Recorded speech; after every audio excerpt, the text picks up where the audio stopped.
Hello and welcome to Doombringer here as part of the multiplayer segment here at Realms Deep, where we have a wee duel tournament coming up for you. In this, the most bodacious, the most bombastic, the most visceral and virile arena FPS of them all.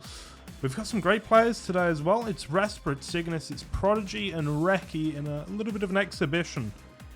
And, well, I know these players very well. I've watched them play many, many times, and we should actually have a really good contest today. All of them with serious mechanical ability, with the brain to back it up as well, and well, a lot of North Americans as well, which is a little bit different for Doombringer a lot of the time, as we are jumping on to the. Can I find the server? Probably. We are on Reki's server with our boys. We're going to be starting off with the first game, Resper versus Cygnus. After that, we're going to be going to Prodigy versus Reki, and then the bracket will play out. We're going to be watching each and every game today to a few best of threes, one best of five, one best of one, and it promises to be a real good time. If you are unfamiliar with Doombringer, do go give it a look, both on Steam and on the website. That's doombringer.eu for the website, and just search in Steam and you will find what is the free multiplayer and the paid first episode of the single player, which I do highly recommend. It is absolutely fantastic. So,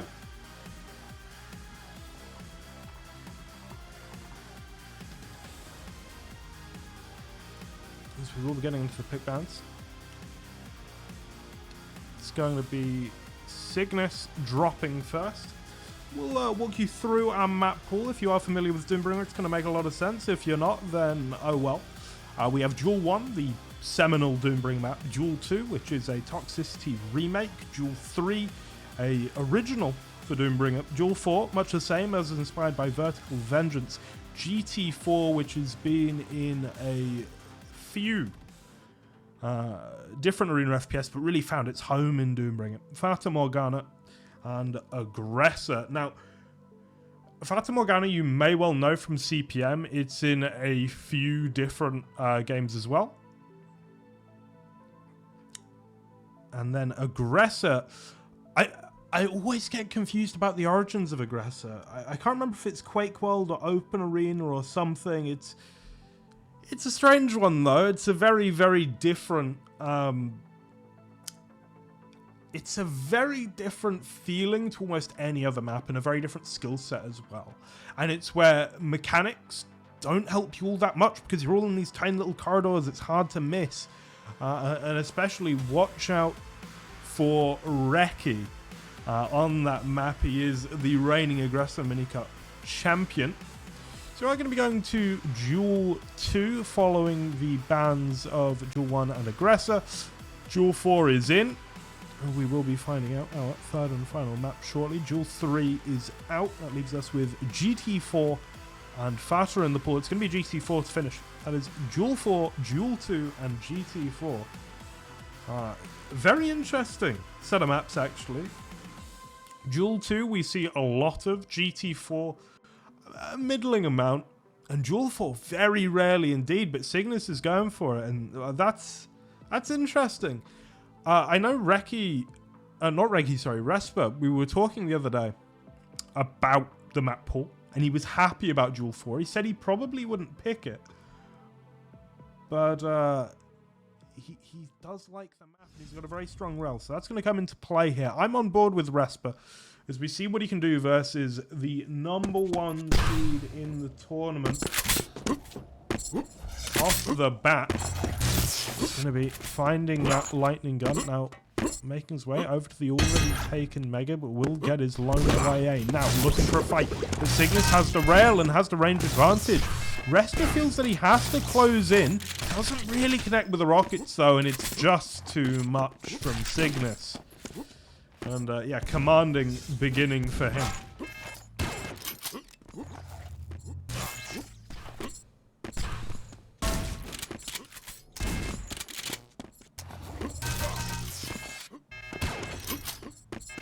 now on the low ground. You can see with so few resources on the map on Duel 4, 2 YAs, 1 Mega that spawns every 2 minutes. Even if you are leading, your stack advantage can often be minimal, and it can swing back and forth in a big way. That's going to be Respo on the board now. Let's see what he does. He's going to play around the middle. 250s are gone. Would love to make his way to the YA, but isn't really going to get the opportunity. Still has rail advantage at the moment. Tries to push it a little bit. Runs out of slugs though. And now going over to the YA, but it's a blind jump. And well, Cygnus drops down afterwards. Respo, he's going to go for the RJ. Getting some decent damage done here. Desperately wants those 225s, but well, Cygnus knows it and he collects.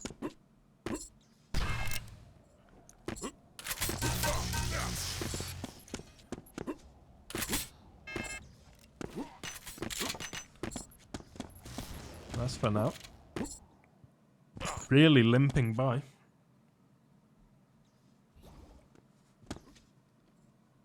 And Cygnus, you can feel it, but the 250s go the way of Respo. Cygnus immediately onto the Mega, but he gets taken down.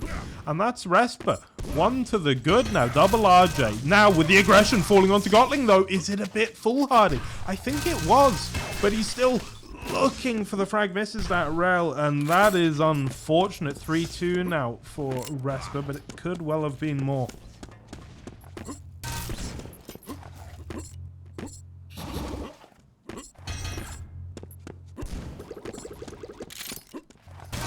Respo will hit that one rail. Make his way to the YA.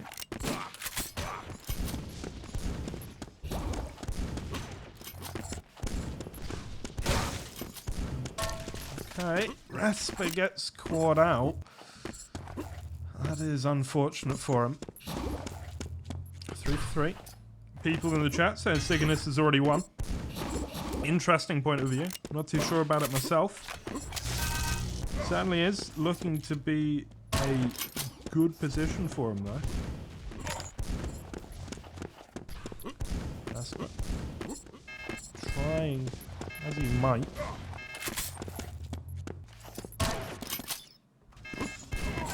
Ooh, that's an unfortunate turn of events, as we are now 4-4. Everything getting a little bit messy. 3.5 minutes in now, and Cygnus, look at this LG, but the deterring fire that Respo will just about keep him back. Very intelligent here from Cygnus to go through the telly. Picks up the 50. It's tempting to get the other 50, but he knows he's got not enough time if he wants to YA as well, but immediately off the spawn, Respo with the aggression, with the LG, and Cygnus struggling here for space, for a little bit of room, already onto that YA, but oh, that is brutal.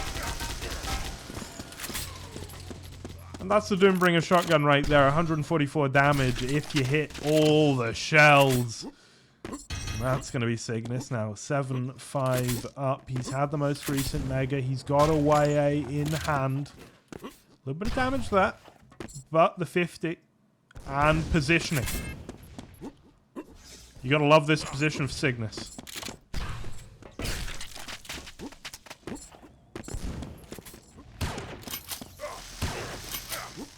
Cygnus push back a little bit. Good rockets. Keep him in this. And there it is. Shotgun to finish, as is so often the case.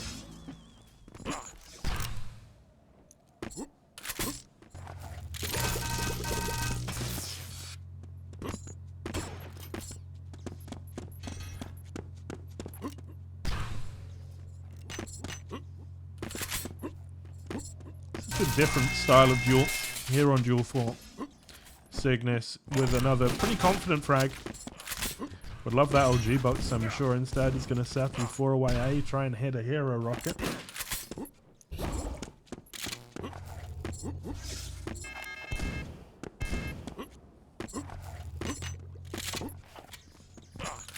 Dropping down onto the the rail. Important to keep your opponent away from the rail ammo, more so than the weapon itself, really, but both quite important. This can be a very rail-heavy map, though I think the better players we've seen here have actually found ways to really make the other weapons effective as well. The rail's efficacy is quite obvious. I think the way that you use rockets, like that, is somewhat developing.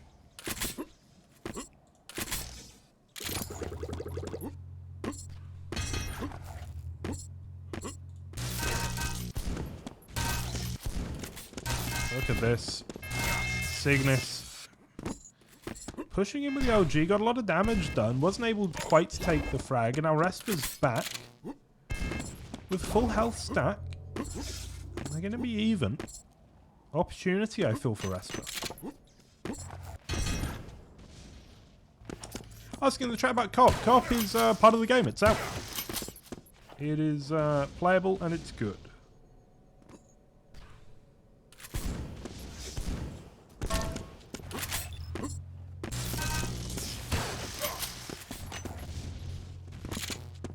Cygnus here, not overreaching at all. Knows he's got the lead, but also that in Doombringer, a game that is so fast and has such a brutal spawning system sometimes, that it would be very easy to throw this lead away against a player as good as Respa.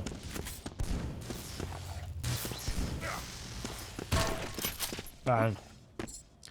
Cygnus, 12-7 now, and should clean up that frag, doesn't. Pretty out of character for him. But I gotta say, for this being Cygnus's pick and him being the top seed, Respa being the lower seed, and Respa's playing at a roughly 90 ping disadvantage, this is really close. Actually, this is so close, I worry about Cygnus in the series.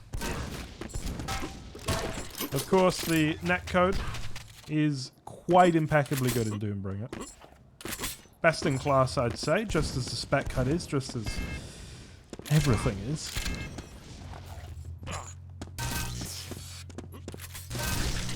Respa jumping through with that shotgun. My oh my. That's bold.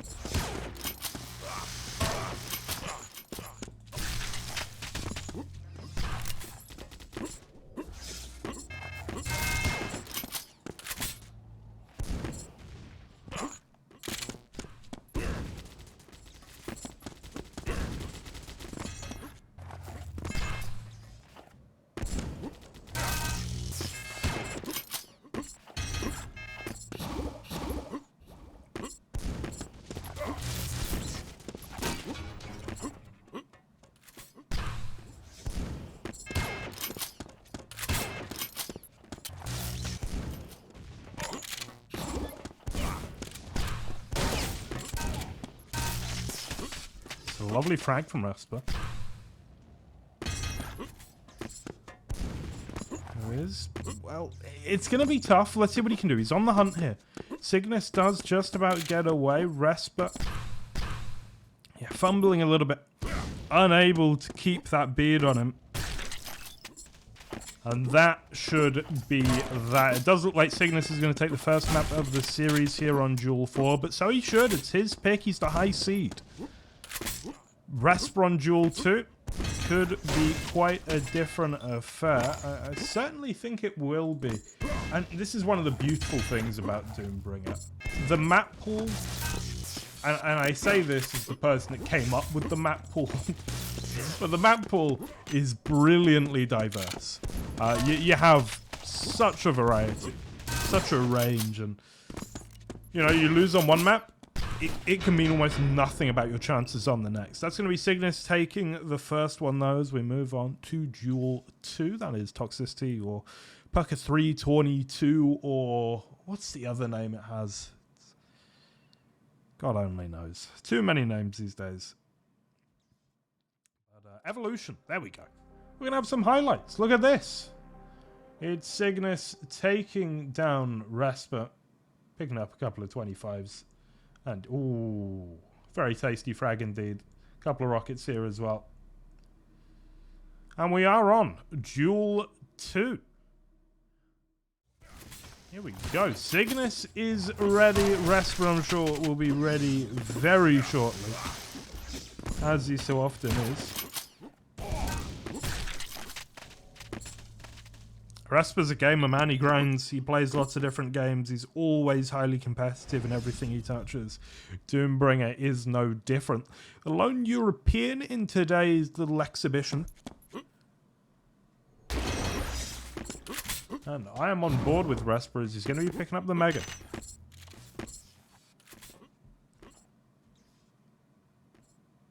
YA as well. Goes quiet. Trying to bait on the LG. Ooh, Cygnus doesn't go for it. Instead, he's looking out to rail, I think. And now Resper actually gets the high ground position. But Cygnus with a direct, and yeah, he senses that's all he needs to get onto the item. Meets a rail in the back, but where's Resper got to go? It's a horrible position for him. He's going to have to duck and dive, and he's trying to get the damage done. Jumps out to the Mega, will get it. Rocket's already there, though, and Cygnus for the damage so far will come out swinging as Resper. Not quite able to do the business there.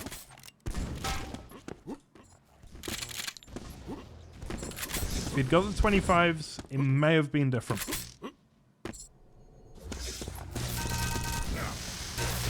Cygnus. Oh. That is some LG right there. He's hitting 37%, which is no mean feat in Doombringer. Even with the new-fangled net code.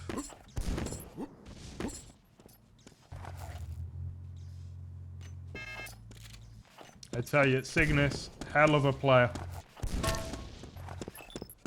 He has taken Zorik close, and yeah, he's doing some wild stuff now. Onto this red bell, he needs it. It's going to be 9 armor for him.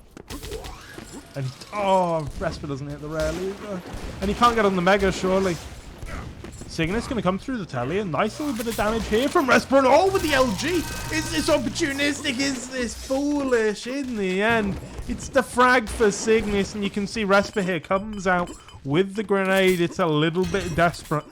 And yeah, not going to happen.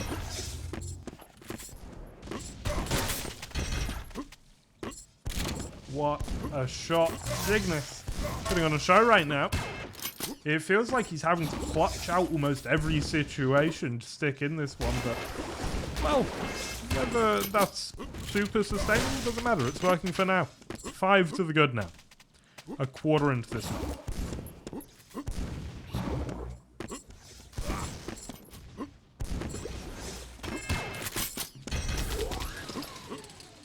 $200 on toxicity.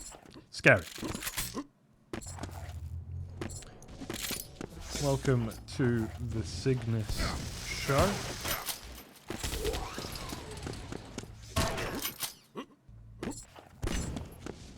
Resper. He'll answer back a little bit. Red and 4. Resper doesn't want to contest it though. He's looking for a rail and then to back away, I think. Maybe it'll set him up nicely for the Mega. DC damage, though, already coming out from Cygnus. Wanted to back away into the YA, but instead comes around the corner, rocket in hand, then the rail. But Resper, ooh, that was bold. That he just moved all the way over to YA there, and then the LG, unlucky not to get Cygnus there, but it will be the red for Resper. And this is something he can build on.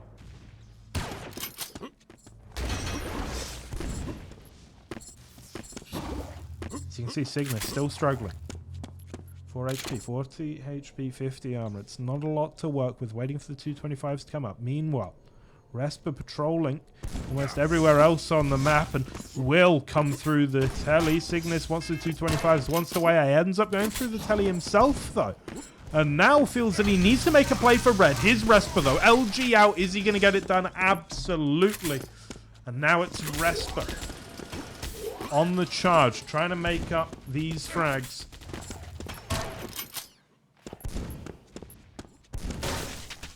Oh, what is that? Unfortunate for Cygnus. And Resper? Oh, he actually got the Mega there. Are you kidding me? That's ridiculous. He's going to get the red as well. It's 200, 150. Cygnus wants an LG. I don't think so, buddy. Resper will send him packing briefly. Onto the way as well. Great control here from Resper. Damage, though, not too bad from Cygnus. Hits that rail. Okay, makes things a little bit awkward here. Does Resper come away from the red, which is the next major, to get some HP, or does he just sit on it stubbornly? Meanwhile, Cygnus gets free reign. He gets to pick up the weapons that he wants. Very, very difficult decision to make there, I think, for Resper, but he has gone for the safer pick. Stand your ground on the red, collect it, but now this Mega Assault hasn't gone that well at all. And Cygnus actually with stack parity right now.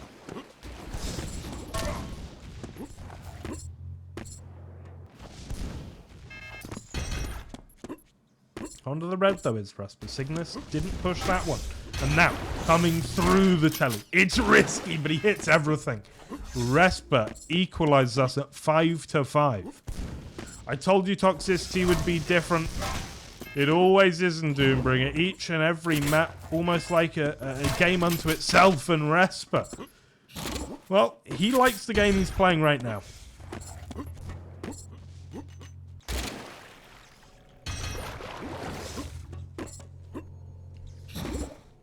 6-5. 4 minutes and 5 seconds remain. Cygnus will get some decent damage out of the telly.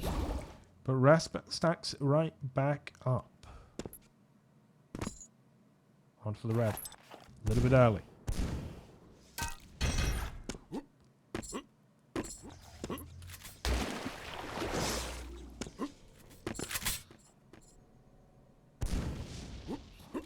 Resper a little bit wary by going for the Mega, but he now has all of this stack. Has all the ammo he needs apart from the rail. Was looking to pick up the box. The ammo super restrictive in Doombringer. It's something you've got to keep on top of. It's not like most other arena FPS games where ammo is just a given. In Doombringer, it's something you have to control, you have to time, you have to really consider at all times. Now switching over to the #1 seed, who's gonna get killed, and that's 7-5 with 3 minutes remaining. Resper doing the business here, but oh, what is that? Two absolutely ridiculous grenades, and Resper doesn't know what to do with himself. And I do not blame him whatsoever. That is rough.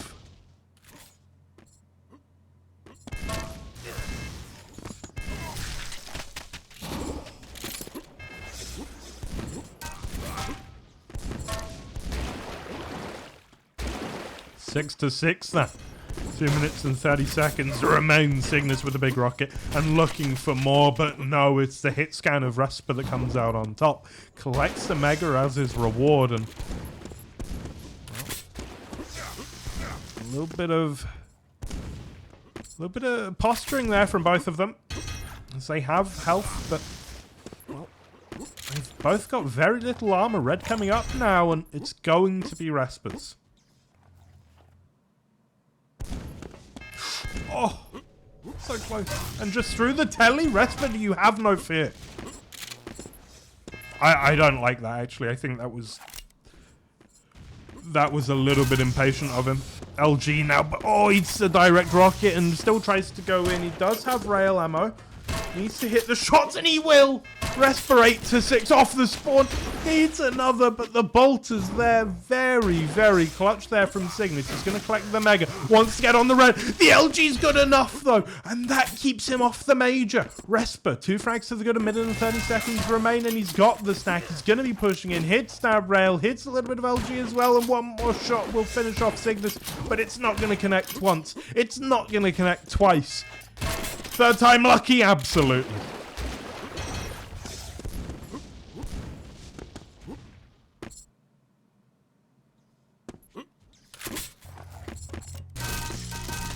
And look at that.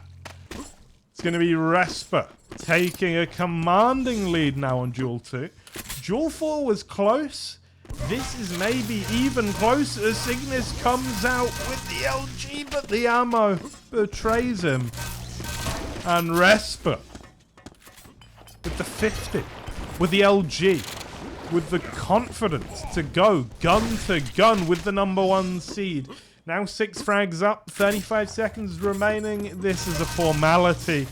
off the spawn. Respa with the LG. As long as he slow spawns here, he's fine. And we will be going to a third map in our first series of the day, as we love to see.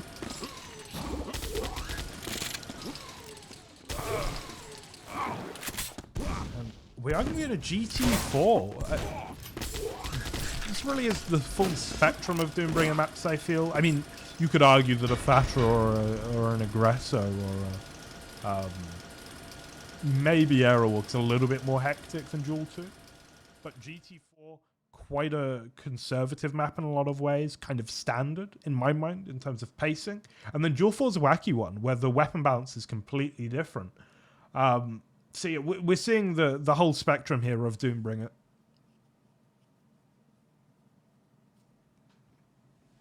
As we do head to GT4, often considered, I think these days, as one of maybe the top 2 or top 3 duel maps in Doombringer, in terms of how robust it is, in terms of how much it rewards a varied skill set.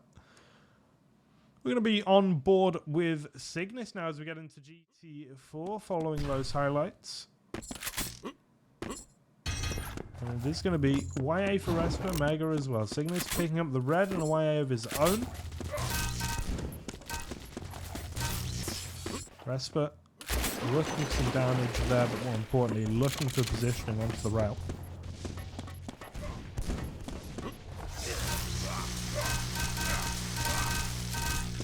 Just straight man fight there. LG on LG, and Respa comes out on top.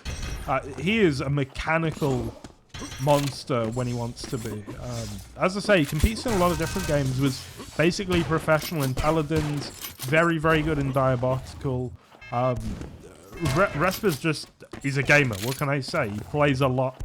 He takes it all very seriously, and Cygnus, well, he looks like Zorakor and he plays a little bit like Zorakor as well. This is a properly good bout right now, as Respa looks to make the upset happen with the low ground. It has cost him.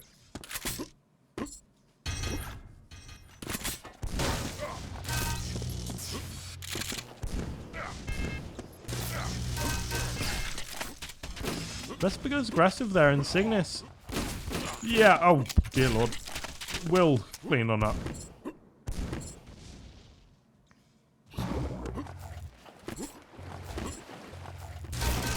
Coming down onto Respa, who's caught a little bit of no man's land there.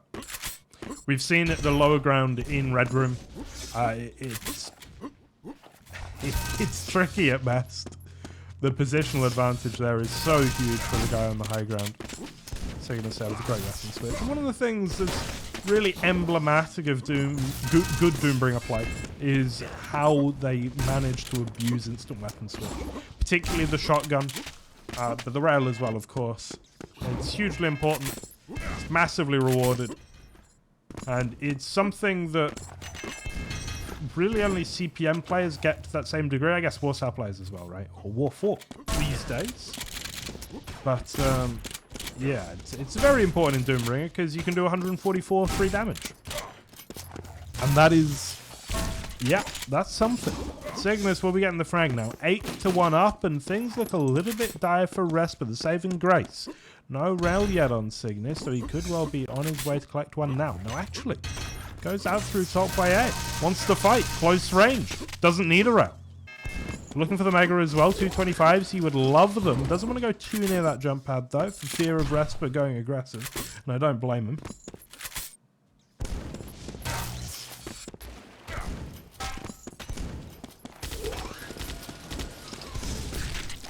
Oh, Respa will get the better of him outside of the telly and off the spawn. Cygnus fighting off a little bit more than he could chew. No. Smooth movement out of there, but oh, how does Respa hit those? As I'm saying, this guy can aim, he can move. His proficiency with the mouse and keyboard is not to be underestimated. He's on the Mega. He's got time to get to red. Rail is the play from Cygnus. He's looking for damage. He knows he can't contest straight up. The stack's too big for Respa. We'll come back here though, and senses that the positional advantage may have been able to help him there, but they're all missing so much. Has to RJ. This is a direct though, and Cygnus will be quaking in his boots, fearful of the rail that might have come but couldn't. No ammo there for Respa, but the frag comes shortly after anyway. And there it is, a beautiful quick switch, 6 to 9, now 4 minutes in, and Respa continues the onslaught. He is hitting everything right now.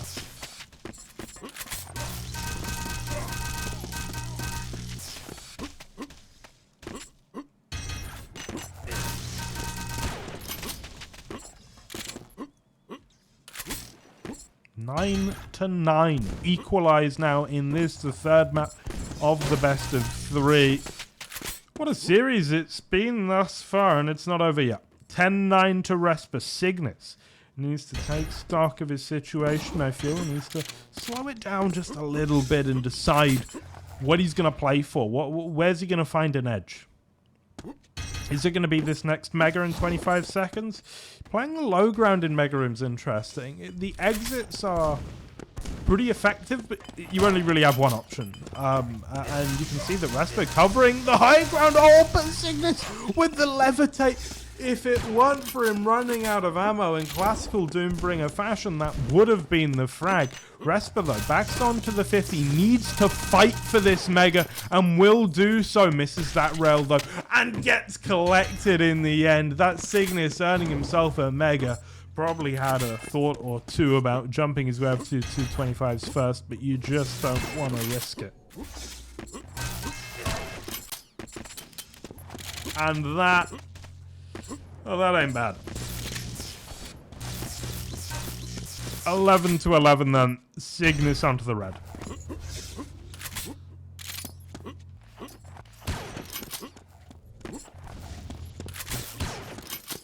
Mega in 5, Cygnus nicely positioned for it. Knows that top YA is up as well, and yeah, you can see. Just waiting for Respa. Should he want that item, he's gonna make his way over there himself. Red in 4, Cygnus on 200, 200. Respa's going to try and keep him out of the room. Now using the power of the LG. A direct rocket certainly helps. Now Shaft on Shaft, and Cygnus does the business. Off the spawn as well. I would say you love to see it, but I'm a bit of a Respa fan.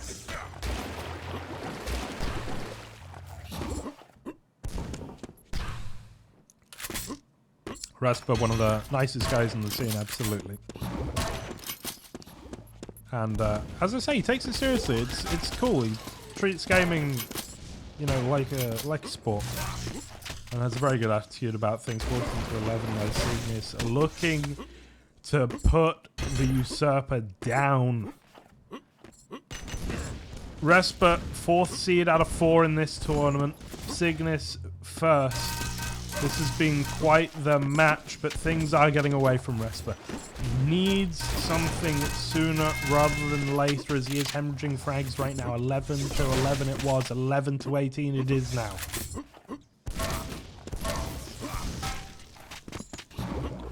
And he just keeps going. Fantastic play from him. Onto the red as well. Fantastic movement there from Cygnus through the little upper YA complex. And that's beautiful. Cygnus turning it on.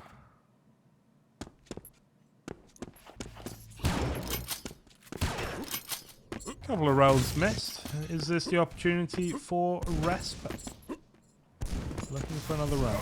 An uncharacteristic miss. Oh no! Surely not. Okay.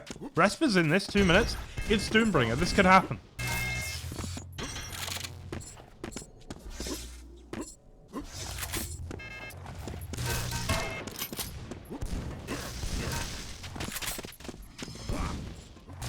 Respa with... that ain't the RJ you want, my guy. That is not the RJ you want. That was bad. That's alright, though. That's okay.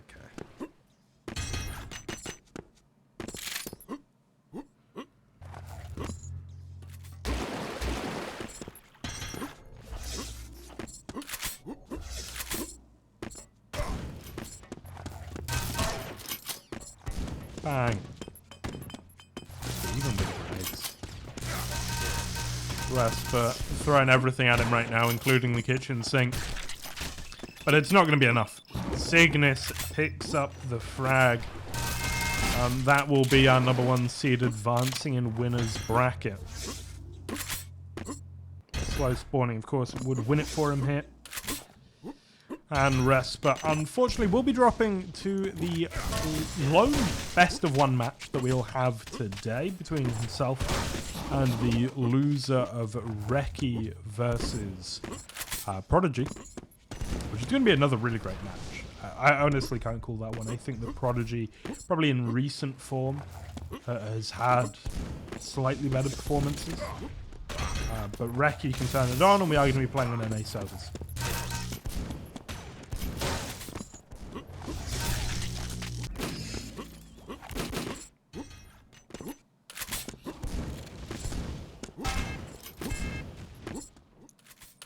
And there we go.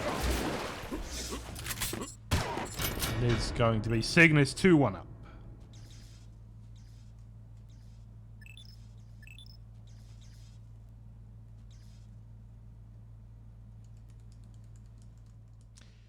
We're going to be now taking a look at the bracket. That is Cygnus through and Resper in the losers bracket.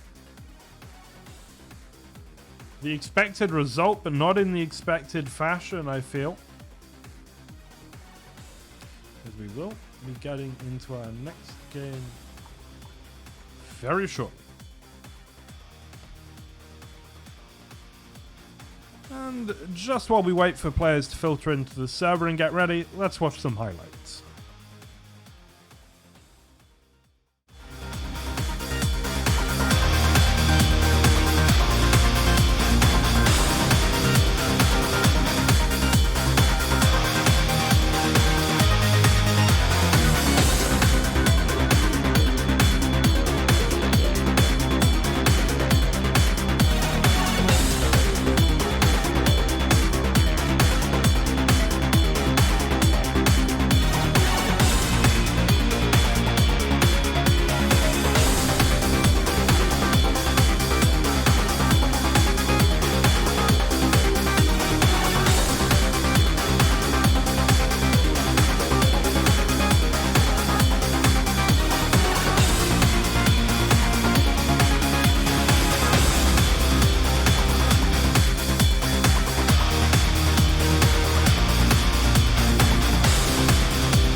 And welcome back to the Doombringer multiplayer section of Realms Deep.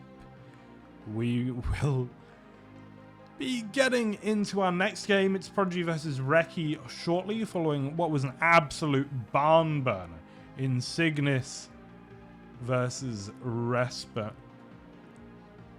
It was a fantastic game, as Doombringer Jules want to be, and this one should be every bit as good. It is Reki versus Prodigy here. The man who made the game's netcode versus the man who has won a few games of Duel. Sorry, there's not much else to say about Prodigy. He's just very good. With Reki is the lifeblood of this game. Are you kidding me with that stat? That's ridiculous. That is... that is real unfortunate if you're Prodigy right about now. My poor boy. Reki going to be picking up 2 swift ones here on GT4.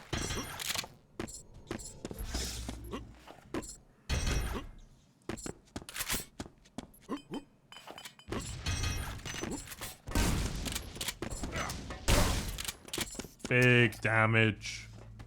With the shotgun, with the rail as well. Reki is hitting like a truck right now. Through the telly. Chasing. Misses that rail, but... Where's he gonna be? He got him.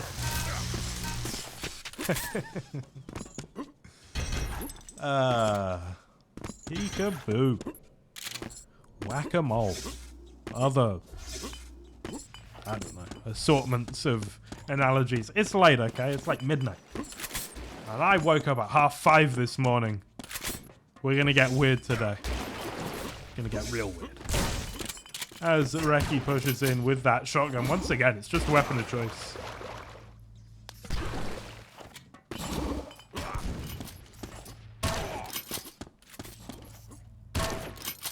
More damage coming out, all hit scan, all the time, but...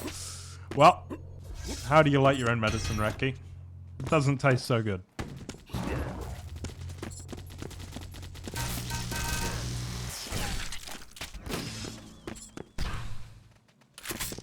Prodigy.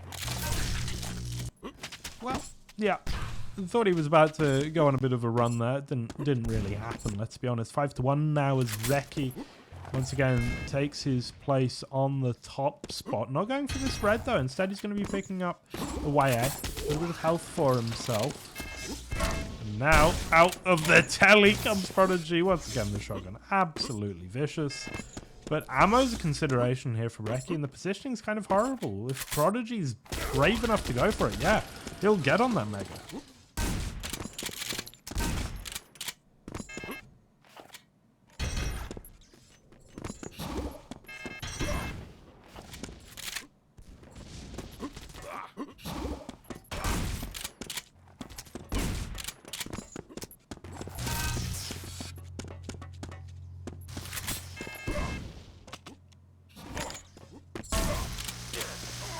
Shot coming out. Reki married to the shotgun at this point. And, you know, I would like to marry the shotgun in Doombringer. I feel like they'd be a great partner of mine.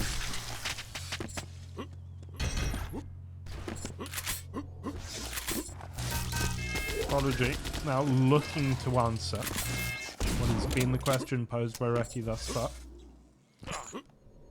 He's going to go on that way eventually. There we go.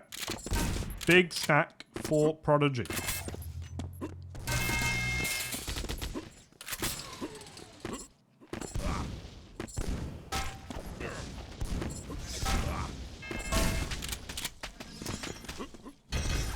Prodigy gonna collect. Shotgun, the weapon of choice for both of them, but oh, it's jammed. It's just completely out, and Reki has ammo. And I tell you, that pays dividends. Pays dividends, rather, in a game about shooting. It really does.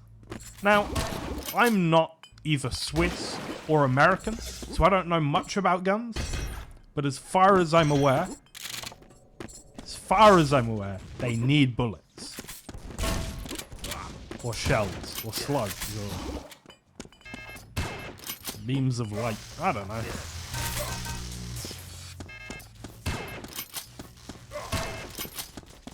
Reki getting the damage done. Oh, look at that. He just charges in.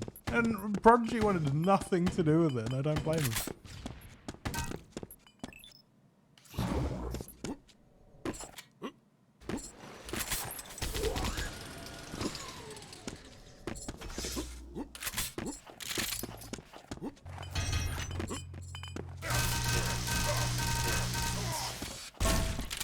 Bang.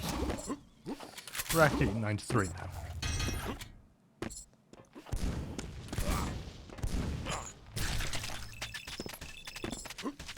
Standard Doombringer, really. You know, just getting killed by a grenade that neither of you knew existed. Classic. Just vintage Doombringer right there. Straight onto the Mega is our Prodigy, 200 health, no armor to speak of. Looking at top YA, gonna take a rail for it. And look at Reki come in with the shotgun. The shaft now trying to deter him. Rockets, the last call, the last bastion of hope, but it's gonna work out for Prodigy, who will take the frag. And now has a difficult decision to make. Does he sit on the red? No, he doesn't. Through the telly, collected by Reki, who now hits the rocket, hits the LG. No, it's a second rocket that'll do it. Now onto the rail immediately. Prodigy wants to jump over to the red, but you can't do that versus Reki. He's mechanically too strong. Now making his way over to the LG, and Reki needs to hit the final one to deny the Mega. Instead, Prodigy lives, but not for long. Gotling comes out, and Reki now 12-5 up, looking strong.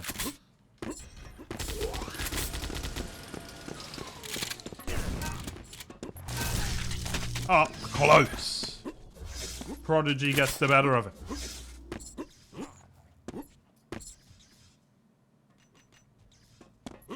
Dagger up and forward. It's going to be difficult for Prodigy to get over that.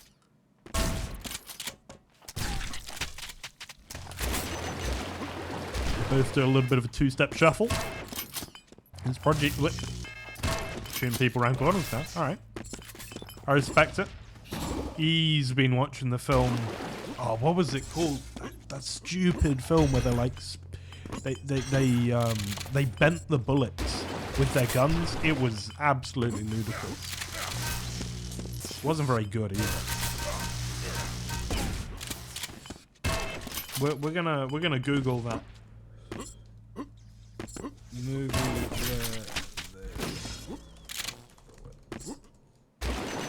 Wanted. There we go. What a game. No, what a film.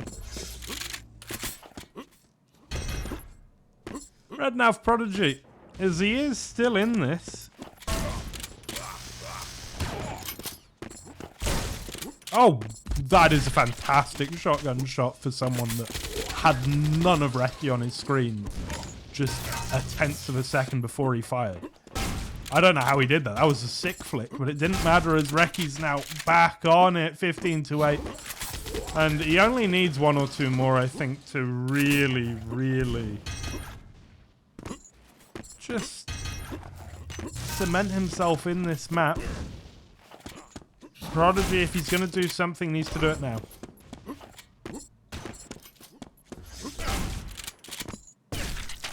A Hurricane Rana from the top rope. Prodigy will get the frag. And this is doable. It's not easy, but it's doable. If you're hitting shots like that and Reki's going to throw his body at you. Thanks to make up a minute and a half to do it in rail, jumping up the stairs. Oh, he's a madman! That is fantastic from Prodigy. More? Absolutely. I don't understand how he's hitting these shots. Through the rail. With the rail. Bang! Let's go. Prodigy. He is making it happen, and I'd all but written him off. But he's hit absolutely everything, and he's not stopping. Why would he? Why would he stop? Ah, there we go. So you can throw into this absolutely despicable... No way. No way. Get your Doombringer binds out, ladies and gents, because that was vintage Doombringer. But oh no, Reki! He's going to have to go out with the fists! Oh, and he does it 17-14. What a way to potentially lose this absolute nail-biter. This has been supremely entertaining. 3 frags to make up. Prodigy still going to try. Reki needs to hold his serve, and he can't do it. 2 frags to make up, 15 seconds to do it, and it's almost impossible, but it is doable for Prodigy. If it's doable for anyone, and he's going to push on in. Look, it took a little bit too long, I feel, though, to get that frag, and now has to find Reki off the spawn. 1 frag. 1 too many. And we're going to the highlights. There was a lot of them, I'm sure. That was absolutely sensational. Dear Lord. What did we do to earn these games today? All 3 of Respa versus Cygnus, absolutely fantastic. And now Reki Prodigy, giving us one of the all-time great maps in Doombringer history. And now we get to go to Aggressor? Sign me up.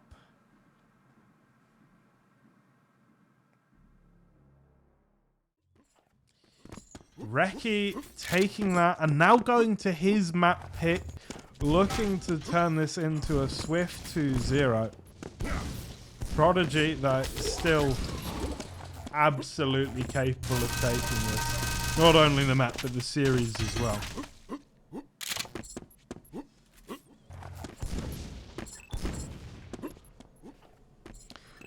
Here we are then on Aggressor, a very different map.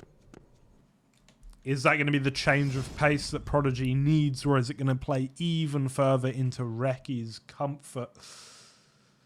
We're on board with Prodigy off the bat, who is going to make a beeline for the rockets, trying to get damage onto the Mega Red himself, but the shotgun coming out from Reki doing absolutely massive damage. And that is enough.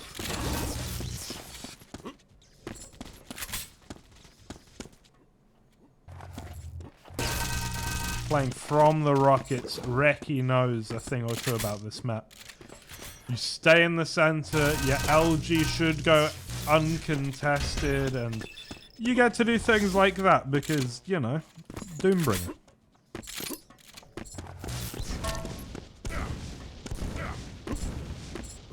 Prodigy. Just about managing to keep Reki at bay though. All now back on to the Gotling, trying to circle back for the Mega. Knows that he needs some knockback on his next shot, but Prodigy makes a mistake on the movement. That's going to be red for Reki, and it could well be the Mega as well. If he gets both majors here, that is ugly for Prodigy, who's looking to try and make the jump. Wanted to cover himself off a little bit. Does an absolutely sensational bit of movement there to avoid just about everything, and fires back himself. 3 to the good is Reki, but the stack advantage goes to Prodigy.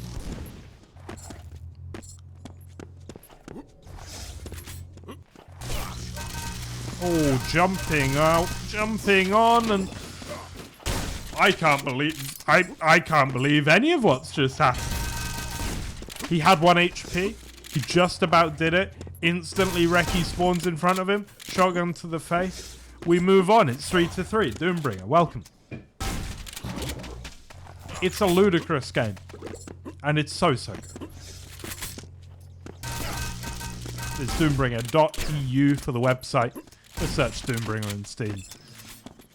Go play the single player, where you won't get absolutely destroyed by Prodigy each and every day.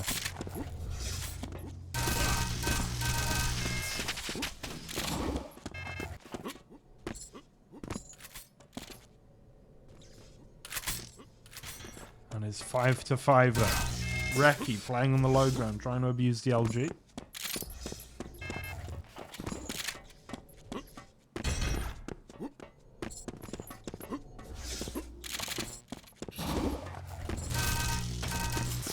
Prodigy. Feel like you should have got more of that. Instead, it's Reki on the Mega. Shotgun to finish. YA as well. That's every major for, I think, 2 whole cycles at this point. Reki in a commanding position.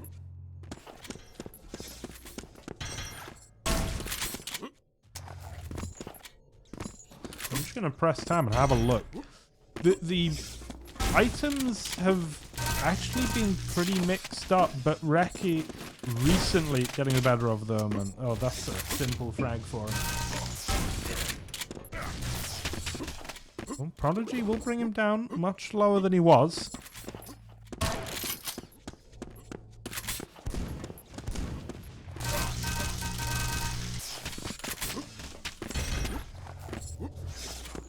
This is Reki's house, and don't you forget it. Maybe on the Mega as well. Looking for the finish. The stylish one at that.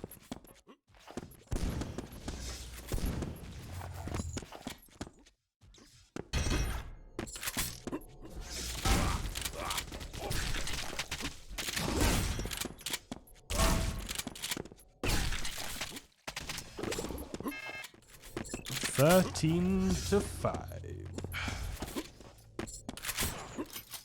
Reki. Pretty comfortable at the moment, I feel.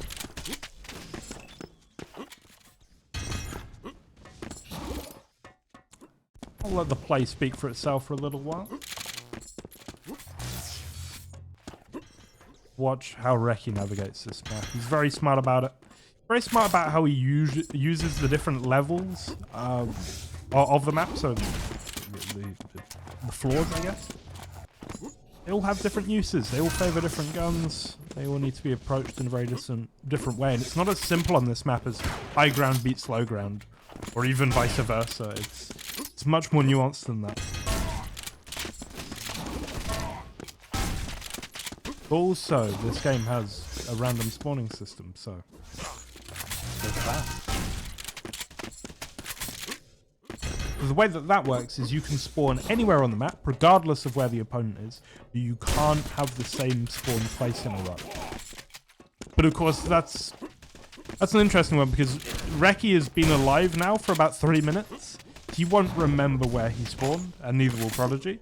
Whereas Reki, if he kills Prodigy off spawn, knows he won't get a spawn frag in the same place immediately after.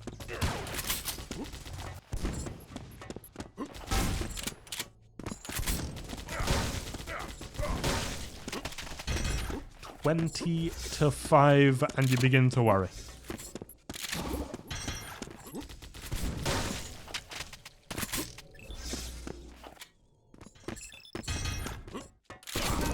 That you do.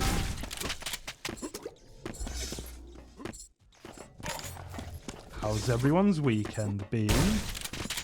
I went for a test drive of the new Volkswagen ID3 today, and then went to the cinema.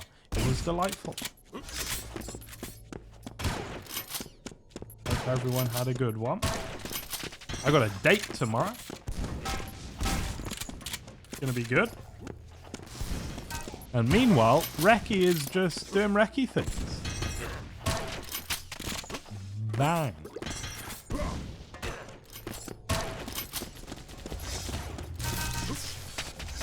Look at him go. Look at Prodigy just not go. He's trying. He might get a frag here. Yeah, he will. Nice. Now, let's see what he can do. Pushing in with the shotgun. Maybe. Yeah. Prodigy back on the board. Spawn frag as well.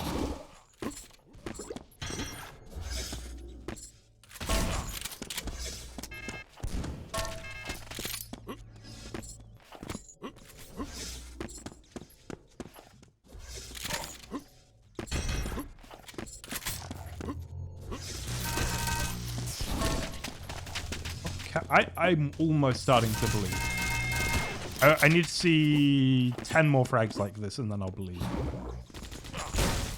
And this is Doombring. That could happen. Oh, gives away the way out. That hurts, actually. Very smart, though, to cover off the shotgun. Oh! Reki almost made an absolutely fantastic play there. If he pulls that off, it is curtains for Prodigy. Instead, he barely gets to hang on.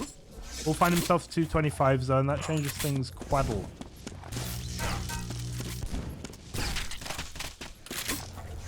But no, Reki comes roaring back, and I really feel like he only needed 1 or 2, just needed to halt that momentum to secure this match. It's not undoable right now for Prodigy, especially without the great equalizer that is the Telefrag. The mutual one at that. Prodigy gets taken down by Reki's Fist, who's now just feeling himself by the looks of things. Prodigy will take advantage ever so briefly, but... well, 12 frags with 2 minutes remaining is a little bit different even to 12 frags with 1 minute and 20 seconds remaining. And it's going to start to feel pretty hopeless for Prodigy.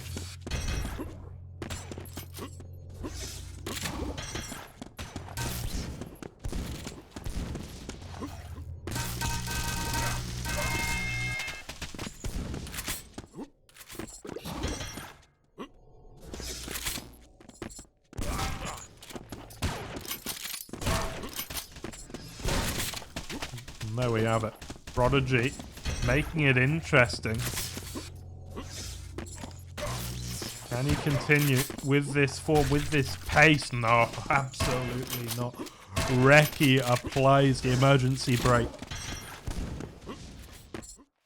And that streak is over.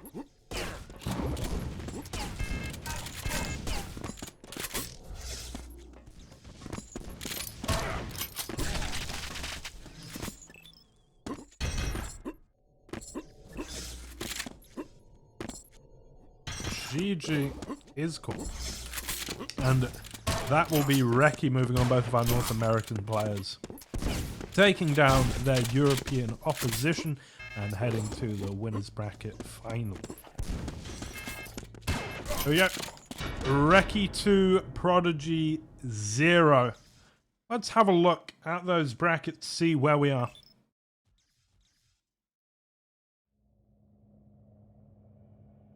It is Cygnus and Reki in the semi-finals, the winners' finals that is. Resper and Prodigy meet in a best of 1 in the losers bracket.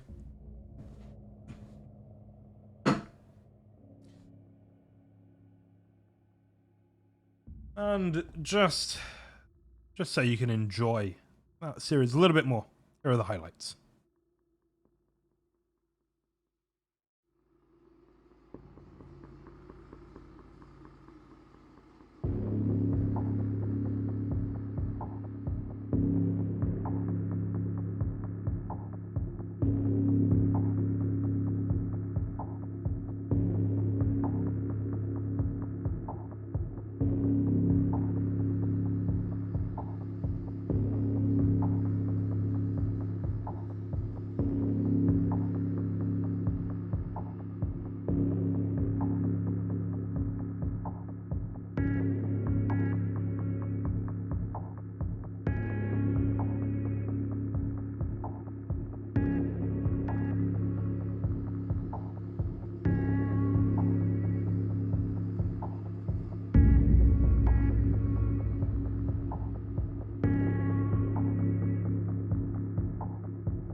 Oh, hello there, and welcome back to the Doombringer multiplayer exhibition segment of Realms Deep. We are about to get into our winners bracket final. It's a North American derby between Cygnus and Reki, both winners of our opening matches. Cygnus having come through Respa, Reki through Prodigy, as you just saw. And we're about to see a new map for us on the stream today. It's Fata Morgana. Now, this is an interesting map for a few reasons. One, it's not native to Doombringer. It was originally made for CPM by the very good player and map Terrifier. The other thing that makes it interesting is that ammo is absolutely everywhere. Doombringer is almost always a game about ammo, almost above everything else, almost above weapons, almost above items. Like, they're much more equal in this game than in others, but you don't have to worry about that on Fata. And also, there's no rail, so it is a wild, beautiful, different and distinct flavor of Duel. We're going to be on board with Reki to begin with, who's going to be taking this fight, and it does not go his way. Cygnus is going to take him down now with the shotgun. No, make it the Gatling, shredding him away, but Cygnus with the spawn. That is a Doombringer right there. As you can see in the chat, Cygnus going to take down Reki 3-1 already. This is going to be a slugfest. Haymakers fly each way. A rocket there from Cygnus as Reki now comes through the telly, is collected. All the knockback in the world wasn't going to make Cygnus miss there. Now onto the Mega, pushing on forward, but the grenades, fantastic from Reki, and he's going to do it. Shotgun up close. Now Cygnus though, trying even with the fist. Shotgun takes him down. A couple of 25s left for Reki. What's going on? Nobody really knows, not even me. And breathe. Or don't. Or don't breathe. Why would you breathe? Why would you breathe? 7-3 Cygnus. Pushing forward relentlessly with the rockets.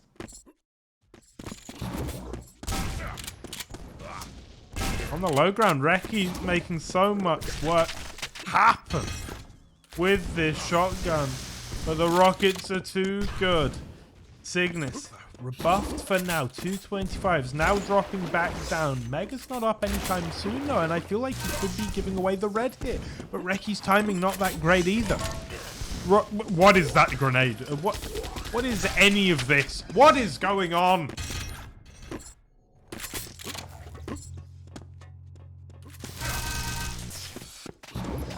And then that happens, and you know, it's really underwhelming.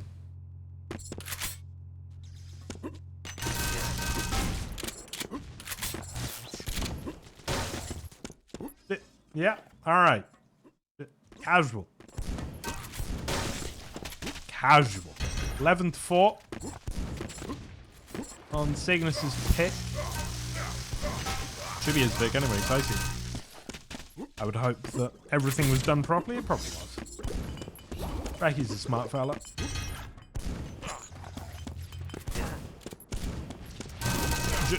Or is he? No, he's he's brain dead. Why is he pushed in there? Oh, he's just jumped at him. That is ridiculous. Fantastic from Reki though.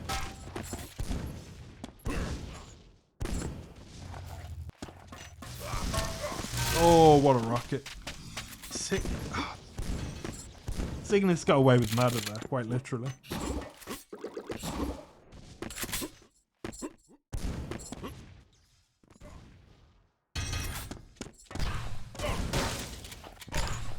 Big rocket. And Cygnus, yeah, he's gonna clean that one up.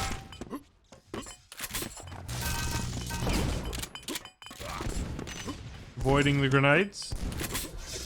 Cygnus, I gotta say, looking really comfortable here on first up. Really, really nice. Hasn't been flawless play by any means. I feel like he has given Reki some opportunities, but is executing to a very high level, which makes it difficult for Reki. You got to be ready for the opportunities as you're given them, but then executing is, you know, it's a completely different kettle of fish. 16-4 then, as 4 minutes have passed and 6 minutes remain.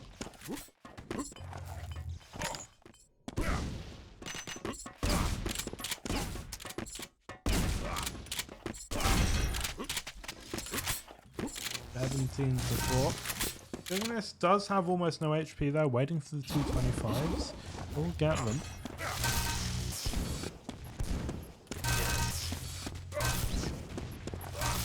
Rockets at this range. I'm an idiot. They're gonna kill. They're just gonna murder your opponent. I was gonna say it won't do anything at that range. Well, this is why I was only ranked number 2 in the world when nobody played this game, like 4 years ago.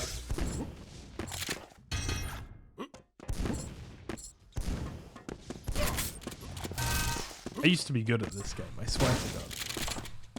And all these young players came in and they can aim. It's sickening, I hate it. 19-4. Grenades coming in. That's a scary thing in Doombringer. That's so scary. Yeah, Cygnus could absolutely die here off the back of that grenade. He won't, but he could have. He's gonna be on the Mega, that's nice. 20-4, I'm starting to worry for Reki at this point.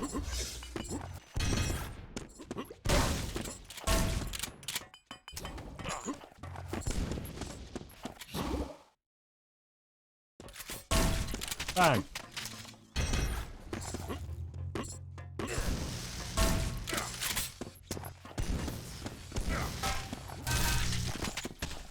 Cygnus will do it again and again and again.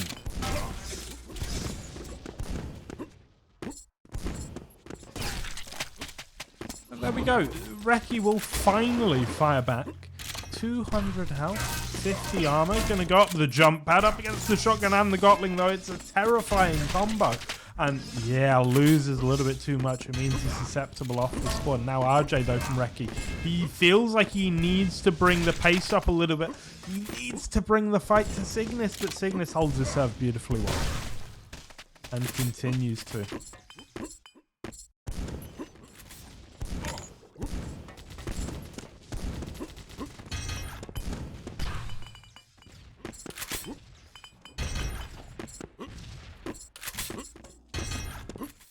Thread on 2 that way, Cygnus. Yeah, I was going to say having a little bit of a messy fight, but he did compose himself there, hit 2 nice rockets, and actually quite a lot of trigger discipline being shown.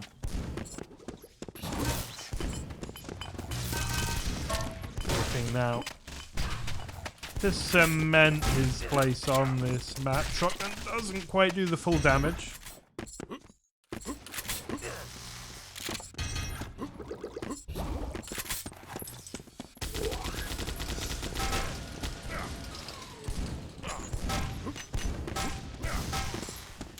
Stuff from Reki there to get all of that damage done. Not able to get the frag though, and you know he is playing against time as much as anything. 21 frags to make up. Well, only 20 now, but it's going to be tough. And Cygnus knows that, yeah, if he pushes in aggressively here, if he doesn't let Reki start rolling, then this is more or less over. Even on Fata Morgana, one of the smallest maps in the pool, well, the smallest map on the pool today,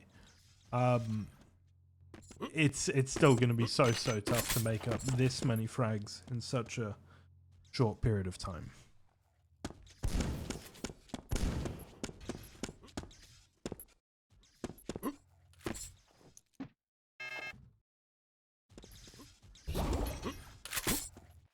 And you can see it's still not even as simple as just racking up as many spawn frags as you can.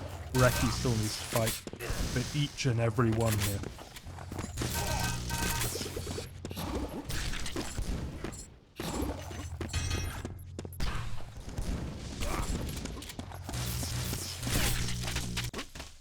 And Cygnus, I don't think he wants to see the comeback.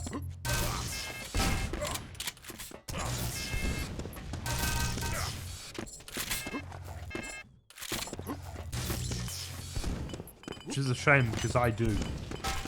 But it's not happening. We will have to see what Reki can do on his own map pick.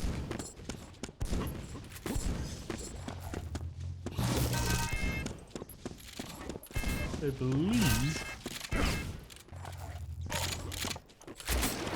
it was GT4. I believe, which very different map. I think that should mean that Reki has more of a chance.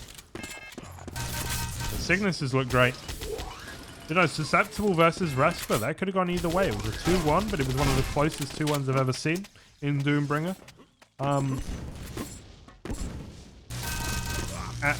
And in this game, he's just looked like he's gone from strength to strength.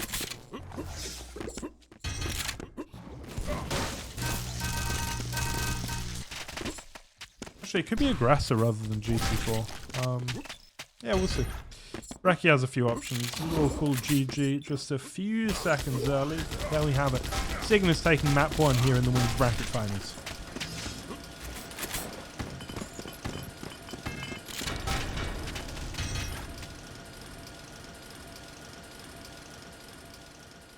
Let's have a look at those replays.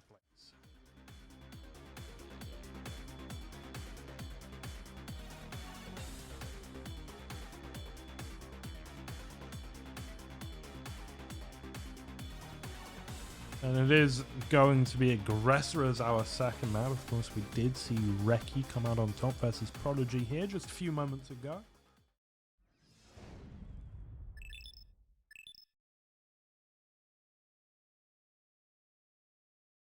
Here we are then, on board with Cygnus. Going to immediately grab that shotgun YA and now can try and make a play for the red or the telefrag / shotgun. He's got banged out.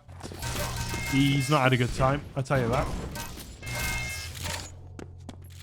This is Reki's home. I mean, his real home is computer, where he, divined his new netcode for Arena FPS of days gone by.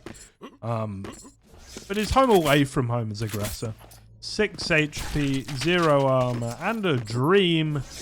A dream that, well, he's not going to live anytime soon. Cygnus, though, going to have some issue picking up this next Mega too.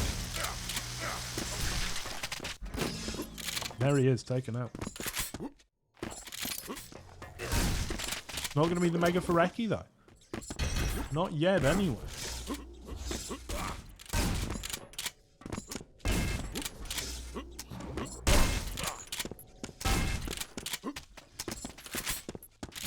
Two of them.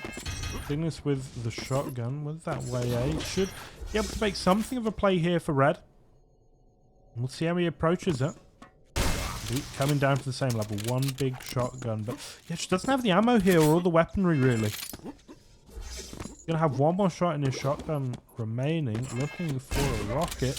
And oh, now he is very susceptible, and Reki knows it. Reki absolutely knows it. He's going to be pushing on forward. Hits the 1 rail. Looks for the second. Slightly off the mark. And honestly, I think Cygnus did well there to make the most of his life. But it is still Reki picking up the frag. And now could well be the Mega, but the movement flub. And he has to drop and fight here if he wants to claim either major. Well, it could well have worked out. He's going to be on that red. He's got the 25. He's going to be on the Mega. 100 armor, 200 health, and direct changes things like. And now fighting for this next YA is a little bit more complicated. Still though, Cygnus doesn't feel comfortable enough to go for it.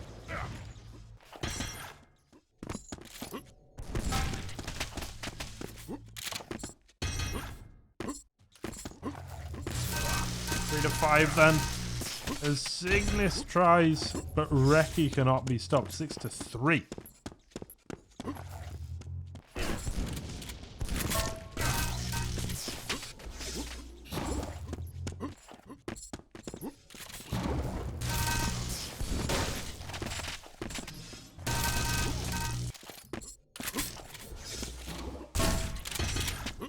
Look at Reki go at this point. He is just turning it on. We're seeing the sort of play that we've come to expect from Reki.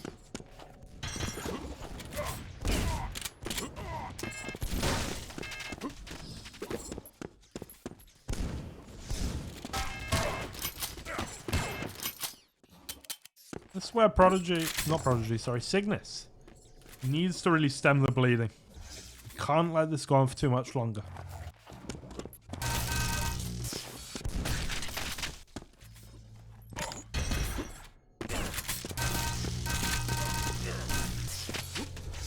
Okay.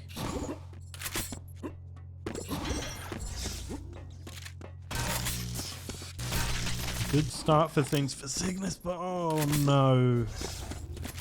Recky's going to bring him down. And what could well have been the beginning of something beautiful falls apart for Cygnus. And he goes from bad to worse.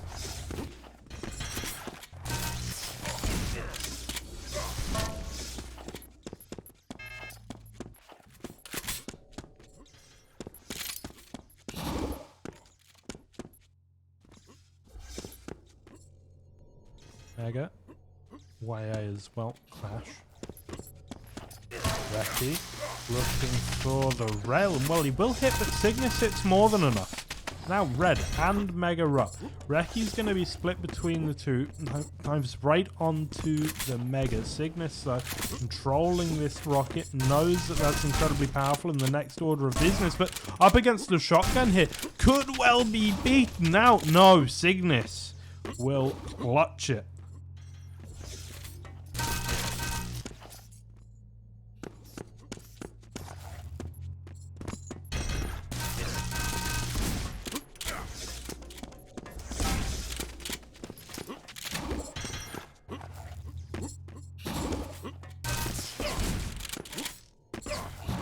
Damage coming out of Cygnus right now. Up against Recky's shotgun though.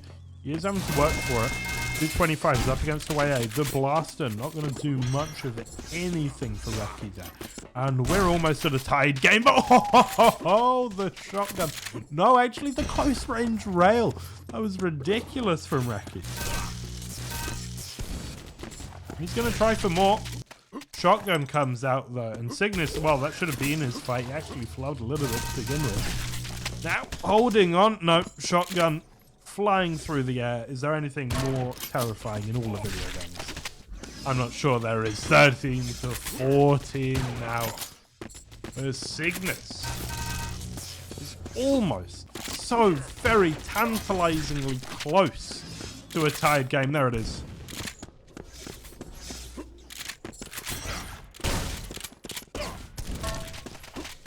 Uncharacteristic miss there, 14 to 15, gonna quick spawn and onto the Gotling, somehow it works out. Now, trying to keep Recky away from the shotgun, and he does so successfully. 225's Red is up, can he drop onto it? Recky's there, but it doesn't matter, shreds him with the Gotling. Onto the LG now, defending this YA up against the shotgun, but he just pushes him regardless. This is absolutely sensational play from Cygnus. He's pushing his advantage. I honestly think it's a bit reckless. This could have gone wrong many, many times over, but his mechanics are allowing him to come out on top. And 19 to 15, 225's now up against a shotgun, but Recky can't connect.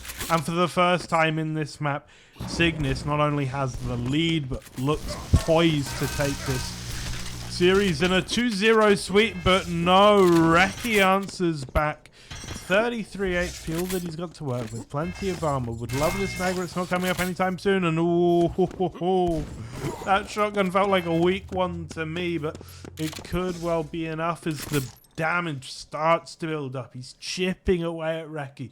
Slowly but surely, and Recky here, he's giving away a YA. He's going to get on the red, sure, but here's Cygnus. Oh, it doesn't matter what. The rail, the LG, all of it was so good for Recky, who now needs to defend his Mega. He's going to be pushing through with the hit scan once again, but drops one level too far, and that's Cygnus taking him down with the shotgun, now jumping over to that Mega. Going to clear him off a little bit as well.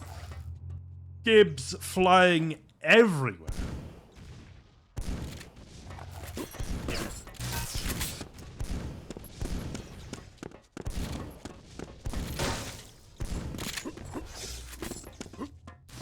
(22 to 17). Make that 18. Recky's not done yet.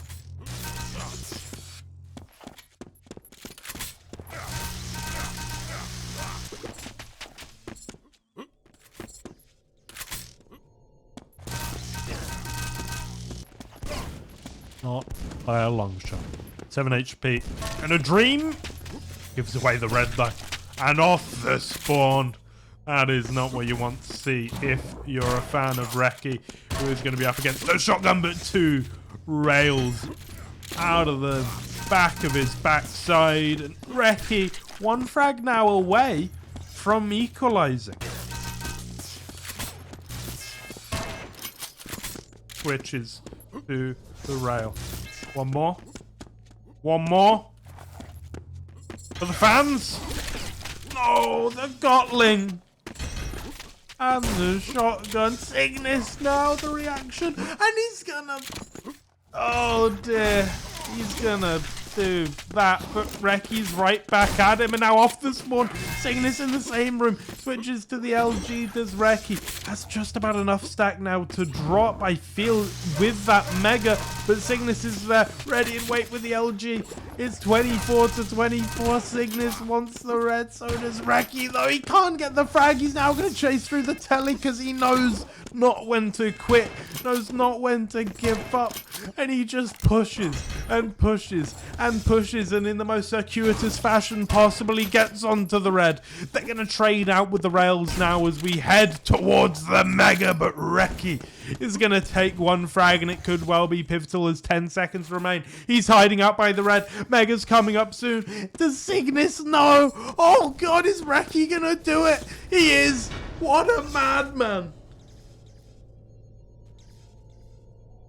Here's all of the highlights, of which there were many. Dear Lord, I'm going to rest my voice for just a little bit.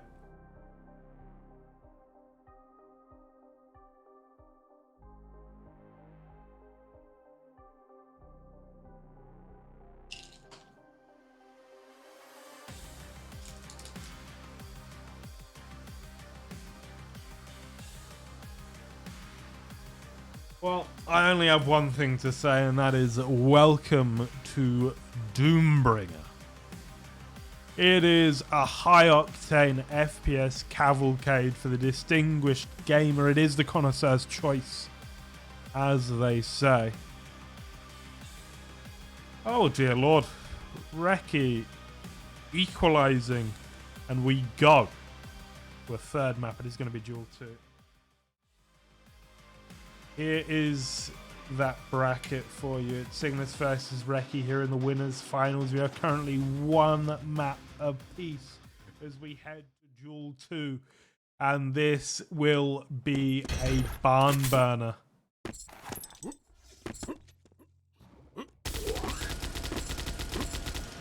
Reki off the start. It's going to be 2 AAs, the Mega as well. Now spamming with the grenade. Cygnus still manages to fight back reasonably well here, but he is that much lower on stack and eventually taken down.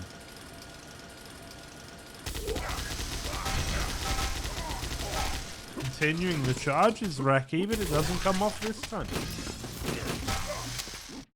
Off the fisticuffs at dawn? Absolutely.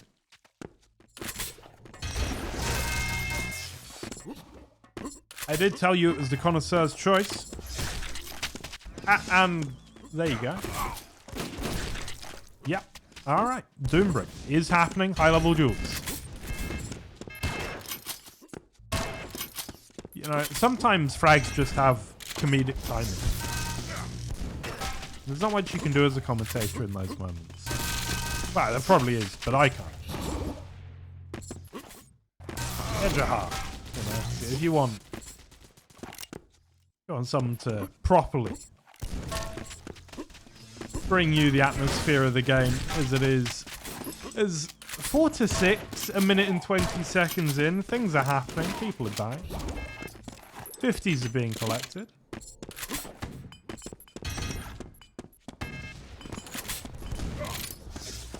A bit of a lull now in the action. They will find each other again like lost souls. I want to do 6 to 6 now. Reki with some swift movement there. Needs these 225s, so we'll collect.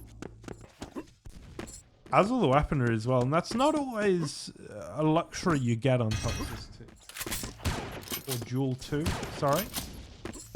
Void Christus. Cygnus will get taken down 7-6. Reki wants a place in the grand finals. And you know what? He might just get it. Playing fantastically well on Aggressor. And coming out swinging to begin proceedings here on Duel 2. Now, this is a map that Reki, he doesn't feel super comfortable on. I mean, he's played it a lot. He just doesn't like it. And, you know, he'll occasionally lose to me here. But that is practice. And, you know, Reki's an interesting player in that he is so much better in tournament than he is in practice. A lot of people are the other way around. That Reki really thrives with the pressure, with the stakes, with it all to play for. Reki onto that Mega as well, 11-8. It looked like Cygnus with a bit of an opportunity, but nothing comes of it.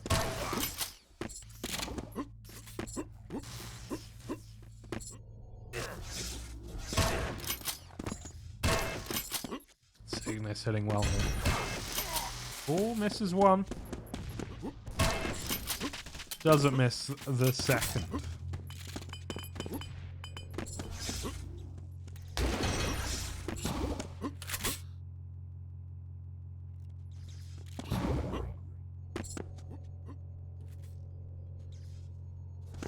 For 9 minutes. 20 frags in 3.5 minutes.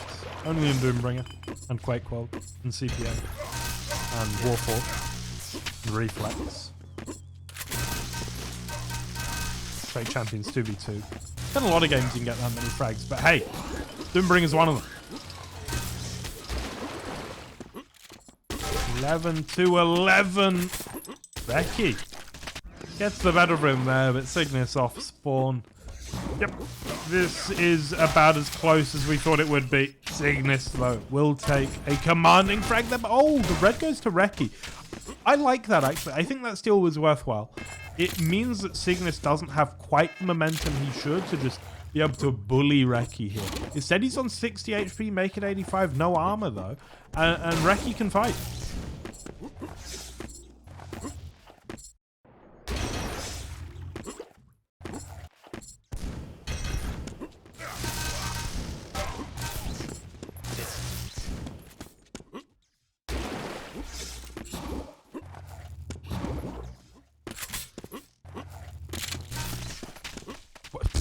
Alright. It really was. 15-12. Cygnus now taking something of a lead. And Reki, I think, needs to take something of a breather. Sort of double back to the red. I think that's ideal.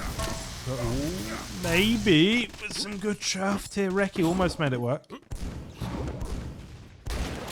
Surprised he didn't really. He's been hitting so much shaft today. And I think we saw one game he was at 48%, which is obviously just absolutely ludicrous.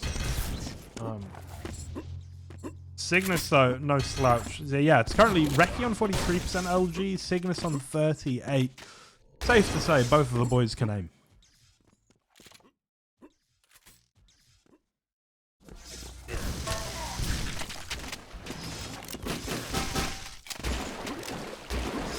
And there's that. Reki gonna just try anyway? Oh, direct coming out from Cygnus. And oh, fantastic little bump there, but it doesn't matter. Off the spawn, Reki is onto the red. Cygnus wants to have more damage here, but I don't know about that. And that's why the weapon advantage. I feel like it was always going to be there for Reki. It continues to be there for Reki, and with 6 frags to the difference, this is anybody's game. If he can... Yeah, we go.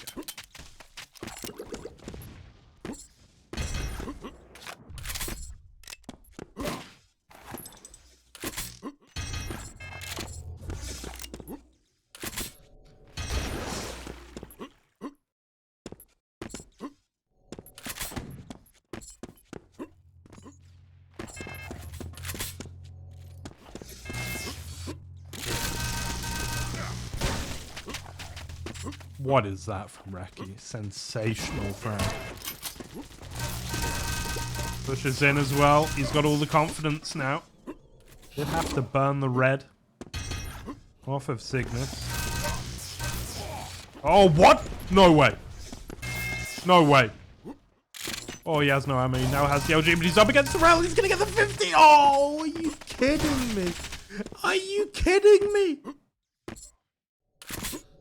Oh, no.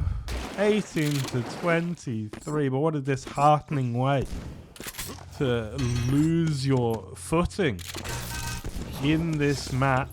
As Cygnus needs, I think, a few more frags, and then he can start playing defensively.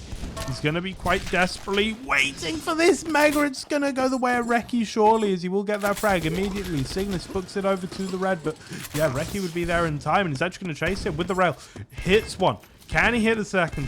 Looking for it. Direct LG as well. Cygnus turns it around. 19 to 24, anybody's game, but I feel like there's been a few too many setbacks for Reki, few too many opportunities lost, but oh, I speak too soon. 1 rocket, 2 rocket, there's the frag, 4 to make up, 1 minute and 40 seconds, the time remaining. Can he do this? Absolutely. The shaft coming out, rocket as well. Over to the YA. Cygnus would love to punish here. Doesn't have a rail of his own. In fact, neither of them do.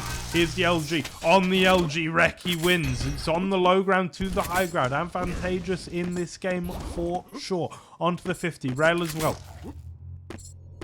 YA will go the way of Cygnus, but Reki's here, and he draws first blood. It's 22 to 24 with a minute remaining. Out of the telly. Big rocket from Cygnus. Reki has to look for the red, the 50 as well. He's going to get the red, but without HP, that doesn't mean much yet. Going to hit this rail. 1 HP, direct rocket. It's a little bit overkill, but you love to see it all the same. Cygnus now, I think, is 1 banker frag away from taking this map and this series. Reki's got no choice but to rush in, and Cygnus has no choice but to put him down. 30 seconds, 5 frags, make it 4. It's technically doable. I wouldn't want to be in Reki's position though.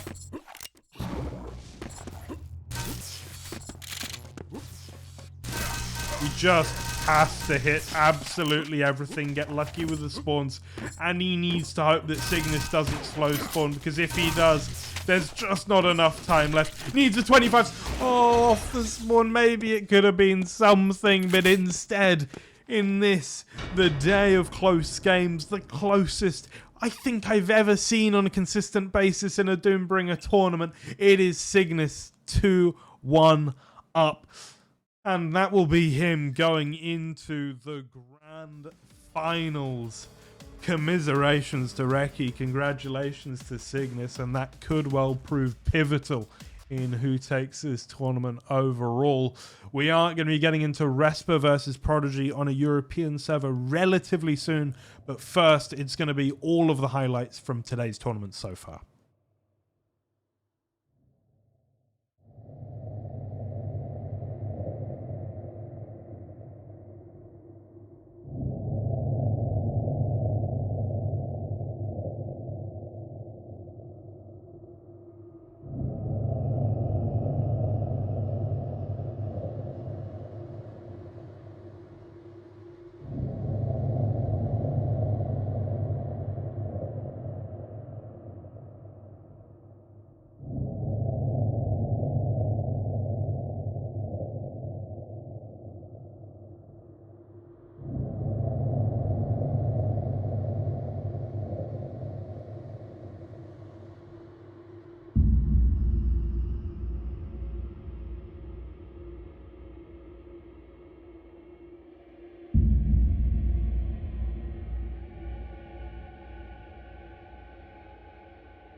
Hello and welcome back to the Doombringer exhibition segment here of Realms Deep. We just saw Cygnus come out on top, barely, by the skin of his teeth, over Reki to book himself a place in that grand finals.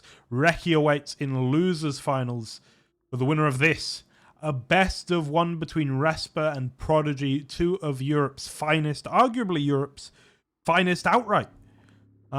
And we'll see who gets the enviable pleasure of meeting Reki. We are once again on Duel 2. It's Evolution, it's Puck 322, it is Toxicity, whatever you want to call it.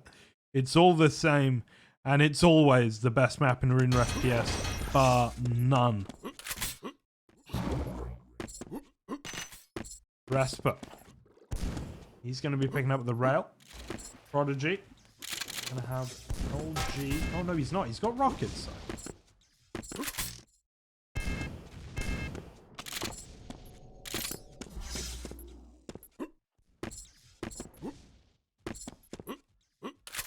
Bit of a slow start here. In the best of one. Very volatile, as you can imagine. It's not going to take a lot to lose this game. It's not going to take a lot to win this game either, as Doombringer can be quite snowbally. And I think both players, they're going to respect each other. The mechanical skill from these two is incredible. Frags will come quickly and they will come unexpectedly, and, you know, the punch is going to be super hard. So that might be why we see this fairly cautious play. They played against each other a lot. They know how hard each other hit.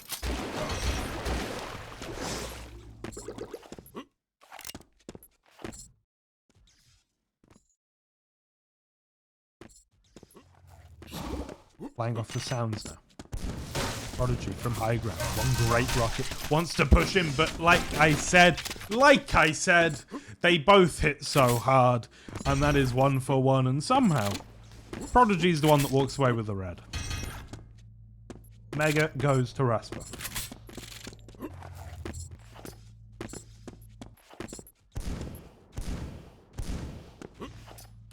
The mind games. Now just straight up LG. But then, Prodigy. He's a good boy, you know. Hits those rockets up close each and every time after what was a very strange fight that preceded it. Respa gonna get some damage here, and on the low ground, Vicious with that LG, but look at the weapon selection from Prodigy. Fantastic stuff.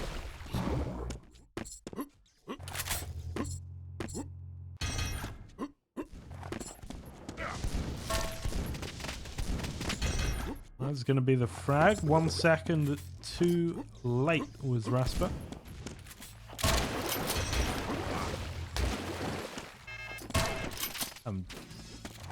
Prodigy hits that every day of the week, apparently. You can see how he's really trying to make the most of the weapon switch. It is instant in Doombringer. And what that means is basically if you're using LG, you should always punctuate it with either a shotgun or, as is the case on Toxicity, a rail. There's really no reason not to if they're about to exit, but look at this damage out from Respa. It makes what should be a very simple situation that much more complicated, and gets caught in the back right now does Prodigy and taken down. Respa with his combat skills coming out on top.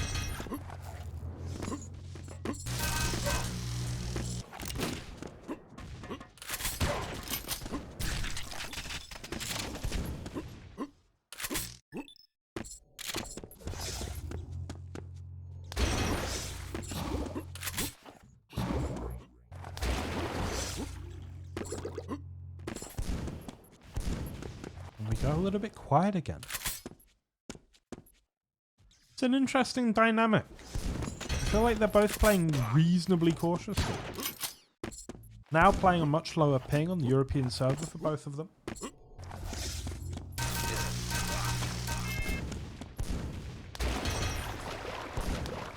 Prodigy held his ground there. Moved on forward, took the way out. And great shot. And another. Prodigy's rail is being superb today. You know, this doesn't feel like casting a loser's match right now. It feels like both of them won their previous series because it was so close against such strong opposition. But yeah, sadly, one of these guys is going to have to get last place. And I tell you, that's one of the most well-deserved fourth place finishes that I've seen. Everyone has been on fire for that.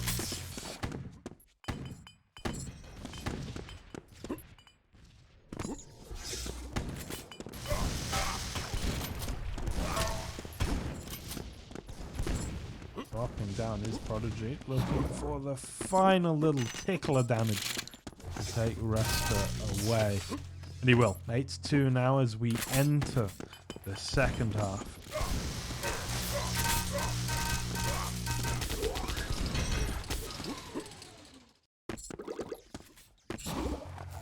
If you're unfamiliar with the game, do check out the website. It is doombringer.eu or search Doombringer on Steam. You can either play the multiplayer for free or get the first episode of the single player campaign. Resper 3-8 on the Mega and has an opportunity at red here as well. We'll get it.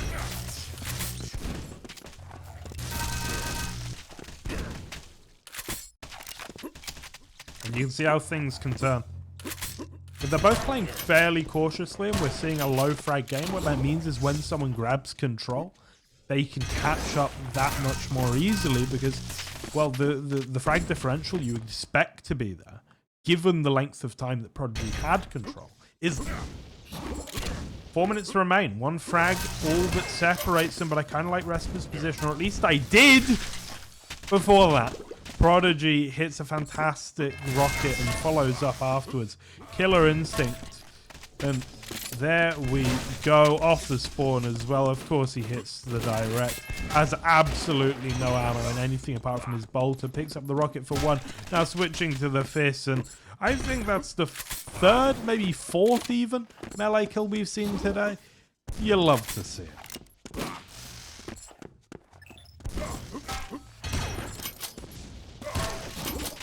And there we go. Prodigy now starting to stretch his legs and stretch his lead. Resper going to push in with the LG. Looking dangerous indeed, but not enough.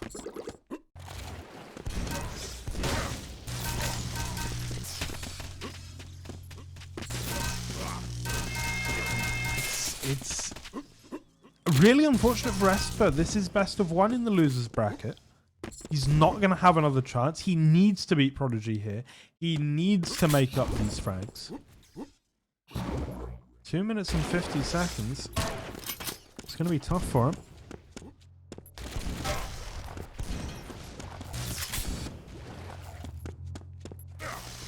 And look at Prodigy here. Very disciplined. Doesn't show too much for himself. Actually gets a lot of damage there for very small indiscretion, I feel. But that's sort of what happens when you get two mechanical monsters on a map together.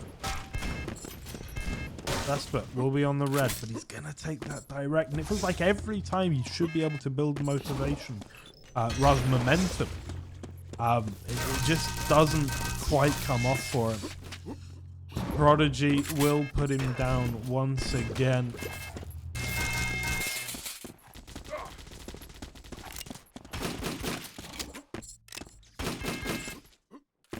Onto the red goes Prodigy. Resper couldn't stick around.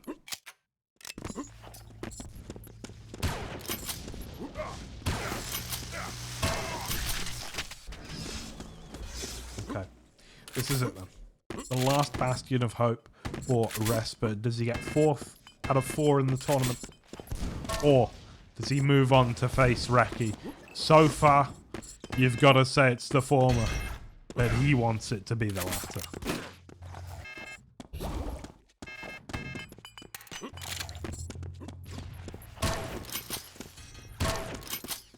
Rails coming out of Prodigy, and that's going to slow down Resper. Anything that he might have wanted to do with that stack, any sort of aggression, it has been halted again and again and again. Prodigy doing so well here. On to the red he goes. 10 frags to make up in a minute. It's too much. It's too much. I'm sorry to say. Respa fans in shambles. 9 to 20. It is all but over.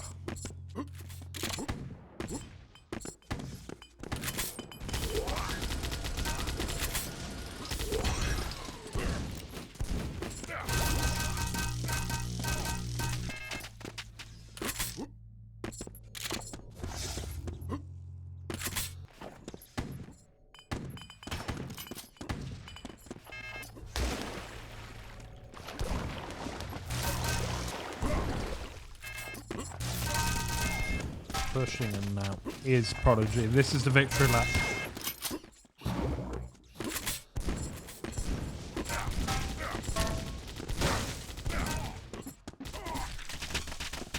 And we are denied the last melee kill. But there we have it.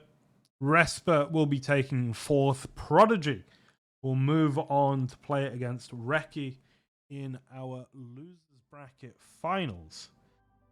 Here's the bracket for you. It's going to be Reki versus Prodigy. Winner will face Cygnus. Yeah, it's gonna be a good one. I'm looking forward to it. All the games today have been absurdly good. So much better than you can expect. Arena FPS games, look, they're beautiful. We love them. Get a lot of one-sided games. It's just the nature of the beast. But today, no. Each and every one has been entertaining. Each and every one has given us a new reason to cheer. And here are those highlights.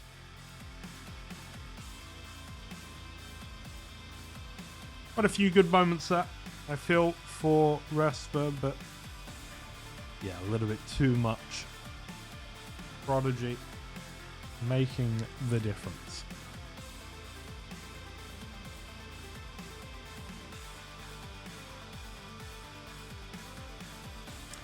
As we will have to do a quick server migration. So this is a North American tournament, which while Europeans are allowed to play... Ooh, we're staying London server. Okay, we're not moving. Reki wants to play Prodigy on his home turf. Interesting.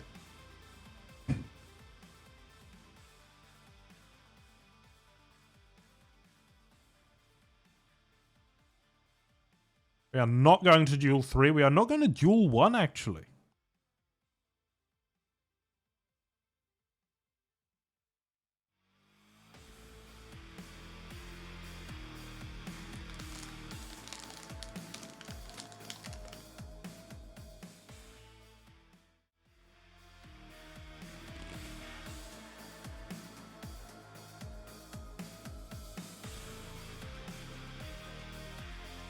So it is going to be a best of 3 here in the losers bracket final.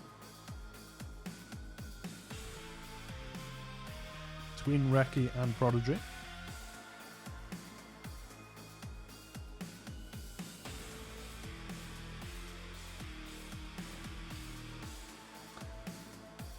We are just waiting for our map. Picks and bans to come in. Reki will be banning Duel 3.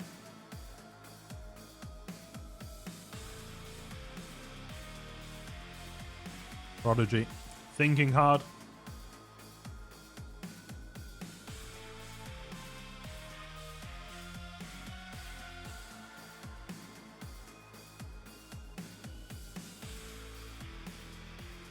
Aggressor is gone,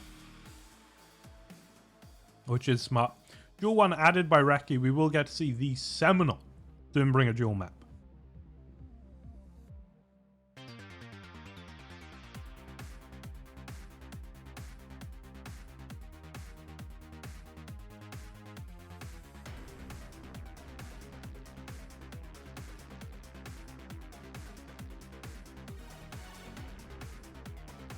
We're going to be going to GT4. Okay. Probably the 2 most similar maps in the pool for my money. So that leaves us with Fata, Duel 4, which is now gone. And I do believe... No, Duel 2 gone. Okay, so we're either playing Duel 4 or Fata Morgana for our decider.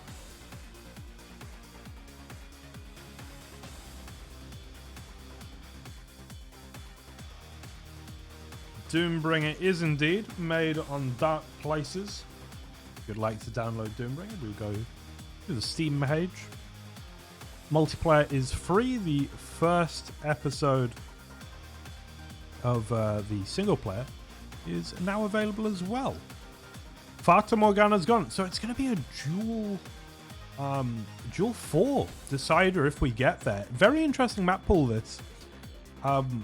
None of the faster maps. We're going to see the bigger, the more cerebral maps, especially Duel 1. I'm happy to see it. This is, in my opinion, the best map in Doombringer. And it's an original. It is in no other game, as far as I'm aware, which is always cool. It's got a few very, very nifty little features that I'll be pointing out as we get into this. We are on board with Reki, who I'm hoping is going to show us the best part of the map very, very briefly. No, he avoids the teleporter because of course he does, because I want him to do it. And Reki hates me. So a little bit of Doombringer lore there for you. The main programmer and the esports coordinator despise each other.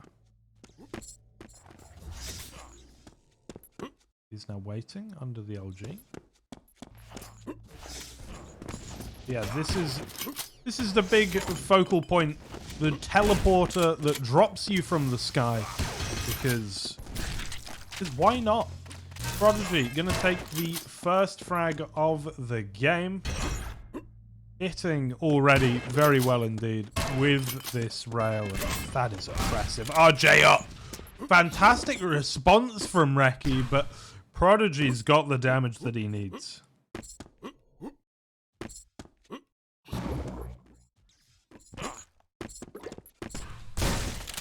Bang. 3-0 already. The dream start for Prodigy.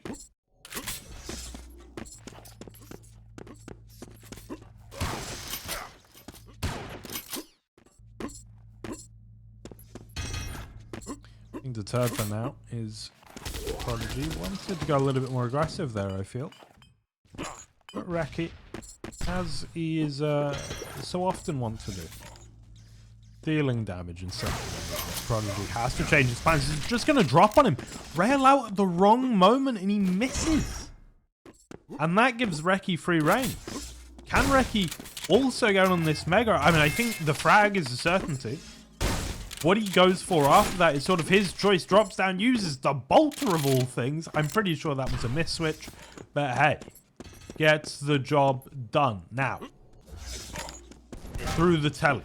Prodigy, I think, wanted him to, as now Reki has the harder job to do. Has to hit those rails, but hey, if you hit them, it's all good. Gotling is powerful, can bring you down, but Reki holds on.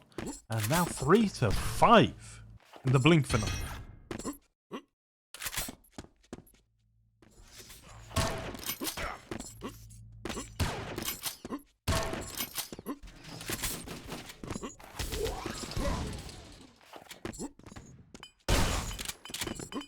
That is bold, Reki.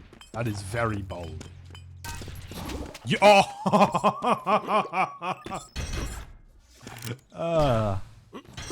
love to see it. You really do.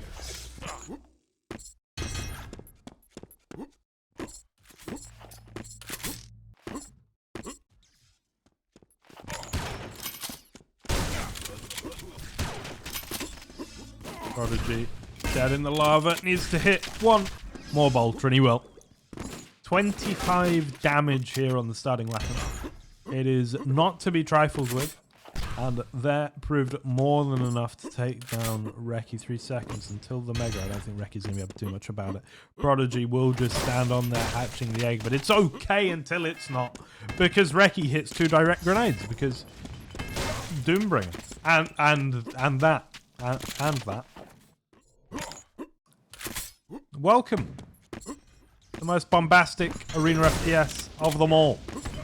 Where the shotgun does 144 damage and you can shoot cross-map with grenades.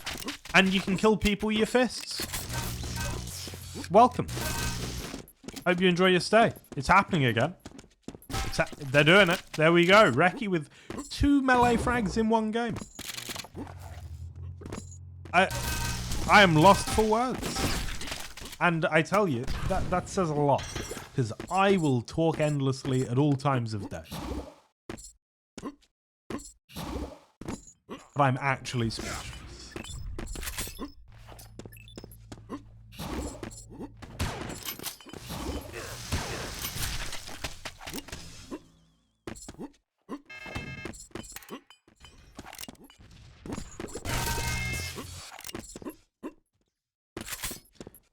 Not even halfway in, 17 frags already. I said that Duel 1 is a little bit slower. It's a little bit more cerebral, but when you hit as hard as these two do, the frags come thick and fast regardless.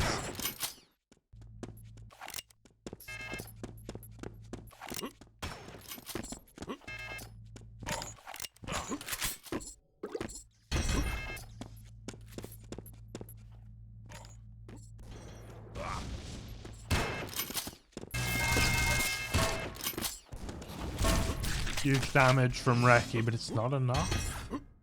It wasn't coming up anytime soon either. A little bit odd, that.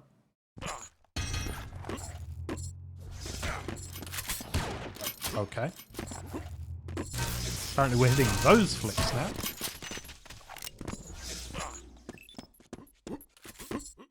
He's 13. You gotta love Reki's position here.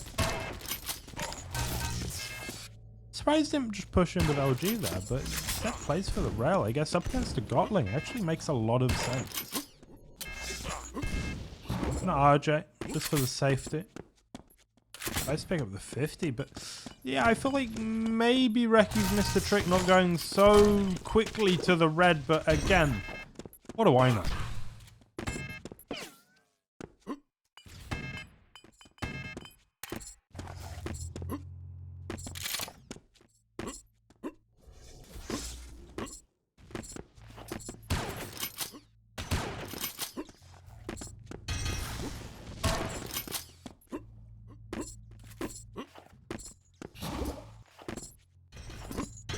Is up with the red. Prodigy very, very quick there, and I tell you, the knockback on LG in this game is as such that low ground advantage is a very real thing, and it can be scary if you don't catch it early.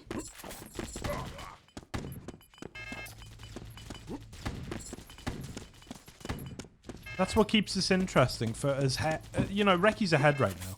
But Doombringer can turn so quickly.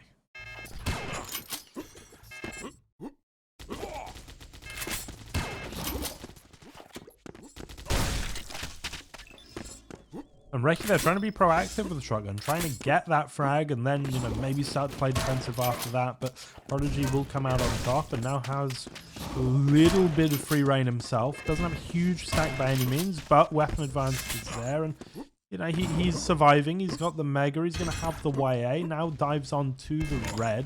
And look at the damage here. It's going to be one round. It will be another Prodigy. Ooh, not the sort of shot you'd expect him to miss. And doesn't go for the ammo. Instead, wants to continue fighting. Reki takes him down with the shotgun. 16-10 now, though. As Prodigy will answer back, and I think this is a crucial map to win in the best of 3, as we are going to Aggressor shortly after. No, sorry, GT4. I take it all back then. This is still anybody's game, don't worry. 2 frags immediately for Prodigy though, and 2 minutes remain. Oh, the rockets though, they're good enough from Reki, and Prodigy hits very little though.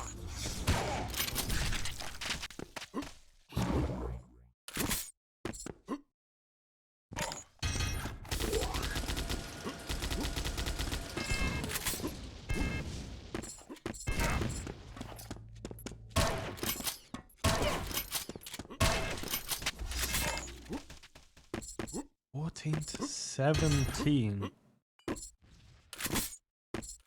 onto the Gotling. Prodigy wants to find Reki, you can tell. Wants that fight. And it's whether Reki wants to give it to him.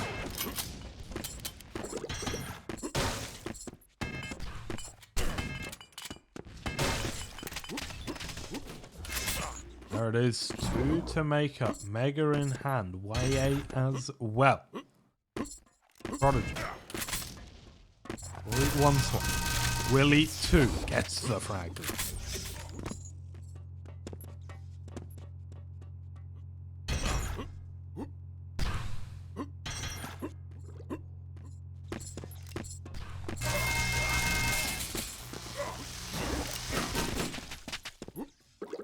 Prodigy evens it up.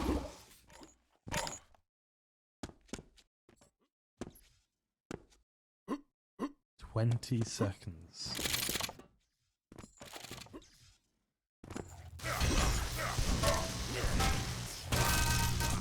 Oh, the damage coming out of Prodigy, but no, it's Reki. Gets on top, but he pushes forward. Was that a little bit hasty up against the shotgun? Prodigy is going to take him down, and this is it. This is sudden death, ladies and gents, boys and girls, everybody else as well. You're all included for this. Next frag wins red for Prodigy, but what is that fight? Oh, God.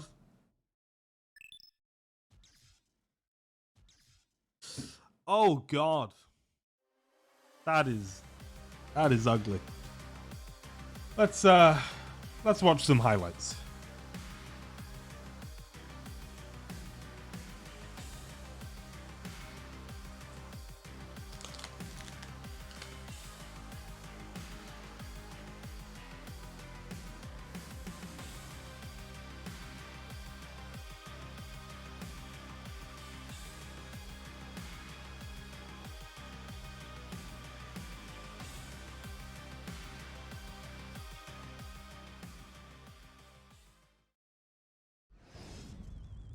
And on we go to GT4. We're on board with Prodigy, who just lost out in sudden death. Reki gonna take the first frag here as well.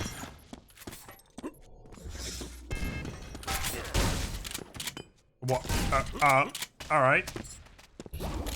Doombringer. Oh. What is happening? What is happening?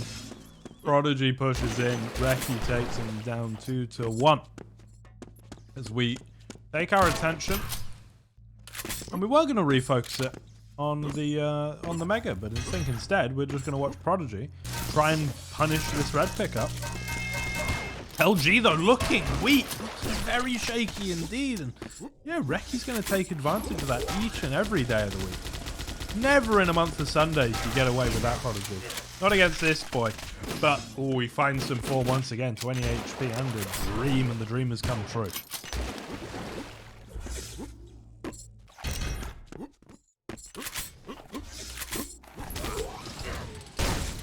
Up close.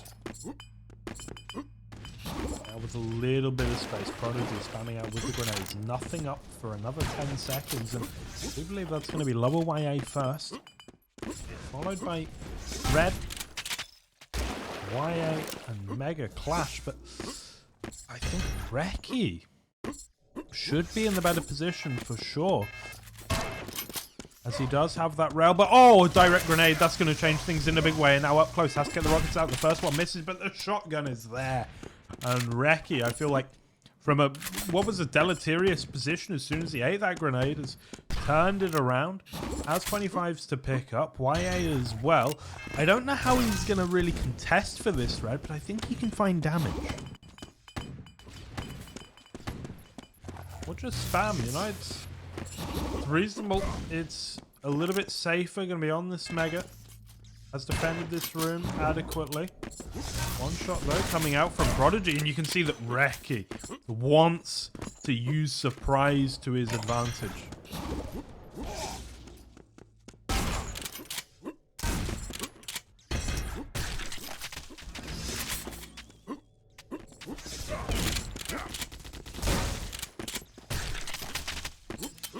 we go, 5-5 as Prodigy will even it up.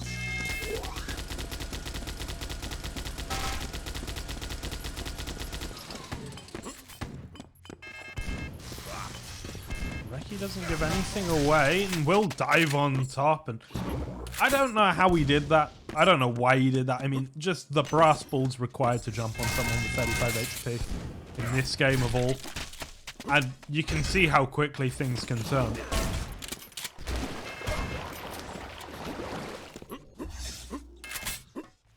Six to 6. Prodigy takes the lead.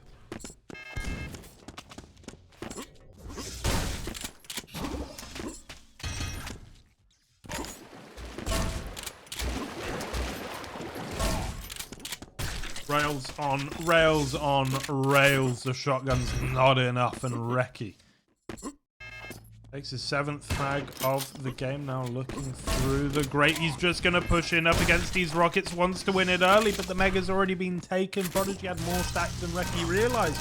And now he's going to drop on him with the LG. It's definitely enough, though. 9 to 8 as the games. They just couldn't get any better. They just couldn't. Each and every one is delivered today. It is a true joy to be here. And it's not over yet. 9 to 8. Prodigy, small advantage. Very, very small. And we've seen how quickly Reki, with his really decisive attacks, has been able to cut people down. But, well, that frag goes to Prodigy. It does have a big stack. One of the biggest we've seen all game long.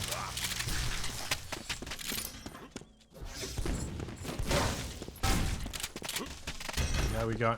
12 to 8. A little bit more comfortable right now for Prodigy. Hits the back-to-back rail.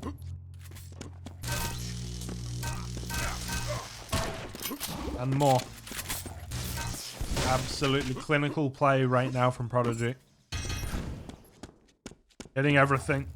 Playing calm as well.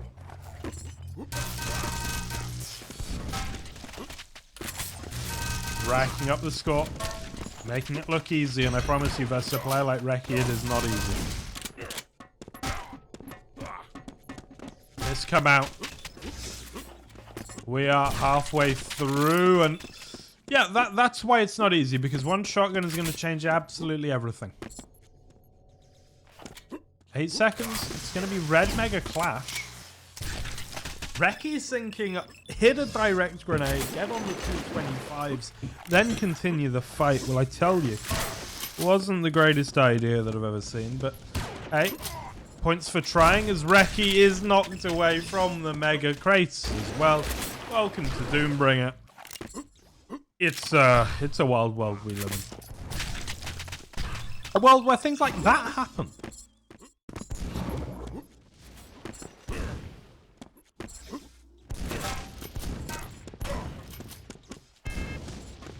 Dios mío. Reki back on the ball.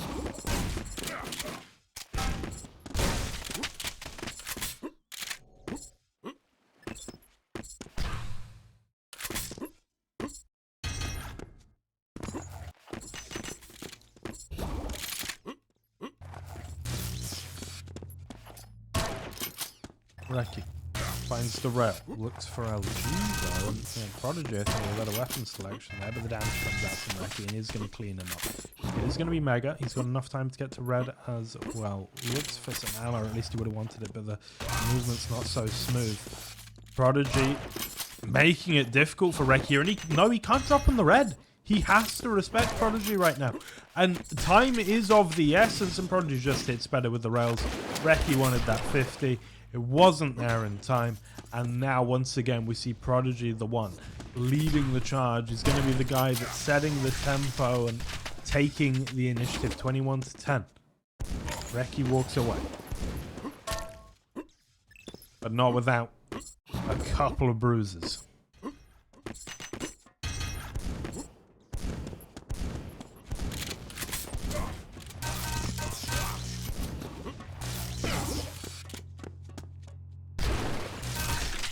Reki pushes on in, okay. Okay, that's sort of what he needs here. I mean, I don't think on paper that's the greatest play in the world, but it works, and you've got to take some risks at this point. 21 to 12. boys are putting on a show right now, and Reki, I think, wants the 2-0. Is he going to be able to make it happen? Well, that's a fortuitous spawn for him, and absolutely with 2 minutes left, this is possible. We saw how Prodigy racked up the score. He stood center map, he went to the spawns, he quite systematically took Reki down, and now Reki can do the same. He's got a little bit of an issue in terms of ammo, and he's got quite a bit of an issue in terms of time. But 6 frags in 1 minute and 40, stranger things have happened at sea. Less, yeah. And I think that's the ankle breaker right there. I think if Prodigy can just make it a little bit messy, a little bit dicey for 1 or 2 more frags, then we're going to see this turn into a very difficult game for Reki. As of right now, it is possible. He needs the 50 bubble, though. Prodigy, well, it's already gone. He's defending the top YA. Oh, God. Reki pushes in there, and he almost makes it work, but I feel like Prodigy has now done too much. He's on the Mega. He's on the YA. He's now defending this red as well as getting a frag of his own, and that may well be it. That may well mean that we go to a third map. Prodigy in a commanding position right now.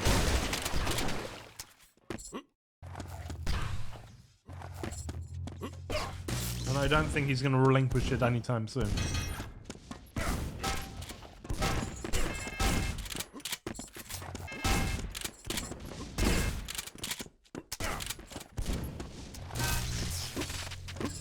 (26-16). It's another close one as we go to our decider. Prodigy or Reki in the grand finals versus Cygnus. That's what we're going to be figuring out.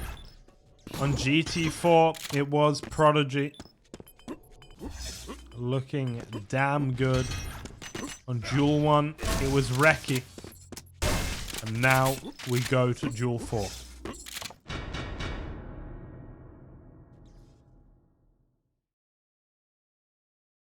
Show me the highlights.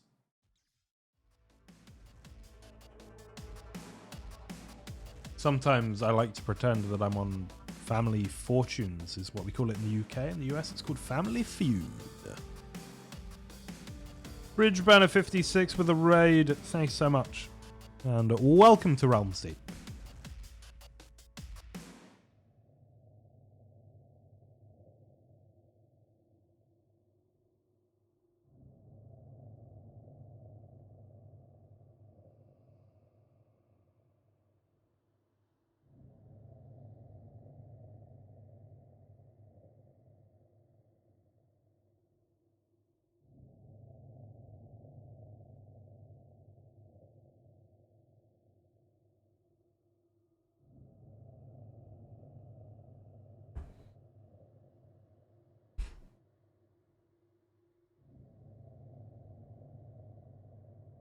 And we go back to Duel 2 then. As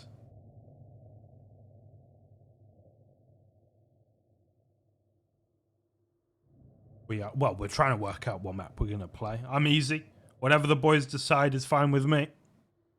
But it looks like we'll be going to Duel 2, which I'm a fan of in general, and I'm a fan of between these two as well. I think they've been very, very evenly matched up to now.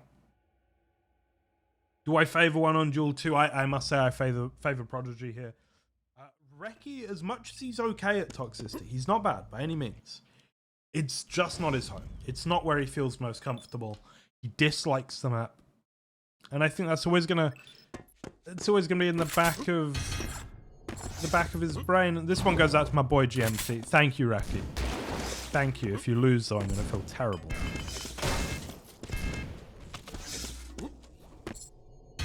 Reki, of course, once got paid for beating me in Doombringer.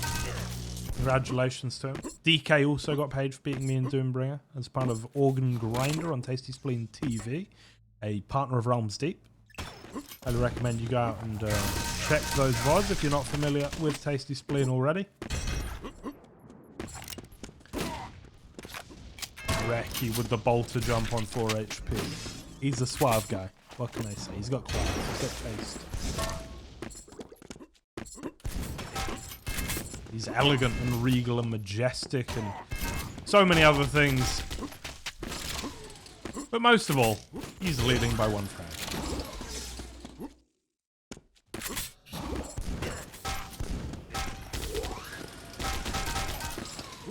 Look at the Gotling guy.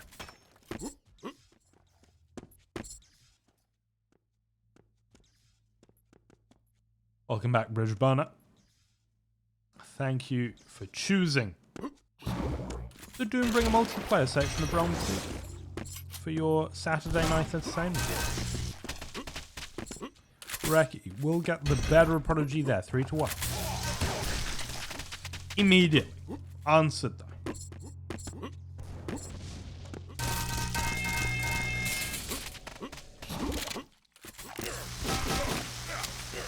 Great damage coming out from Prodigy, but yeah, ammo's the thing. Ammo is a serious consideration in this game. You can see the effects of it quite clearly there. Prodigy, oh dear lord. With the Gotling. Now the red and 5-4. They are just going at it right now. As Prodigy takes a little bit of spill into the drink. It's going to be on that Mega though. It's basically fresh spawn stack, but Reki's on a whole lot less. And a rail at that range, because yeah, why not? A rocket like that, because again, why not? When you're Prodigy, you make your own rules.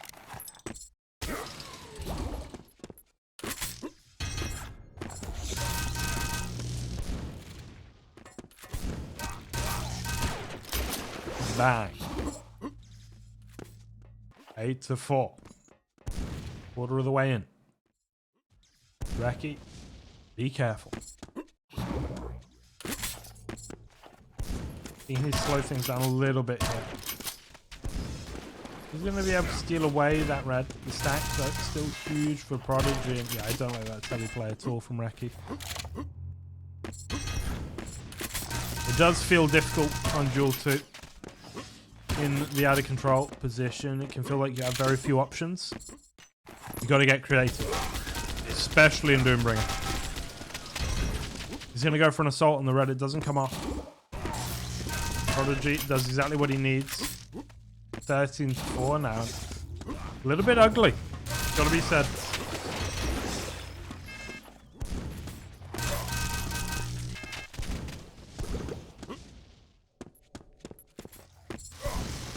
Struggling to see the end for Reki right now.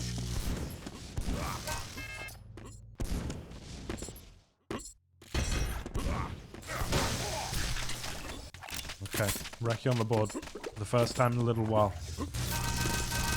Gonna have to try and push this advantage. Doesn't really have the stack yet. He's got the frag that should buy him the stack. It should get him a free item or two, but no.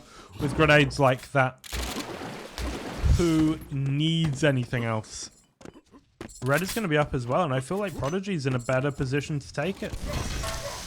Big rocket. Oh, but it actually plays in the favor of Reki. He's now going to drop down, hits a beautiful direct, and the assault continues. 16-9. These leads can evaporate very quickly.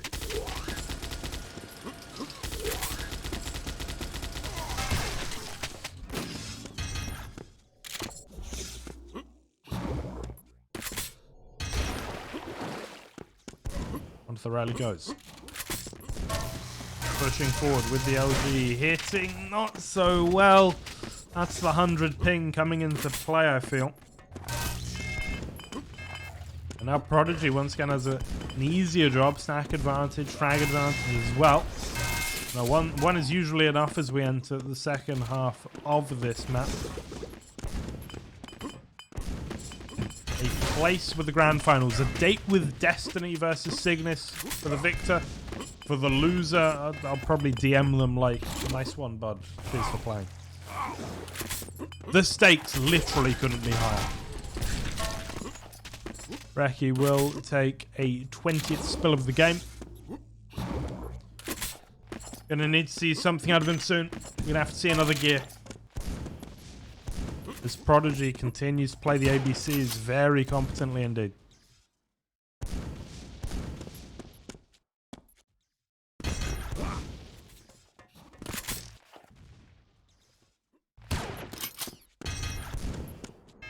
He's slow to a crawl. Until we don't. And this is Prodigy with the route. Looking to just shut any ideas Reki might have. Shut them down. You are never getting this Mega. You are never getting this Red. Prodigy's running the items very well right now, but doesn't actually have a massive stack. But oh, you hate to see it. In this game, if you shoot underwater, your LG, you die. You also output a massive amount of damage for anybody in range that you're aiming at, as goes along with, I believe it's your ammo. But yeah, it's always an instant kill on yourself. So a little bit of a mistake there from Reki. Would have gone the same way, more or less, regardless, I think.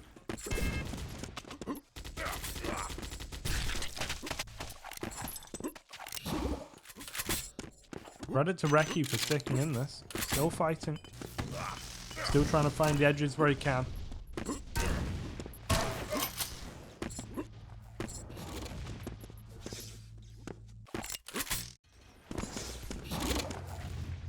3 minutes remain.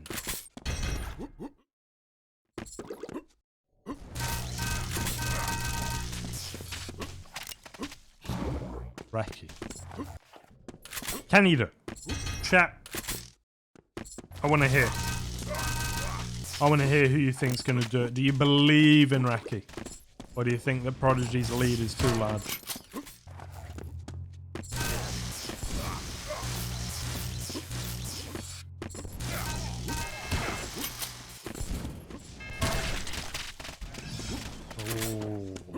That could well be a pivotal moment as Reki continues a little bit on the warpath. Now, you can see he's building up speed, he's building up momentum. He's going to put himself just 9 frags away from the sudden death. Make that a sensational play from him. He's going to have to push in here. Every move he makes from now on is going to be aggressive. And aggressive and aggressive and aggressive. More and more and more. As the time ticks down, because he's just losing options at this point.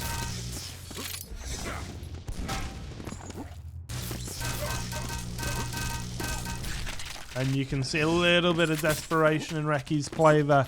And that could well be the decider. But no, he comes back swinging. He's on to the red. He's going to be collecting that. Now, with the rocket round the corner with the rail, that is sensational.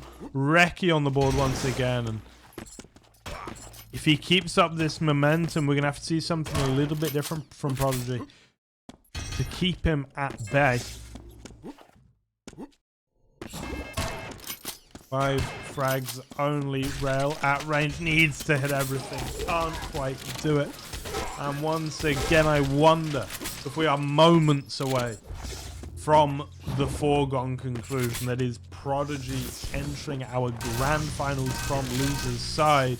Reki will push on in. Reki will fall again and again and again as Prodigy, arguably the best player in Europe right now, unable to take down the mighty Zorak War. No, Reki. What am I saying? Nobody can take down Zorak War. I must be going delirious.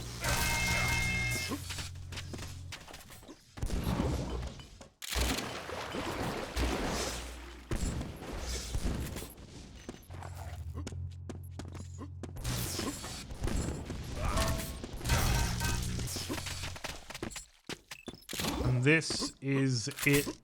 Prodigy will be moving on to the grand finals. Well played to both. An entertaining series once again. There it is. And here is your bracket. Cygnus versus Prodigy coming up. The grand finals. It is going to be a best of 5, 1 map advantage to Cygnus. We'll be getting into that very shortly. But before that, we're going to have a brief break and have a look at our highlights thus far.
Hello and welcome back to the Doombringer multiplayer exhibition here at Realms Deep. We are about to get into our grand finals between Cygnus and Prodigy. It has been an absurdly good day for Doombringer. We have seen so many great matches, so many great frags. The highlights, well, they've almost been endless, as I believe you were just on a loop watching them. But here we have it. It's a best of 5, 1 map advantage to Cygnus, having come through the winner's bracket. Prodigy has fought valiantly, losing to Reki in round 1, beating Respite, then beating Reki in a rematch, and it's now here to stake his claim as the best player in Doombringer, not called Zorakwar, which is really all we're ever fighting for. We're okay with it. We've made peace with it. Because we are doing our map picks and indeed our bans. It looks like we're going to be going to Duel 3, Aggressor, GT4, and we won't be going to, I believe, Duel 2. Oh, we're going to see a Duel 3. That's really exciting, actually. We haven't seen that yet today. It is the newest map in the map pool. It's one of the weirdest maps, and it's an interesting one, actually, because when it was being developed, and which is, you know, sort of ongoing, it played and was thought about in a completely different way to how it is now. The placement has changed a little bit, which means that geometrically, it's very, very favorable to be using the LG. But where the LG spawned before sort of meant that didn't matter. Because it was just too hard to get, and there was no ammo, and it was rough. But now, it's that little bit more accessible, and it's all different.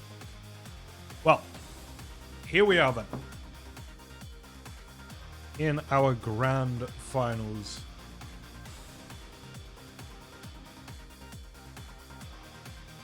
As soon as we have the Cygnus has been poisoned. That's a shame.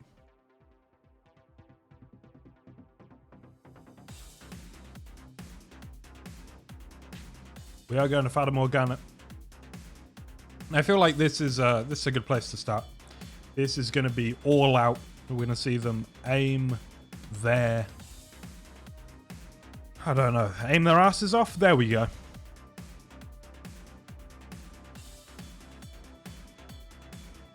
Here we go then. On this, the aimiest of aim maps, 2 Titans enter the ring. Only one will leave. Cygnus versus Prodigy here in the grand finals, and we are on board with Prodigy, who tries to get a little bit of luck with the grenade. Nothing quite comes of it, and yeah, this is already I think quite telling of what things are going to look like here, how you have to play around a strong LG play here on Fata Morgana. You cannot give away anything. Because the knockback is so high, if you are above them, you are going to die very shortly. Prodigy.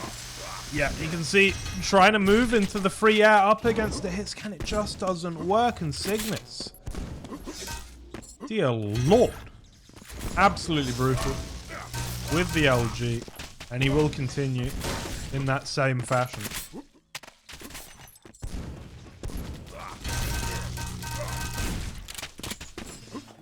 Fantastic switch as well. Prodigy is apparently a little bit tipsy. Cygnus is apparently poisoned. You know, this is an interesting match.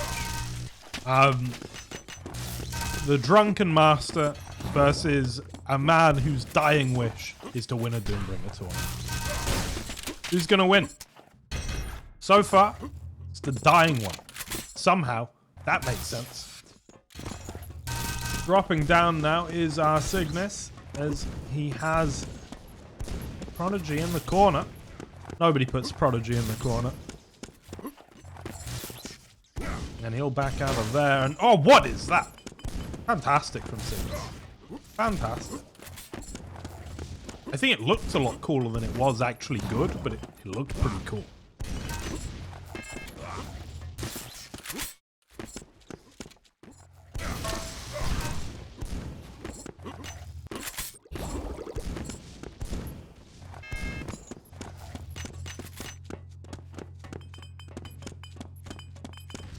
I love the little grenade shoot on this map.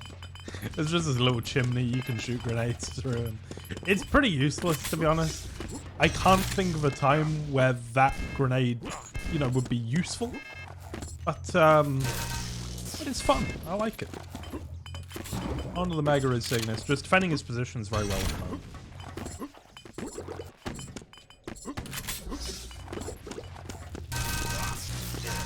Huge damage.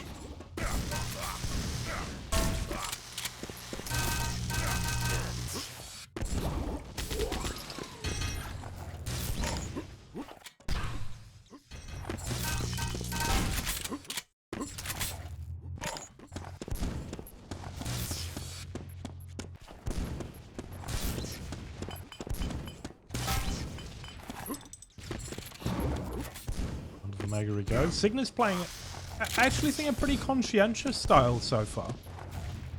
Hasn't been pushing his advantages that hard. And that is, yeah, that's a thing of beauty right there. Oh, look at him. So calm at the moment, so composed. And in true esports fashion, the grand final is going to be terrible, isn't it? Just how it always is. The semi-finals, amazing. Get into grand, suddenly everyone's cursed. Cygnus.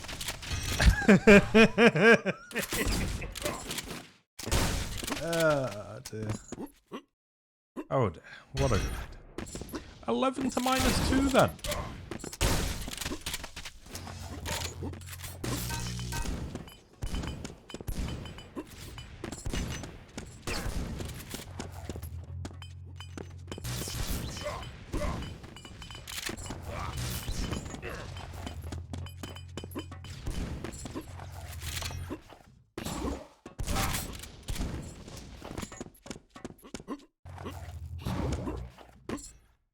Off to -2. Cygnus looking large and in charge as Prodigy. Oh, just about. Has a bit of a whiff to begin with, but does eventually find his target. Good shot that. Starting to lose a little bit of hope for Prodigy. It is Fata Morgana. Things can swing, but he's going to have to get going sooner rather than later, and through the window. All the way to the wall. But, oh, giving away the freebie, just jumping on the sword that is Cygnus' LG. Questionable, and that is equally questionable, but who designed these grenades is the question. And the answer is a very drunk Swedish man, probably. I don't know that he's drunk for sure, but chances are good.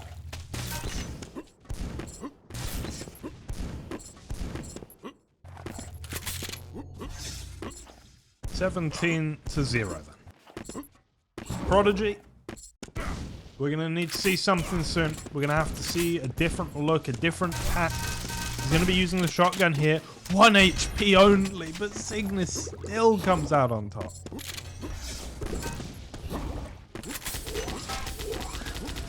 He can't keep getting away with it. I mean, he probably will, but, you know, memes.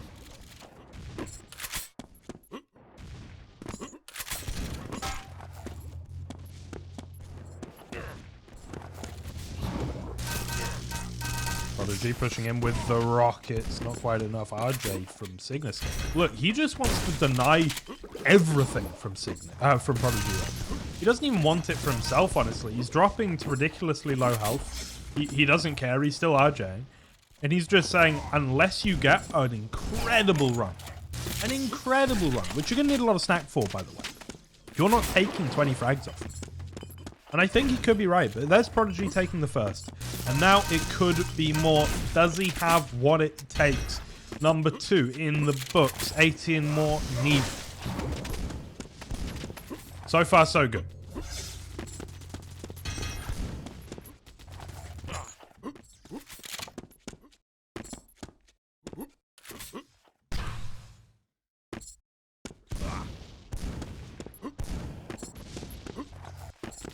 You can see Cygnus, he's got this other gear. He'll take it slow. He'll avoid you. We'll look for this little chip damage here and there, but Prodigy does come out better. Dropping here. It's risky. But the timing's good. Jumping up. Cygnus was prepared, and I think that's probably a surprise for Prodigy. He thought he was doing something a little bit sneaky, but he's going to win out anyway. And he doesn't have the stack now, but he's done well. He's weathered the storm a little bit, but ooh, no, no, no, no. That is what we call a momentum killer.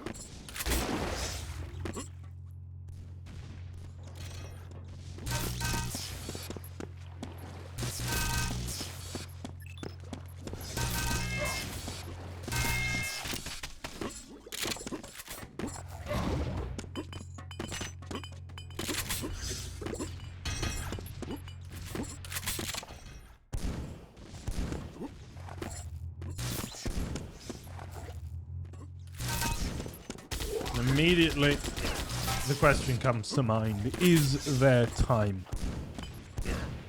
And I'm sorry to say, I don't think there is. Cygnus looking a little bit too solid. I must say, just really clean play from him. Nothing too showy on Fato here. He's just done what he needs to, nothing more. I feel like he's let Prodigy give him what he needs, more so than, you know, really chasing it. There's not a sense of desperation in Cygnus's play at all. Very composed.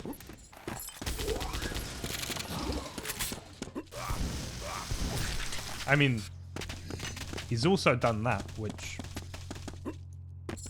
is dumb, but, you know, it's alright. I'll forgive him.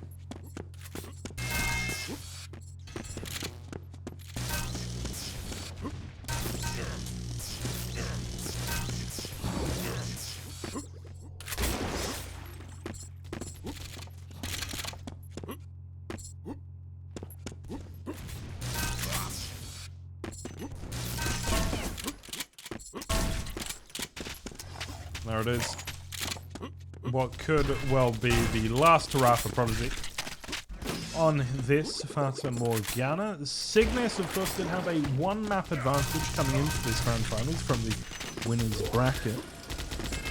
And will now be 2-0 up.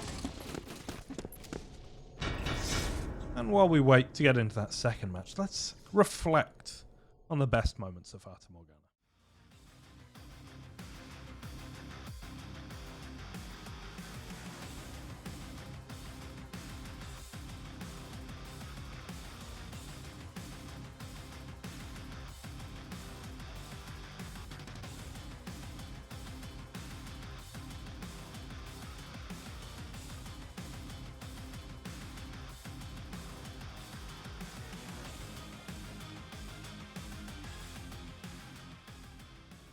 And we are now on Duel 3. One of the most controversial maps in all of Doombringer. One of the newest maps in Doombringer as well. And recently with this art pass, which, oh, doesn't it look great? This is going to be the first time on the stream today we get to see the single-barreled shotgun. That's exciting. I call it the fun gun. It's a shotgun, and you shoot it quickly. It's lovely. It's not particularly strong, but it is lovely.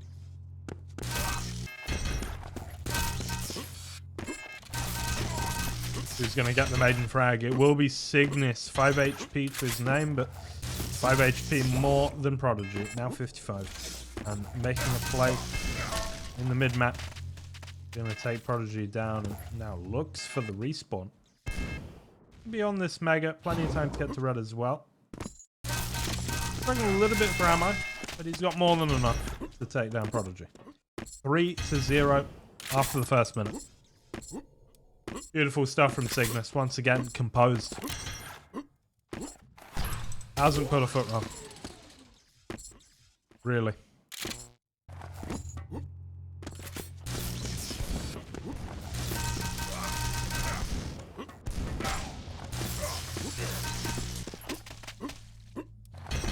You see, Prodigy, he's the one initiating the fight there. He's the one trying to make things happen, and Cygnus is just letting him.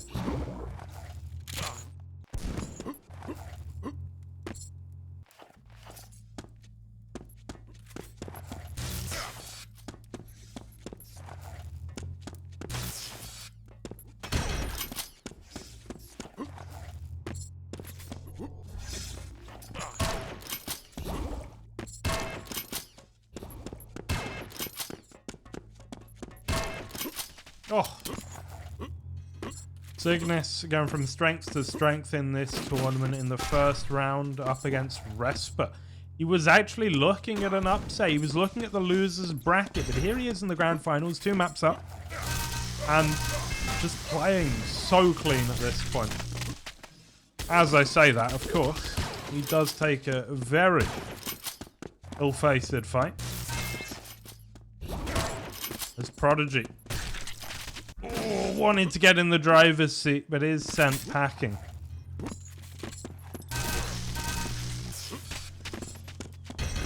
Okay, firing back. This is competitive right now. Prodigy will get the levitate, the frag as well. It's 7-3. Onto the LG ammo. That is more or less a major item on this map. Ammo's a serious consideration on Duel 3, and the LG is just that perfect range in most areas of this map, so you're going to see a lot of it. Prodigy will take down Cygnus. 7-4 now. Big rocket though. Cygnus, he just smells blood. He wants to go in here, and I'm not entirely sure why, but oh dear lord.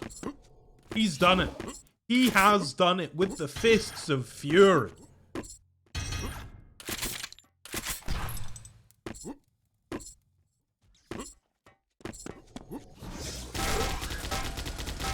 Huge damage with the Gatling. Gonna switch, hits the rail as well, and another. Cygnus turning it on and turning up.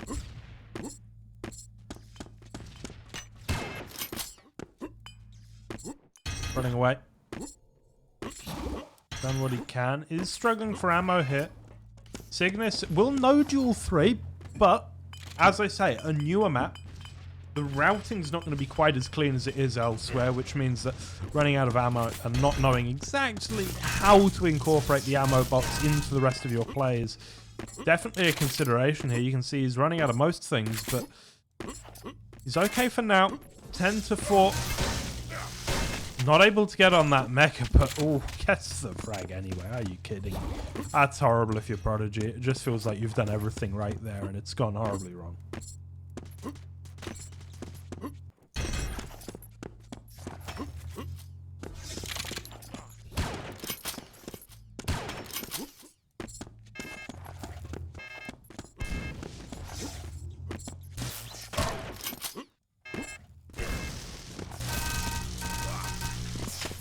Dropping down. Cygnus. Not gonna let his grip over this grand finals go.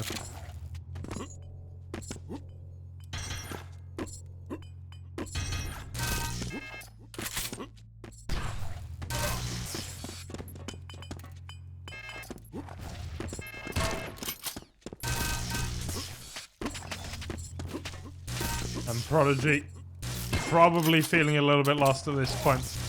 He's going to be on the route. 2 frags, rather 2 shots, will give him the frag.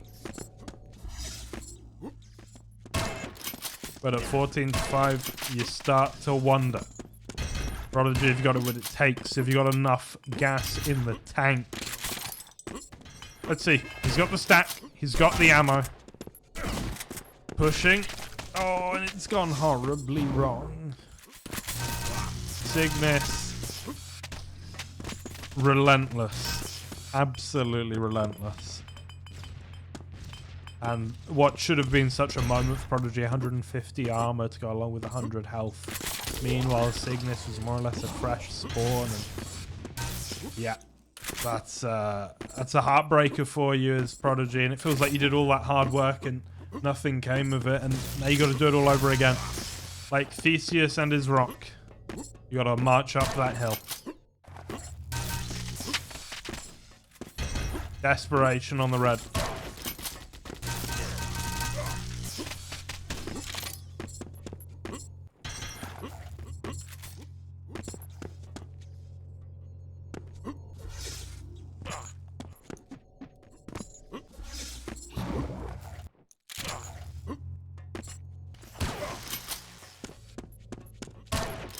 One shot.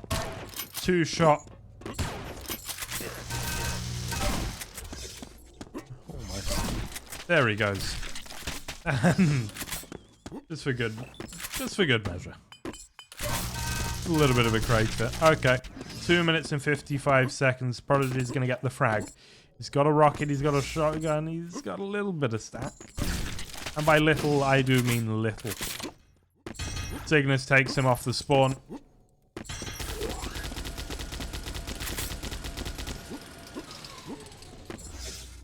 And this could well be curtains, I think. It is a foregone conclusion at this point at 20-7 here on Duel 3, a map that snowballs at the best of times. And while it will be the red for, no, rather the mega for Prodigy, and indeed the red, how can he possibly make up this frag deficit?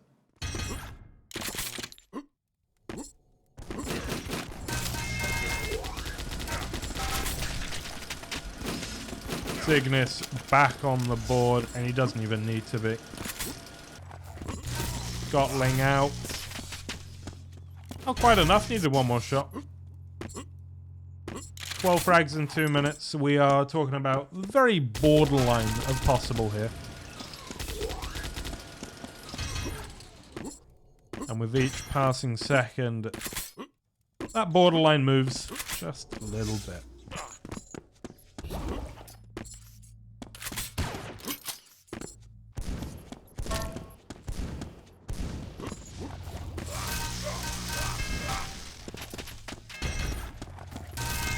Prodigy looking to get a few frags for the montage. Get it in the mon, they say.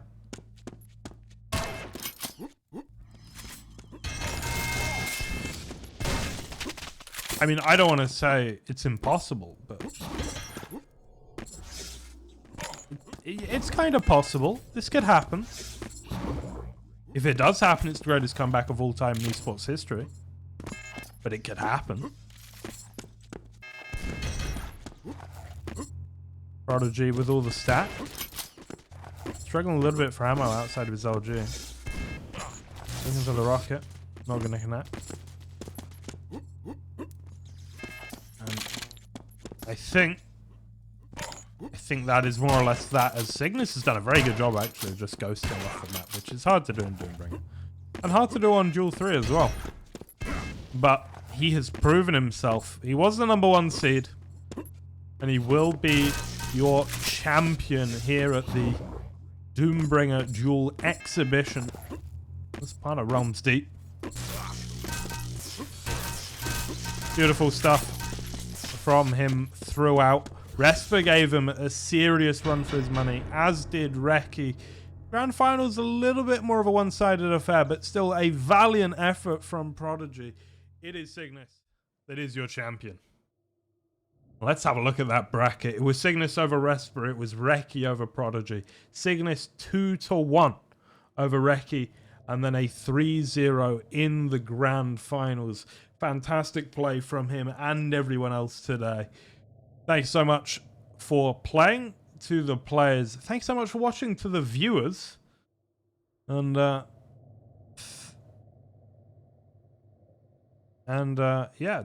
thanks to everyone involved. Producer especially, Galmo-san in the background. He's pressing the buttons. He's doing a great job of it. Very nice to work with as well. I have no complaints. And yeah, we're going to watch some of the highlights because there were a lot of them. There was a huge number of them. And then we'll be moving on to Insanity Deathmatch.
Hello and welcome to Insanity Deathmatch, and this is a, well, first of all, I am Capelli47, good god, I'm already pretty tense.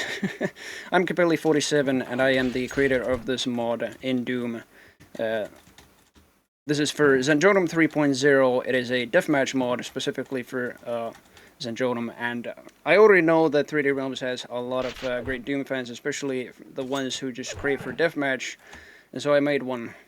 And I sort of made it to the very, very limit, to say the least. What Insanity Deathmatch does is, what it basically is, it just replaces your standard Doom Deathmatch things with random insane weapons, several armor types, wacky power-ups, and over 700 jibbing sounds. And the mod doesn't feature any new maps, not yet at least, but it can be played on any Doom 2 map, and also works in Last Man Standing and Capture the Flag, as well as with Zandronum's built-in Insta-Jib and Buckshot modifiers. Actually, I don't want to show the menu because the streamer cannot see it, but in any case, you can join. I'm on a server at the moment, and you can join. I think I can also post the server names to the chat, and those are the server names. I am on the FFA US server.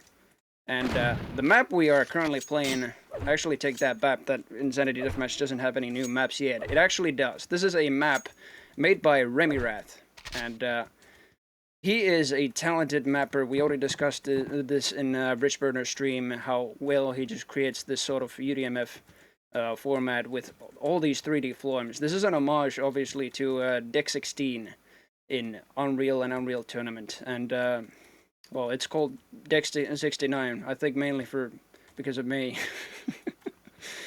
Well, like, I don't know. I just go with the explanation that maybe the whatever ship we're on actually has more than 70 decks, so this is the 69th deck, whatever.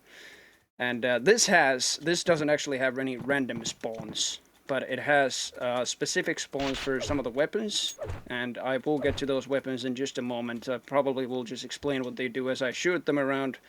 And you can join the FFA server. It has been posted in the Twitch chat using Doomseeker or Doom Explorer if you have Zandronum installed. And basically, well, let's just say this map, like Remy's interpretation of Deck 16 is just awesome. He made the first iteration with like full things and all the 3D floors and everything, even the Ultex textures, and I think the sky didn't exist back then, but in any case, otherwise the map was completely finished inside a single day, I think. Yeah. And he did a magnificent job, even replicating some of the weapon spawns, just the grenade launcher, I think, in Unreal Tournament at least. Or even in Unreal, there's the 8-ball, which is just a combination of a grenade launcher and a rocket launcher. Then there is the big weapon spawn, which I think is very much akin to the Redeemer in Unreal Tournament. At least it just devastates the entire map. It's even called the Devastator 1000. I think that's very much enough projectiles. And most of these weapons I made, I based on some of them on existing weapons in Realm 667, which is a repository for things in ZDoom, mainly for GZDoom or even compatible for Zandronum. And most of the sprites are from there. Some of the code is even from there, but mostly by programming. This is made by me, especially with the random spawns on the vanilla maps that haven't been made standalone for Insanity Deathmatch, but this has been. And I don't know if I could actually, why I don't want to enable cheats or anything, but I just want to showcase every single weapon that there is. Currently I can only show the weapons that are in the map. I might actually start with the starting weapons, because that's the best roster I can actually get my hands into. I mean, first of all, suiciding has been disabled. God damn it. Excuse me about the profanity, by the way. And I win. The starting weapon is, first of all, the pistol, which you see right here. I think Guillermo needs to focus on me the next time the map starts. There we go. And the pistol is pretty much useful now. It fires faster and deals more damage. I think it's a very balanced starting weapon. Chainsaw, as soon as I can just...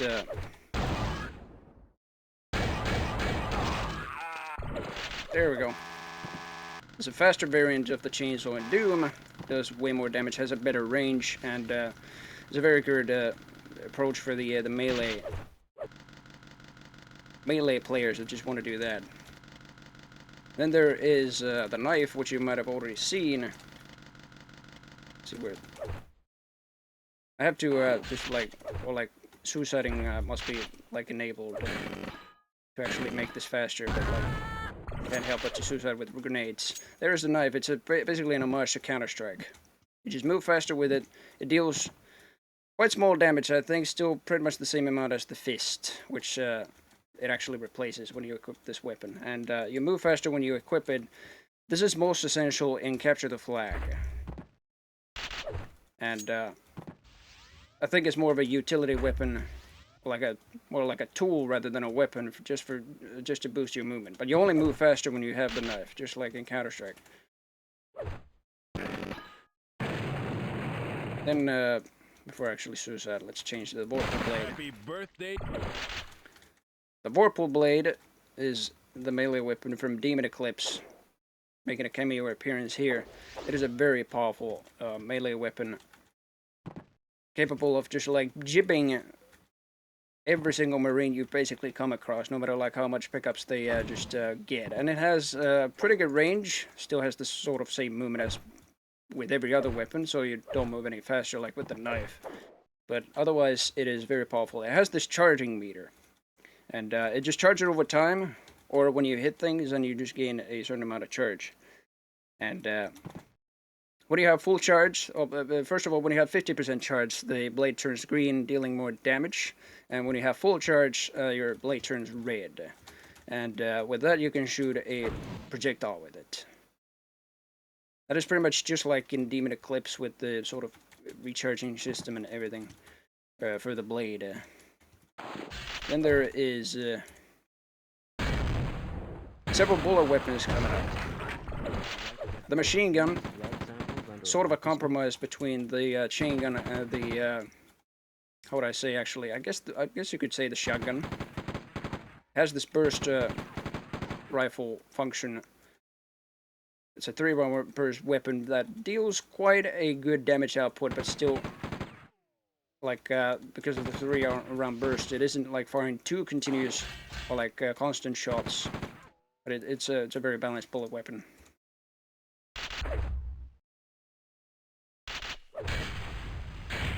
I have to suicide every single time. There we go. Okay, suiciding is still disabled.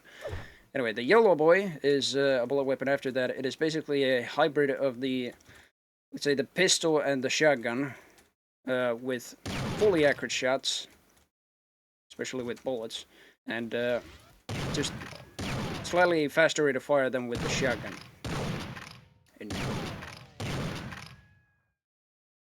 And basically, how would I say it? This is a very good starting weapon for like a sniping option. It deals quite moderate damage. You can two-shot most of the enemies. Yeah, the enemies, like as you probably even saw from me just like respawning after I suicided, you start with 200 stack, 100 health and 100 armor. And that stack can go down pretty fast, even inside half a second. Oh, why didn't I change the damn weapon? The blaster is up next, and this one has... The sprites are sort of Franken-sprited by me. The pistol sprites are from Hacks 2.0, and the hand sprites are just like merged in together into that sprite. But it's a blaster, even using like some Blake Stone sound effects. It's a slower version of the plasma gun, but deals quite a lot of damage if you can hit the projectiles well enough. Just predict your targets, and they're pretty much dead in 2 to 3 shots. And the Mr. Cat has connected. Mr. Cat is a good friend from Hellforge Studios. And by the way, Insanity Deathmatch is part of Hellforge Studios. And you can check their website, which has just been launched in Realms Deep. Hellforgestudios.com. They have quite a lot of games in development. I mean, I guess Hellforge Studios is sort of the publisher for those games, and they just keep on getting content going in like standalone games, and also the Doomforge part is for Doom mods like Insanity Deathmatch is also included there. Where was I? The Boomstick. Now it's interesting with the Boomstick and the upcoming Buckshot, because these are mostly the Quake 1 shotgun and super shotguns, and originally this mod was supposed to be like a balancing out classic deathmatch in Doom with additional weapons added in, just to make like this a more frantic arena FPS, I guess. And I thought of adding like some Quake weapons as well, and mainly even the railgun. The sprites are from Skulltag, but otherwise the railgun works just like in Quake. And there's many other weapons that just like have the sort of treatment as Quake do. Now Mr. Cat is just murdering me with a chainsaw here. There we go. But yeah, basically I wanted to do that first, and I don't know. Then I realized, I mean, it was going well, but then I realized that there already was sort of a mod that hybridized Quake and Doom, at least with the weapons, and that was Eon weapons. So then I thought, well, okay, well that's already done. What if I make my own thing? What if I make these weapons completely bonkers? Not almost Russian overkill style bonkers, but still bonkers enough that it's still balanced. But the skill ceiling is still manageable. And currently the skill ceiling is more like the floor, not the ceiling.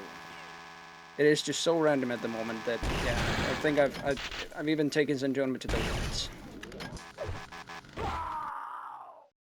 Also, yeah, don't mind about the White Fist.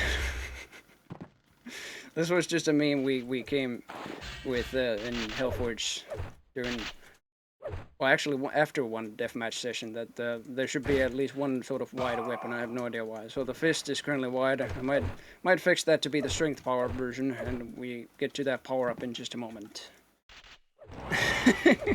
Even Cat is like that. Ah yes, the White Fist. It's otherwise the same. Well, actually not the same. It has the same rate of fire, or rate of attack in this case, than the fist, but it does way more damage. You can mostly 2-hit kill anybody with the spawning stack, and that is just something else entirely. But yeah, that's basically the fist. Normally you would, like, if you want to go melee, you would just like replace this with a starting weapon, like a melee starting weapon, like the chainsaw, the knife, or the Whirlpool blade. But this has an interesting quirk to it. I think the medals are not on, but it is it's a wide fist medal, and you can even gain that yourself by just like killing people with this. So yeah. But yeah, the rest of the starting weapons, the Boomstick is pretty much the Quake 1 shotgun. The Buckshot is the Quake 1 super shotgun. I think I can skip that, otherwise it is pretty much the same. They do way more damage though. Like, the Buckshot has a potential of sometimes even one-shotting enemies, but it consumes 2 shells, while the Boomstick still has a fairly fast rate of fire, consumes 1 shell per shot, and still has a great damage output if you can just hit your shots very accurately. It is a very accurate shotgun as well. It's nice that there's more and more people joining. The sessions we usually get at Hellforge, they, even with these maps, they are just like immensely huge. I've almost reached like 20 players in a single session, and I think that's a great amount. I can only thank Hellforge Studios for just like arranging these events. I think basically the story was that Bridgeburner, who is the sort of admin in Hellforge Studios Discord, as well as the founder of Hellforge Studios, he thought of, I mean, they had this BFG Spam Squad event already before Insanity Deathmatch, and he sort of wanted to have some revitalization on it. Because Deathmatch in Doom can get pretty dull over time. I mean, classic Deathmatch in Doom.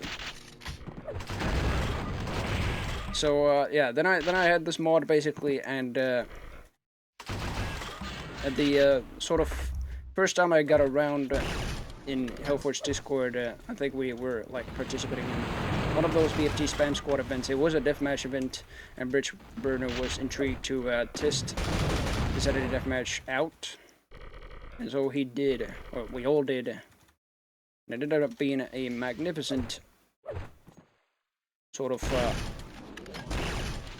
range of events, actually. Yeah, I mean, we've mostly done deathmatch. I think we've done nothing else than just like FFA deathmatch. This also works in team deathmatch, and there is the other server up for that as well. Wow.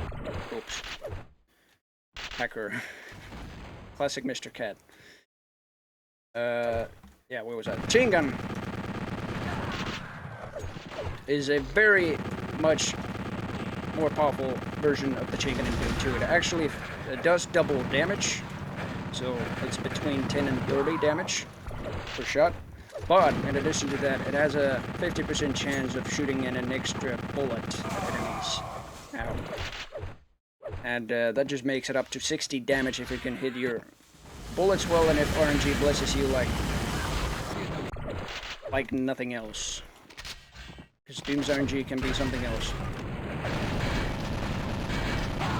And I think it's a fairly good upgrade to the chain gun. It still deals quite a lot of damage inside pretty good time, and has potential for constant shots all the time. And there's the nail gun. If I can somehow switch to the starting weapon. What an explosive weapon. Oh, there's the mini bomber right here. Now 4 players here. The nail gun and the super variant of the nail gun basically have their references from Quake, obviously. The nail gun I thought also would be included in the first situation of Infinity Deathmatch before I made it more insane. And I still kept it as a starting weapon. I think it's a very good sort of projectile-based suppressing fire weapon. It's a very good starting weapon indeed for deathmatch. It does way more damage. Actually has the same sort of range of damage than the chain gun, but each nail deal between 15 and 60 damage. And because of the sound effects, I sort of wanted it to function like the Stinger from Unreal. Actually, not function like, but like, since it has the Stinger sounds from Unreal, I thought this first shot would fire both of the barrels at first, and then just oscillate between the barrels when it just fully press the trigger for a long time. That's the nail gun.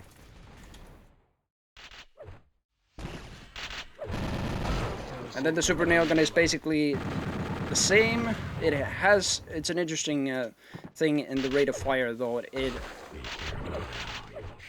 It can switch between I think 500 RPM and then 700 RPM per shot. So it has the sort of 600 RPM rate of fire in between on average. And otherwise it deals more damage than the nail gun, as it should, but it consumes more bullets. They use bullet ammo. I tried to keep the vanilla roster of ammunition the same. The only exception I did was with some of the big weapons, which replaced the BFG. And that is probably the most random weapon spawn that there is in these classic maps. This map, as far as I know, does not have a BFG spawn. So we do not get to see another BFG, than the Devastator 1000 at least.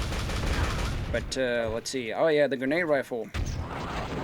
Straight out of Knee Deep in Z-Doom. Otherwise the same. It's based on the Knee Deep in Z-Doom grenade launcher. I wanted to add like a super shotgun version of a projectile weapon, I guess. Or, well, the other way around, sorry. A projectile weapon version of the super shotgun.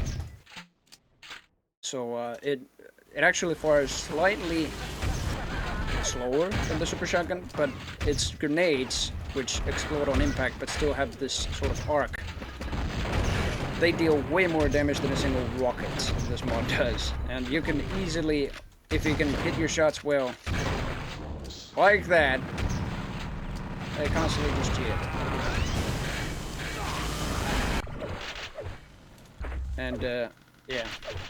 I think that's all the starting weapons. Otherwise, yeah. You can choose between, I think there is currently 11 or 12 starting weapons. I've completely lost count. And, yeah. It's nice that there's, more and more people joining here. You can also... Oh, it's a draw. Goodness. I wasn't even playing. It would have been a victory for me if I wasn't paying attention so much to just like talking about the mod, but that's exactly what I'm here to do. So, yeah, the vanilla weapons, some of them are starting weapons as I just showcased. There's the pistol, the chain gun, the chainsaw. They are starting weapons. Then there's the combat shotgun, or the regular shotgun from Classic Doom. It's called combat shotgun here, just to not be mistaken with the sort of group of shotgun weapons that this mod really has. I mean, it was... The group of weapons was called the shotguns, and there was a shotgun weapon called the shotgun, so I just sort of wanted some variation to that. So it's now called the combat shotgun.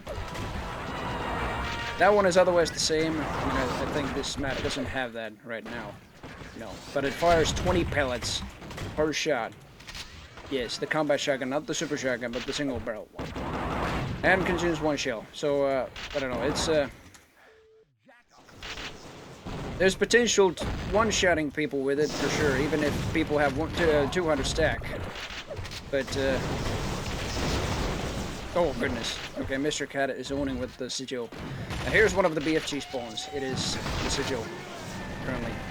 Cameo BFG from Strife. If I can hit my shots well, it can obliterate anybody, and it's bad. There we go. It uses health for ammunition, just like in Strife. You just want to have enough health, otherwise it will die.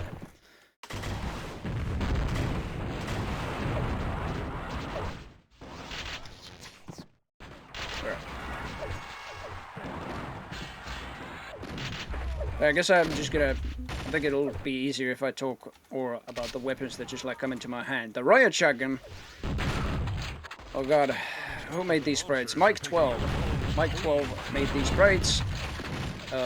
He made like a spriting carnival post in the ZDoom forums, and he never like made this into a real weapon. So I made it into a real weapon. I have not actually like edited these sprites at all, other than just like editing the offsets in the code. That's about it. So it's a Riot Shotgun from Shadow Warrior. Fires a 4-round burst of devastating pellets and power, but it also consumes 4 shells, so you'll be out of ammo quite fast. It's still very accurate and a very, very deadly shotgun, as you can see. The super shotgun is otherwise the same, apart from the sounds and the fact that it shoots 50 pellets and consumes 2 shells. Oh, Purple Blade, here we go. Come here, no! Okay, knife then. Knife still has an acceptable range. Ow. Even some wanging dude, yeah, it is. It is good.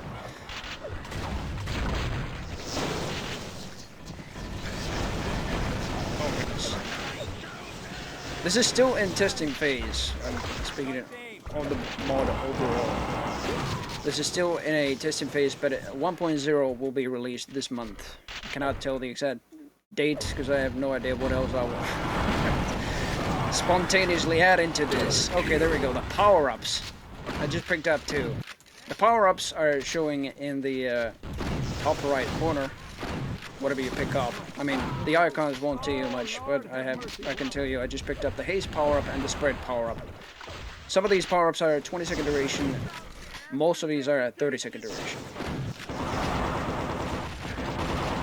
And the haste power-up gives you double rate of fire and 1.5 times more movement speed for 30 seconds, and then the spread power-up is pretty much exactly the same with the... Oh.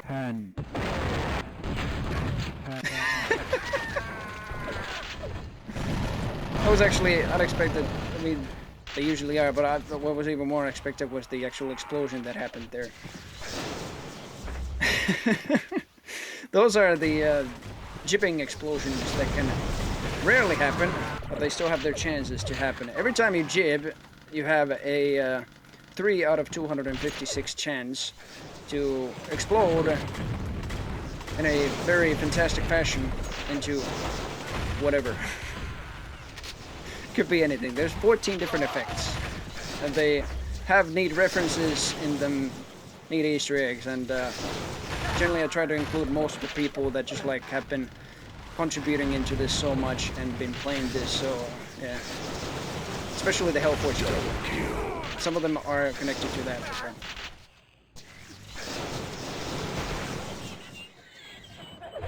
Anyway, have any other weapon then? Okay, there we go. Rocket launcher. I just explained that the rocket launcher does less damage than the grenade rifle starting weapon, but has the same rate of fire. Otherwise, as the classic rocket launcher, the rockets themselves are faster, still way deadlier. So deadly at least that you can direct it. If I can. There we go, any player. At least with less than the spawning stack. Oh goodness. And yeah.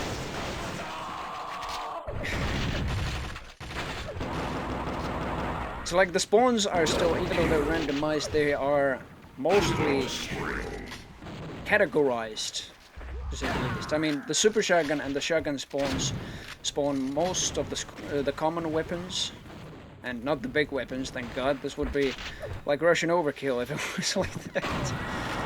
This would be like way off balance if it was like that. But like, I don't know. They spawn mostly the common weapons, and the highest chance has the super shotgun. It has a 20% chance to spawn on the super shotgun spawn at least. Okay, Mr. Cat is AFK with the chainsaw.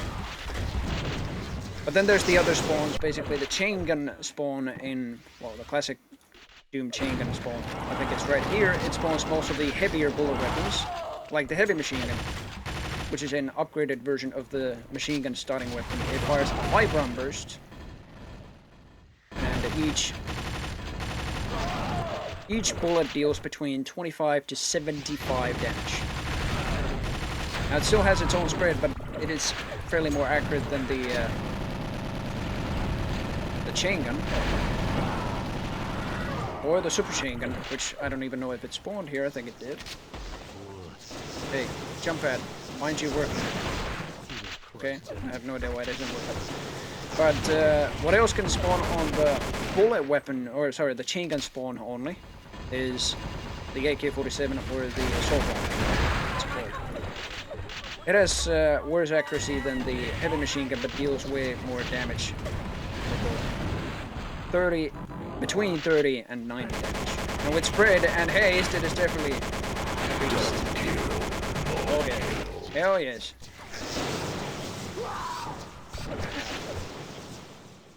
Okay. That is something else. I'm quite surprised there's only 5 people playing here. If you didn't catch the the server, I can still post them over onto the Twitch chat. We're playing on the FFA US server of Realms Deep, and it is right there. So, oh hello. Mr. Cat just got screwed.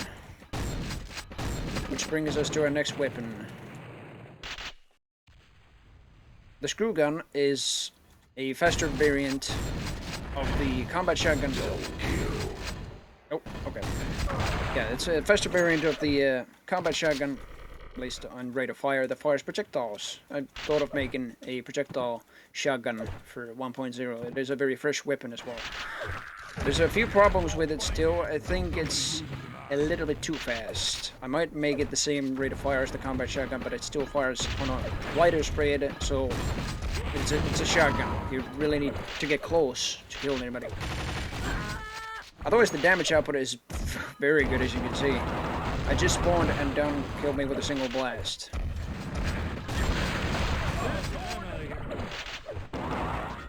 The pulse rifle which is this weapon. Spawns only on the plasma gun spawn, and it's what a friend of mine, Uncle, had in the Keep community, and I guess generally in the classic FPS community, calls the Fester's Quest gun, because it fires weaving projectiles. And they deal way more damage than regular plasma, even though the rate of fire is halved. If I can catch this guy though, I cannot. I'm too bad at deathmatch. Super chain gun. I just got you.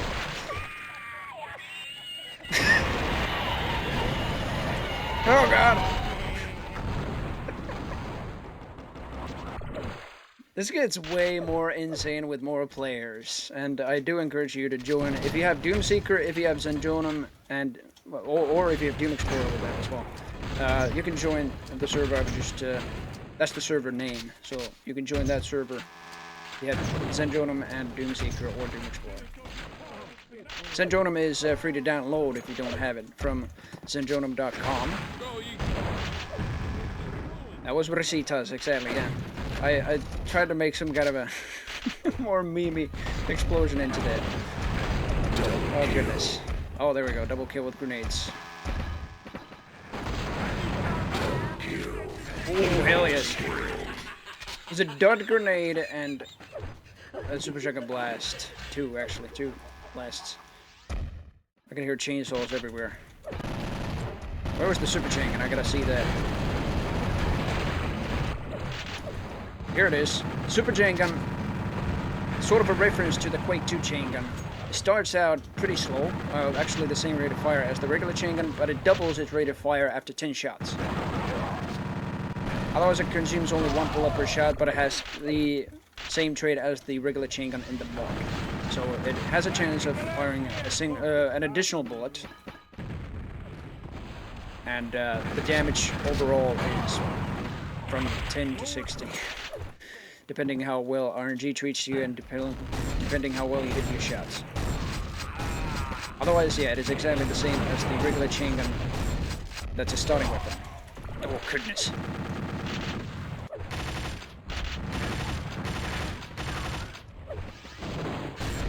Double kill. The screw gun is definitely a list. It's going into the list of what I'm probably going to change before 1.0 hits. Otherwise, the weapon roster is pretty good, pretty balanced, and I think I'm not going to make any more weapons for Insanity Deathmatch. There is already, I think, almost 50. I've even lost count on that.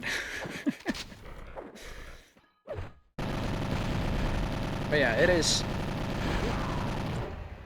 something else entirely. Oh!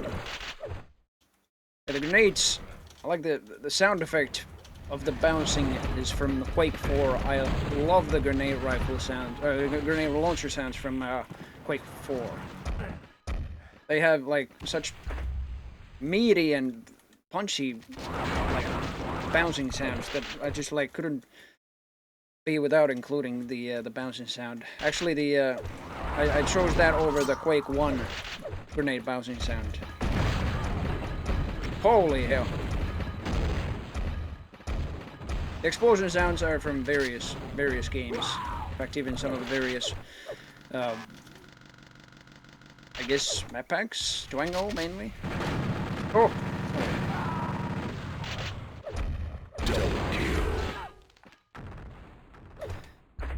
Let's see. Oh.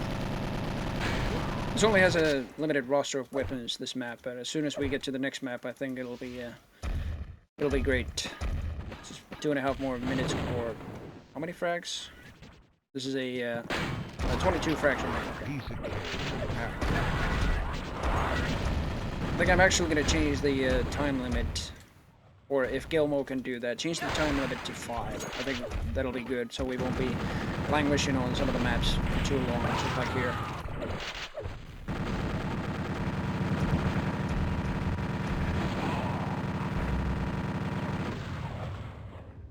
Yeah, otherwise, Even recently I did like health spawners, so even the health spawns are randomized, so you don't even know if a Stimpack spawn has instead a medkit or even a medkit spawn.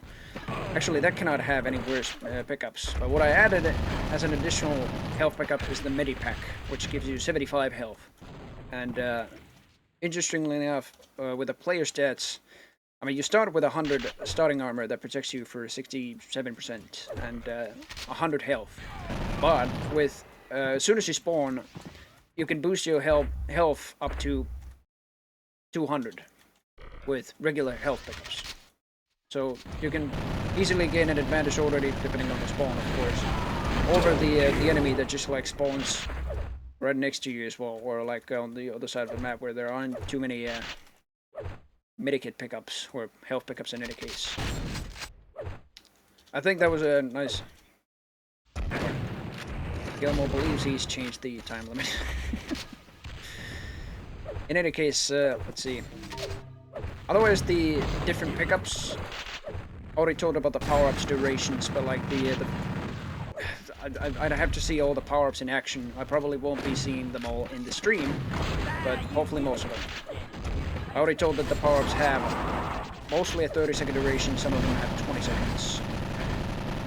But then the armor pickups, I think I've already stumbled into some of them. That was the red looking armor right there. It's not called the red armor, and he just picked it up. And that is called the frag armor. And that will give you, it's a light armor. It will give you full rockets, and in addition to that, an armor basically the same as the starting armor, but 200. And it will protect you more against explosive attacks. Then basically its sister armors are the bullet armor, which is essentially the same, just gives you bullets and protects you more against bullet and ballistic and melee attacks in any case. So even nails and vorpal blade or well, any melee hit basically. And then the tech armor, which is a white looking armor, it is also light armor. It is the same, just for plasma attack. So it gives you full plasma ammo and protects you more against plasma attacks. Oh, okay. Which one is it? Oh no! That is a reference to Strife. Some people, I mean, especially the ones who haven't even completed Strife, probably won't even get that, but like, yeah, I don't know. Thought of including that. I like that I always end with a brrr, just like an I'm a farmer laser, which also is one of the jibbing explosions that can happen. Oh yeah, there's the bullet armor. I just picked it up. It looks like a green armor with a bullet belt on it. That's about it. Easily recognizable. Same goes with the frag armor. It just looks like a reddish armor that has sort of rockets or grenades in it. I made the rocket and grenade sprites on it, otherwise it's a sprite from Realm 667. But like, I don't know if they're rockets or grenades. Either one. Then the heavier armor types, I don't know if these, some of these maps probably don't have heavier armor at all, but they're essentially the same. The blue armor is akin to the bullet armor, so it protects more against bullets, but gives you 300 armor, but it doesn't give you ammunition. And then there's the red armor, actually called the red armor, and even looks like the red armor from Skulltag, basically. It is the same, it gives you 300 armor that protects you more against explosive attacks, but doesn't give you rockets. And the purple armor is a colorized version of the tech armor, essentially, colored purple. Gives you more resistance to plasma damage, but doesn't give you any plasma. Oh. Speaking of the plasma, I'm currently wielding the plasma gun, which does between 5 and 100 damage per projectile. And with such a limited amount as you have cells or plasma ammo in this mod, I think it is fairly balanced. You can consume your plasma cell stash quite easily even with the plasma gun. And the projectiles aren't too fast, but they're still manageable enough so you can predict targets fairly well, even in like closed areas. More close down at least than this center area right here. But now it has a bigger brother as well. It's called the plasma machine gun, and as soon as you pick it up, it might look like a wide plasma gun, but it has interconnected barrels. It shoots twice as much the plasma as what the plasma gun shoots. Also consumes twice as much, and doesn't have, perfect accuracy like the plasma gun has. Look at this. The plasma machine gun spreads plasma everywhere, and that is only better for a sort of slow-moving projectile weapon in any case. It is the definitive super variant of the plasma gun. Then there also is the railgun, which you might have already seen. I already told it is like Quake. It consumes 10 cells and fires a rail. Most of the time, one-shotting anybody with the spawn stack.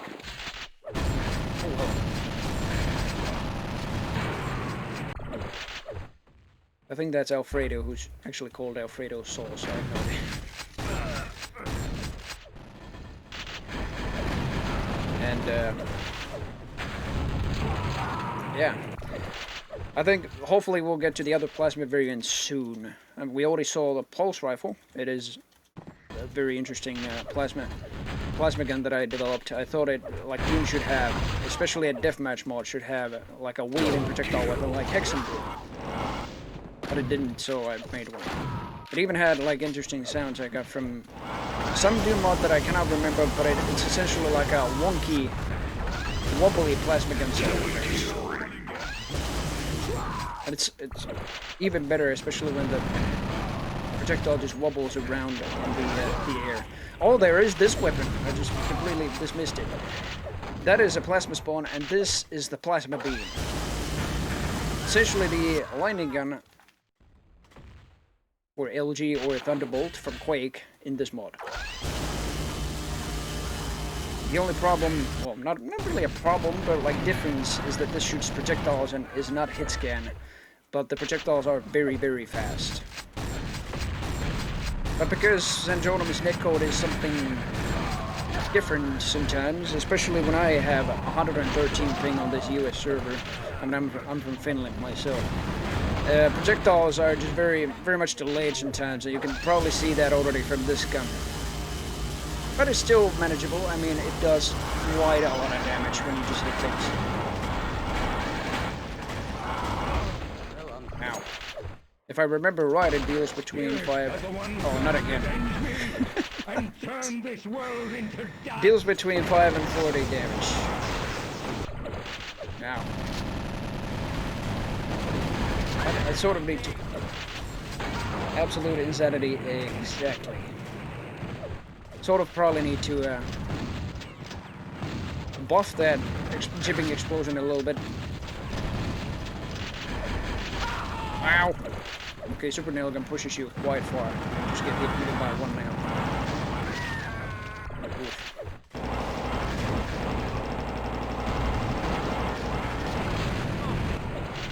Hopefully we'll get to the rocket weapons. I think we already have one here somewhere. I think this is a rocket spawn, but there is a rocket launcher right there. It can spawn there, but it can also spawn on the Super Shotgun spawns in vanilla maps.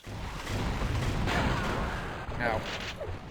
And I have yet to deploy a proper resource pack, but even if you include the mod itself in Ultimate Doom Builder and build a UDMF map, you can place individual weapons and other things in Insanity Deathmatch. So you don't have to worry about random spawns if you really don't want to. If you can still, I mean, if you really want to, then just place standard Doom 2 things, which Insanity Deathmatch will replace with random spawners. But just like we saw in Remy Rath's map, which was X69, an homage to Unreal and Unreal Tournament map Deck 16, he used specific weapon spawns. He tried to replicate Deck 16 as much as he could in Doom. And Insanity Deathmatch was just the perfect mod to do that. That was a great game. Whew. The map rotation here is somewhat random. Actually, it is random, but like I've chosen like the best maps. I feel is what are the best maps from DBAP 3, which stands for Don't Be a Bitch 3, and then Aeon Deathmatch, and also Neon Deathmatch. And then there was Remy's map, which we played. Why is it always playing this? There are 14 other jipping explosion effects. That Doom's RNG is just having a fun time playing this specific one. It is mind-blowing sometimes. Here is the Barrage Launcher. Originally, the sprites for this were made by me, and all I did for the sprite work for this was just triple the rocket launcher sprite. And I can imagine, well, in deathmatch, when you just like concentrating more on the action itself, you're not paying too much attention on the weapons themselves. But the Skeletron, named Skeletron Mark 666 at least, he thought that he could make way better sprites for the rocket launcher. Sorry, the Barrage Launcher, which is this weapon, and I was like, yeah, I agree. I mean, nobody is worse in making sprites than maybe me. I just duplicated things. It was the same, actually, for the Plasma Machine Gun, which sadly isn't here. That's the Plasma Spawn. The Plasma Machine Gun was just two Plasma Gun barrels, that's all it was. Maybe slightly shrunken, but otherwise it was essentially that. And he also made those sprites. I'm very, very grateful for his work on this.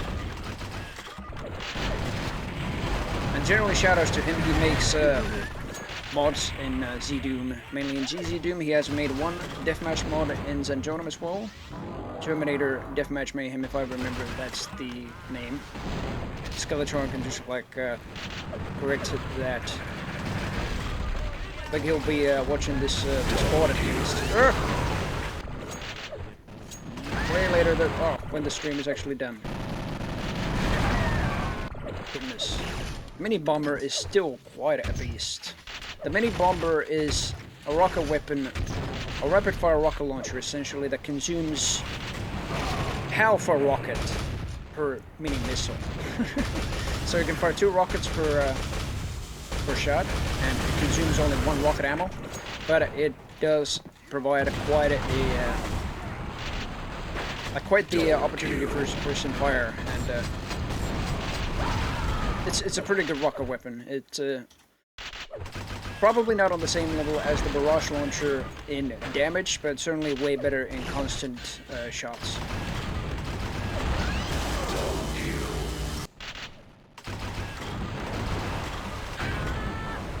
The Barrage Launcher is otherwise the same than the Rocket Launcher, just fires a 3-round burst of rockets that are faster, otherwise they deal the same amount of damage. Oh my god.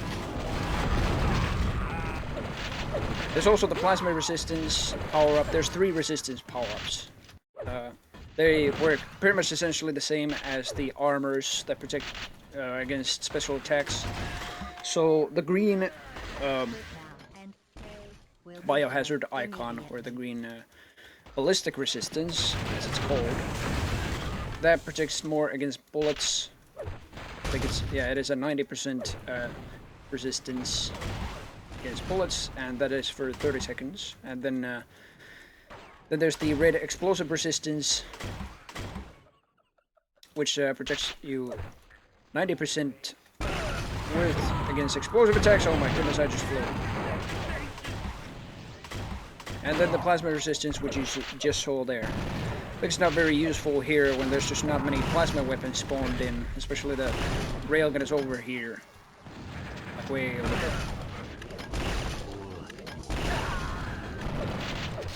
Yeah, that's how random Insanity Deathmatch is. Even the power-ups are just like spawning in unnecessary situations.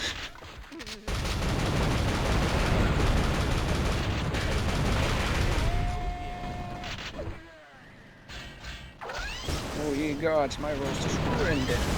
I actually want to talk about the jibbing sounds because they take...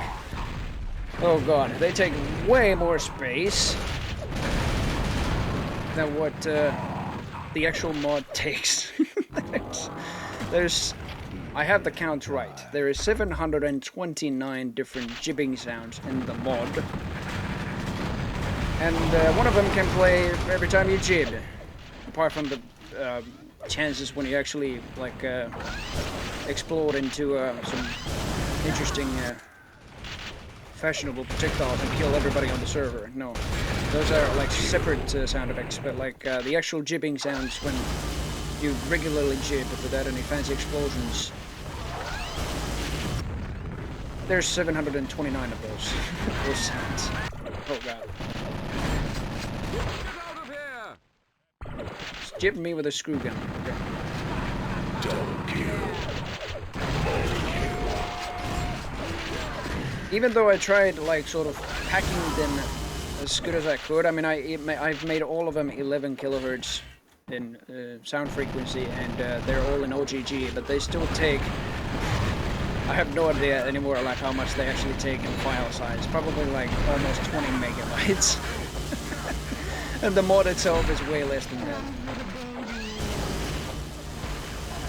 But, I don't know, it's a... Inside a deathmatch, it is just a mod, so... Double kill. It's definitely nothing competitive. I mean... We were planning to have, like, some kind of a tournament. I mean, it wasn't my idea, but still, I was like, I sort of went with it. It's like, okay, I want to see what happens, and, if I may, sorry to say it's scalable, but, like, he sort of thought that I was arranging the tournament, and I was like, no, not at all. But, like, I'm still fine if you're gonna make it a tournament, and, yeah, we eventually ran out of time to make it a proper tournament, but I was still fine, because this is just... the most enjoyable in a sort of carnage event like this. Oh my goodness. And my killing spree was ended. Professor Chill won. Ooh, a very good game.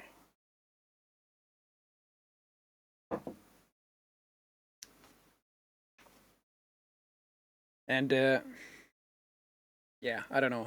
It was still quite interesting to see if this became a tournament, but I don't know, the skill ceiling in this is more like the skill floor. It is so low. The mod itself is just so random that just anybody could really win first place. Of course, like, well, I don't know, even though the weapon spawns themselves are random and item spawns and everything, you still need some kind of skill to actually just, like, fight. Kill the players, but most of the weapons, just like this, immediately jib the player.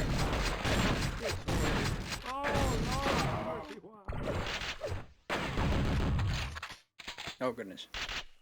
Alright, check it again. There's two power-ups there, I think I already picked them up. I didn't pay attention what they were, but yeah. Probably the most interesting power-up in the mod, though, is the strength power-up, which functions the same as the Tome of Power in Heretic. Now, what the Tome of Power does in Heretic is it powers up your weapons. And it does the same exact thing, I mean, the strength power-up does the exact same thing in Insanity Deathmatch. It powers up your weapons to, like, really bonkers levels. That is just like, I don't know, you just need to see it in action just to understand how explosive the action can actually get with the upgraded weapons. Some of them are just like that they fire duplicate projectiles.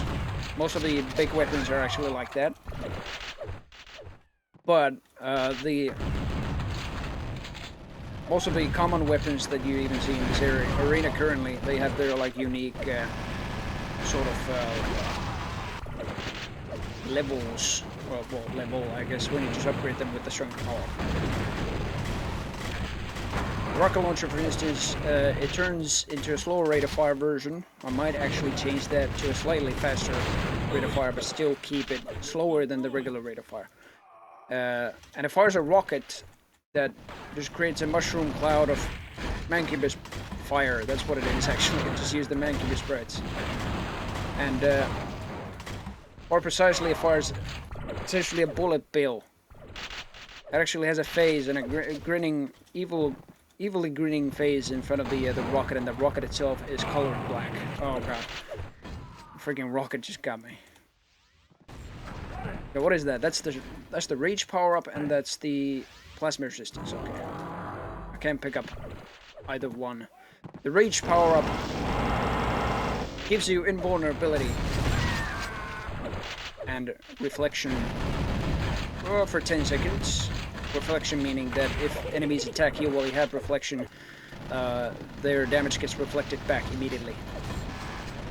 So it gives you those, and then it gives you a random power-up. Oh my god. And also for 10 seconds, yeah.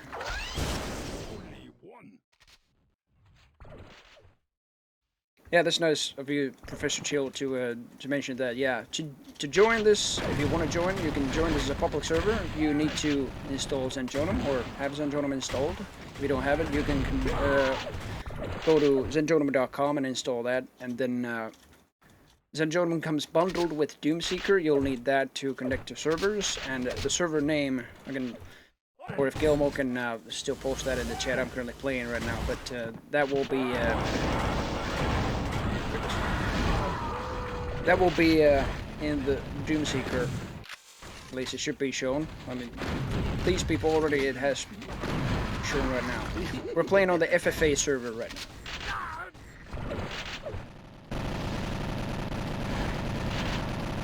Quite surprised, like, most of the other weapons haven't even shown up, but then again, it's just Doom's RNG or whatever it spawns. You just knife somebody.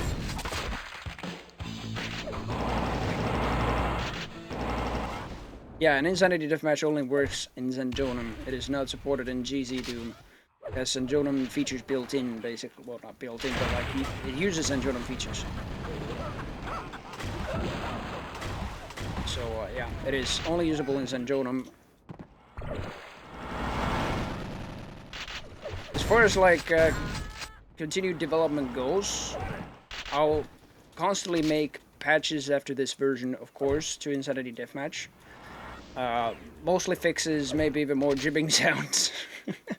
Why not even more jibbing explosions? I have no idea what I could add anymore, but like, anything goes. It's Insanity. That's what it is. But, after Insanity Deathmatch, I'm planning to do Insanity Co-op and Survival.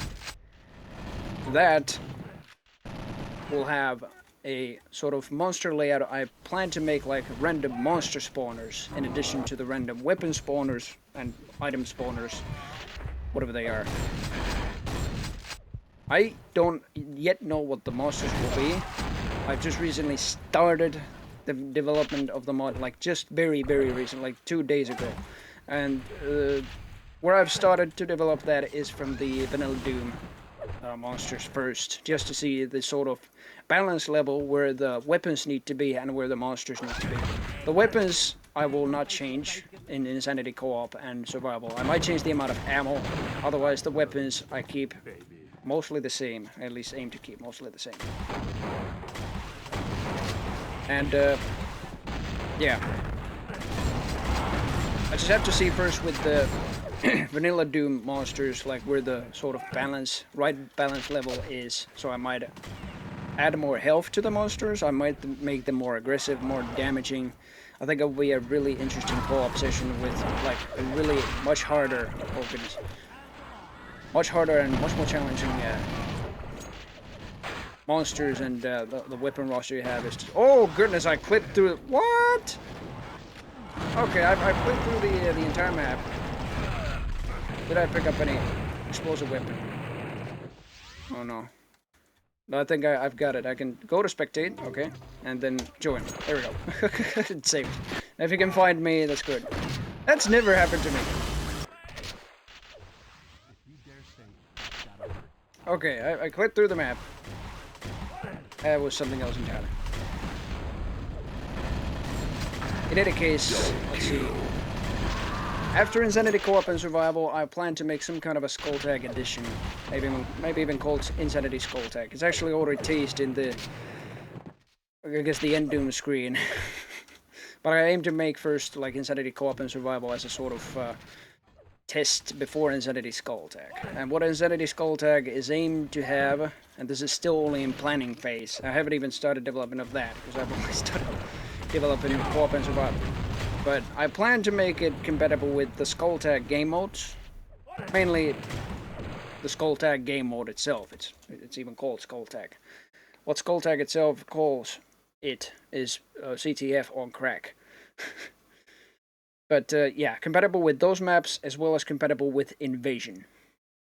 And Invasion is something I really like doing in Zenjono multiplayer. We've had several magnificent sessions in the Hellforge Discord with the BFG Spam Squad in several Invasion maps. And it would be cool to get Insanity Deathmatch, at least the weapons, even the monsters in Insanity Co-op and Survival featured in Skulltag Invasion. The Megasphere, essentially the same, it just gives you 300 health and a random heavy armor. So 600 stack, but be mindful, 600 stack even isn't much. You can survive a single Super Shotgun Blast as I just did there by done, but otherwise, yeah, nothing much more than that. Oh, I need to message the server. So that you can shoot the Heatseeker missiles down. There we go. It doesn't like, oh goodness, hello. Let me blade you down. Ow. Okay, never mind.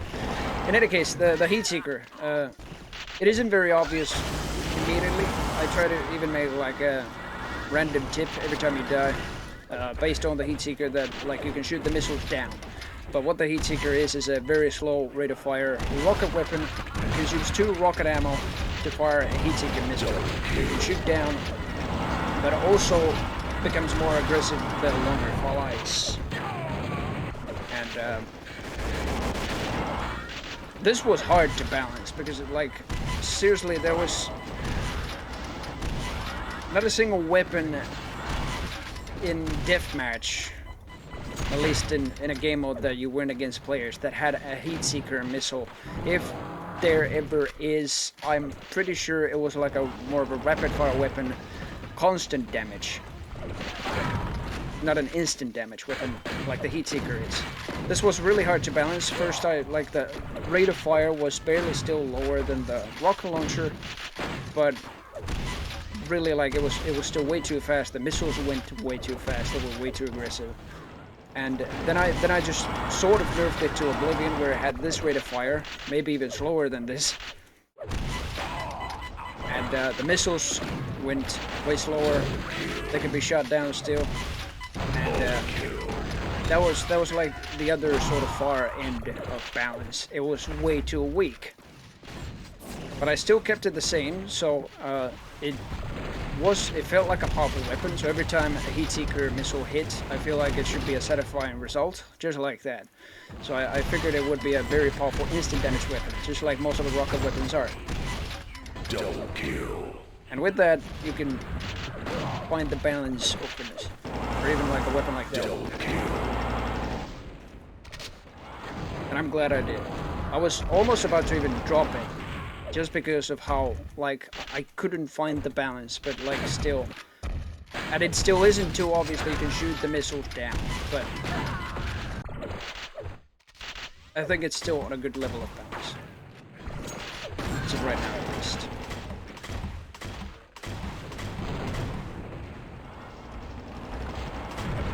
This is a Neon Deathmatch map. It's a very good map by its layout. It's a what's this even called? It's called Magnum. Aeon Deathmatch and Neon Deathmatch and even DBAP 3 have fantastic maps for like modern deathmatch in Zenjono. Oh goodness. You can even play vanilla deathmatch, you can even play with the Aeon weapons. Oh no.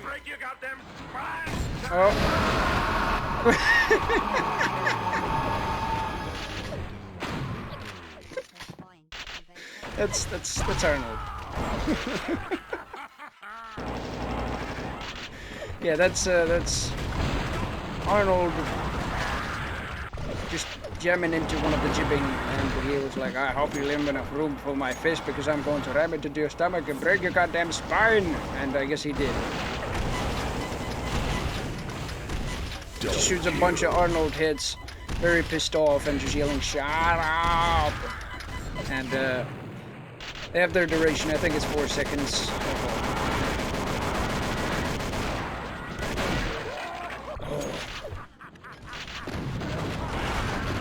Chippings and they're hilarious. I mean, it's just, as soon as you just like get a satisfying result with a directed rocket, just like getting the chip, you feel like, oh yeah. But even like the sound afterwards is just humiliating. Speaking of the humiliation, I know most people when they just like quit Zanjonum, they don't even like check the fucking quitting message anymore. But Insanity Deathmatch has 34 different ones. 34 different quitting messages when you just quit the game. One of them are just, I don't know, they are just, they don't make any sense. I mean, sorry if I'm AFK currently on stream, but I'm just looking at the menu and, let's see, there's a couple good ones. Are you sure you want to drown in sadness forever because you have much you suck in deathmatch? Are you sure you've been splattered across the arenas by veterans enough? And then there's the yes and no options. It's just, I don't know, it's a direct taunt to whoever actually sucks at deathmatch, and I think you cannot in this mod, seriously. Oh, hello there. You can still come out of the corner and just like super shotgun anybody quite fast. And speaking of which, the super shotgun is actually more instant in this mod. In vanilla, it has a couple game ticks delay, so I made it more instant. I still feel a delay in the server because I have 114 ping at the moment, but yeah, it's still fairly balanced. And has a good improvement on the instancy. Is that even a word? I don't know. Instantaneousness. It's better. This map, I think, does not have a big weapon. No. But this is from DBAP 3. It sort of reminds me of a Dwango map. I have no idea. I mean, this was even sort of ported over to Bourgeois Deathmatch, made by Doomkid and several authors who worked on these maps, DBAP 3 and Aeon Deathmatch and Neon Deathmatch, mainly Rasgris and Decay. And they hated porting maps over to vanilla. Seriously, they had been too much used to UDMF mapping. But they still did it, and I think this might as well just be in vanilla format. This doesn't even use like too many complex things from UDMF. For those of you who don't know, UDMF is the map format used mostly by ZDoom ports, especially by GZDoom and Zendo. I think the other ZDoom ports pretty much don't support that, but GZDoom and Zanjonum do. Zanjonum has limited features in it, but GZDoom is just like, well, free to whatever you want to create. You can pretty much see that in the Doomforge creations already in the HellforgeStudios.com page, in which Insanity Deathmatch is also in. And the other projects are in GZDoom mostly. I think there's one vanilla project. Most of the time, or like most of them are just in GZDoom. This is the only vanilla. Zanjonum port one. Because naturally this is a multiplayer mod, and GZDoom's multiplayer is what it is right now, so Zanjonum is the best what we can do. And I'm fine with that. I think I've still taken Zanjonum to its limits, even if there have been some during the development of this mod even. So, fairly enjoyable. piece of mod. Anyway, like even before the random spawners, I aimed the mod to be first of all the sort of balancing out and adding some additional weapons, for instance from Quake. I thought of doing that. And alongside that, I wanted to make like wanted to recreate the times of Dwango, I guess. Dwango maps nowadays they are what they are. There's a couple enjoyable ones even today, but that's about it. There aren't too many that just have aged well in multiplayer Doom community. At least in Zanjonin, probably in other parts, but not on Zanjonin. But I still wanted to. I haven't made any maps for this, but like with the sounds and like just the overall like vanilla-ness of the players as well, because like you cannot use player skins in this version or edition of the mod. I have 2 editions of Insanity Deathmatch, and my goodness, why haven't I even mentioned that? There's this edition, which is the regular edition, which is called Insanity Deathmatch, but there's also Insanity Deathmatch Skinnable Edition, which just allows support for custom player skins and has vanilla behavior for the player, which means, yeah, the player skin support is there, and this is the Wraith Verge from Hexen, by the way, that I'm using. But also, it doesn't have like the fancy death animations you're seeing right here. I mean, the jibbing is still there, but like the flying heads everywhere and the torso splitting and the decapitations, they are out because of vanilla compatibility. But you can still use skull tag skins or whatever skins you want to use in Zanjonin.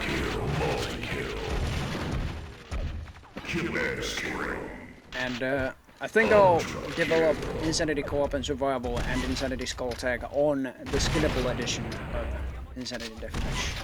Because those will not be separate mods. I think I can develop them as separate add-ons. So you'll need, when I'm done with it, you'll need Insanity Deathmatch loaded in with it.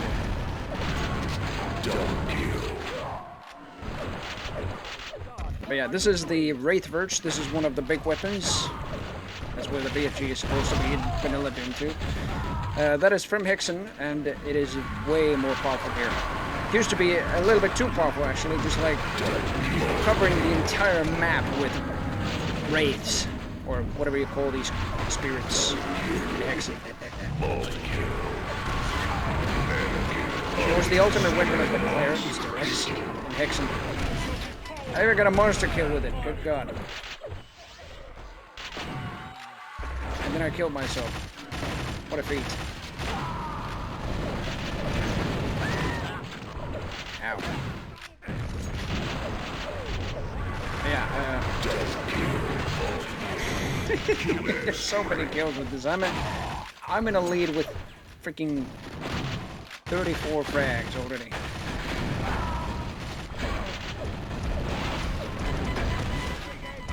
But anyway, that's all the Skinnable Edition has. The thing it still has for the player from the regular edition is the random jibbing explosions, of course.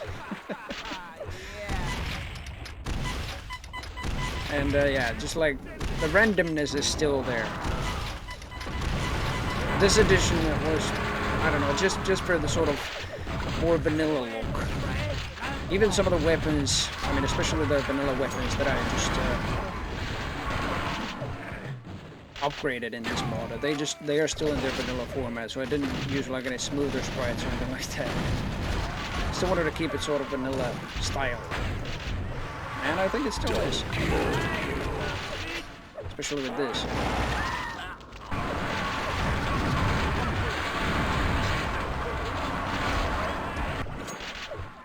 Oh yeah, the tip system. Nice of you to do that. Well, like ask that. There is like every time you die, a regular death, meaning you don't jib.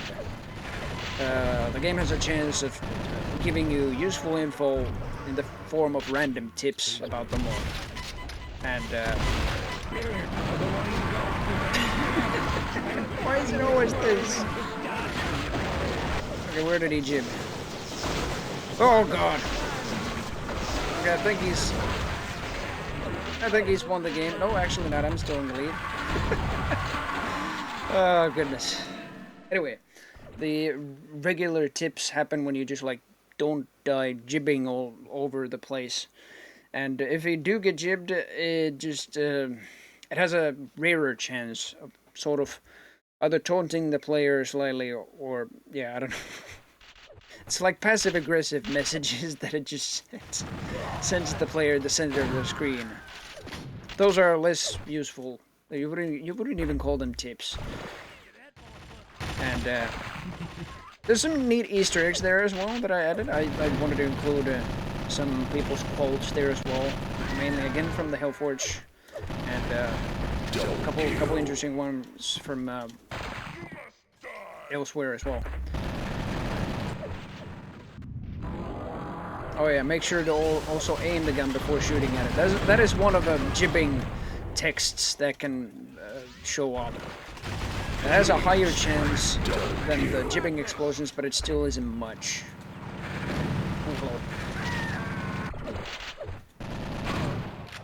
Oh, also look what that is. It's Proteus.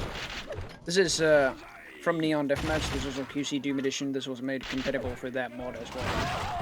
Ooh.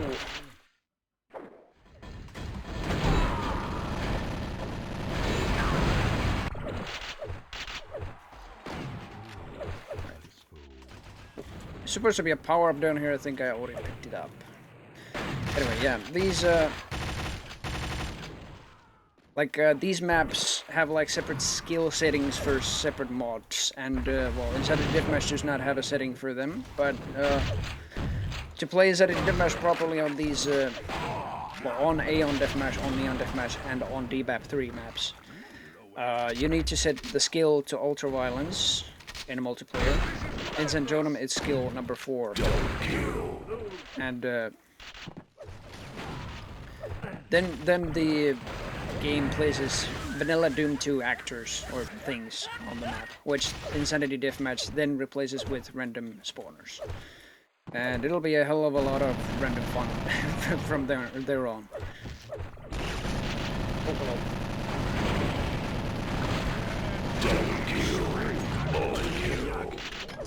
Oh! Railgun is definitely powerful. Intended to make it that way.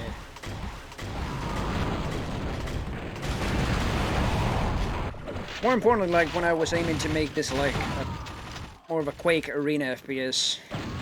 Why doesn't these jump pads work? I have no idea. They're supposed to work, but they don't. I have no idea.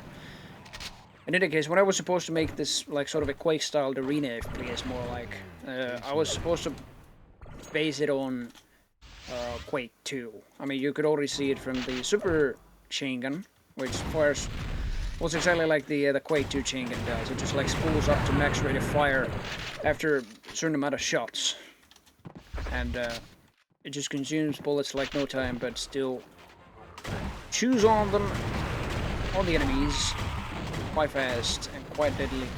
Deadlyly. In a deadly way, I guess. I don't know.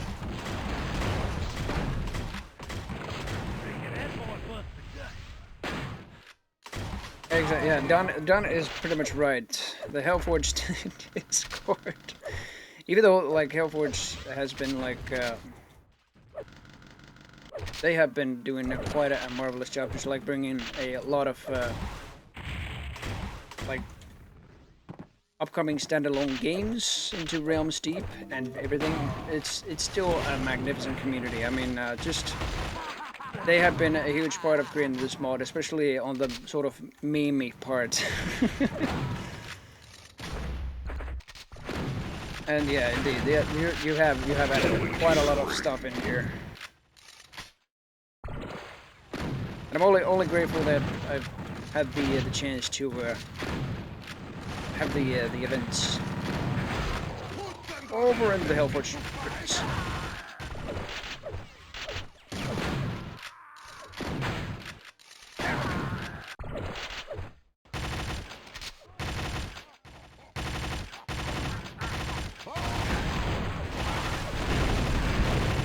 Heavy machine gun is definitely... Oh, it is pretty good. I was just like wondering if I should slightly increase its accuracy. Why don't the jump pads work? No, goddamn. Sorry. For some reason, the jump pads here do not work. It's probably a compatibility issue or something. Okay, GG. Very good game. And yeah, there's just a lot of memory, just a lot of like fun time to have with this. I don't know if I will actually just make like a, definitely not a competitive scene, that's for sure, but like make tournaments out of this to be something else. I mean, I don't know how they would go. Double kill. The mod is already like pretty random, so anyone can do this. If you crap at deathmatch, don't worry. Still have a chance to win. Okay, so that jump pad works, weirdly enough. Oh, that is... Oh, by the way, I have the strength power up now. Okay. Yeah, like I said, the rocket launcher shoots a bigger rocket that is in the shape of a bullet bill. And what the hell? The super shotgun has an additional barrel with the strength power up. And super nail gun fires 3 nails, and I just died. It fires 3 nails per shot, still consuming 2 bullets. Why don't the jump pads work? I have no idea. Pistol gets enkimboed, so not exactly doubling the rate of fire, but yeah. BFG jump pad. Oh, I see. It just only works. It worked for me when I entered it the first time, but I guess it doesn't work the second time. Oh, there we go. Yeah, that's weird. Maybe I need to, like... No, I don't know. I have no idea.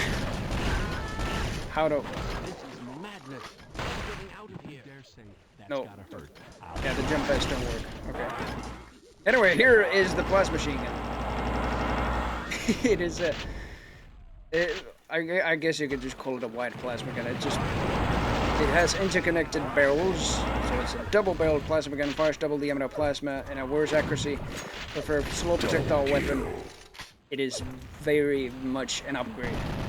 You can just spread an entire room of plasma with this thing and get like as many kills, or well, get kills as long as there is ammunition for you, because this also consumes quite a lot of cells. Yeah, I'm already out. I fired it for like 5 seconds or so, and I'm already out. Oh, there's some more cells. There we go. Couldn't get much out of it. But that's a plasma weapon. It's not a big weapon. It's the super variant of the plasma gun. Jibs all day, every day. Yes. I'm just wondering, like, what weapons we haven't seen yet. We haven't seen the ion blaster, I'm pretty sure. That's one of the plasma weapons. Then, otherwise we've seen every other weapons. We've seen all the rocket weapons, the assault rifle from the chicken spawn. Then it's just left. Oh, what's left is just the big weapons. Come on, I want to use this jump pad. Okay, never mind. This map is weird, by the way. Just go into the acid and you'll die. Instant. Pretty much all the BFG variants is what we're missing. Sadly, we cannot even get to the Meowitzer at the moment. Oh, somebody did. Somebody did. Where are they?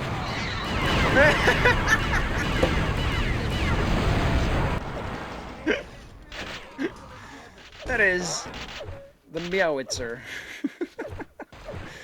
It was made by the Mr. Cat generously for Insanity Deathmatch, and it was slightly modified by me just to set the mod standards and everything, but it is otherwise pretty much the same. It fires cat heads. It fires cats. That just go meow and then go boom when you just hit them. And the strength power variant, which we probably won't see here, It's just a bigger cat that bounces around in the arena until it hits a wall, in which case it just bursts into smaller cats.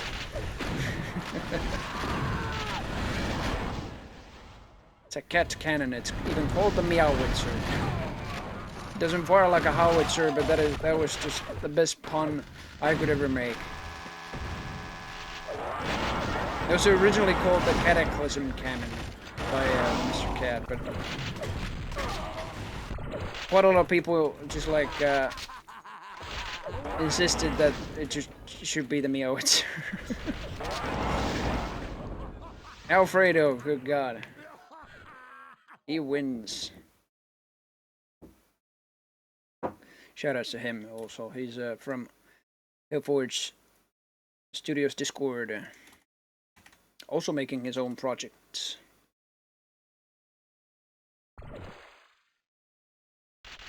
Alrighty then. Okay, this map is... It actually has a big weapon. This is Zimbrooks from Aeon Deathmatch. I don't remember who is made by, but... Oh, there we go. A quad shotgun. This beast of a shotgun fires 300 pellets at the cost of 4 shells.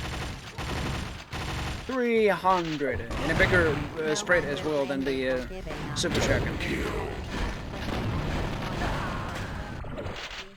The quad shotgun is just, it is the definitive BFG shotgun.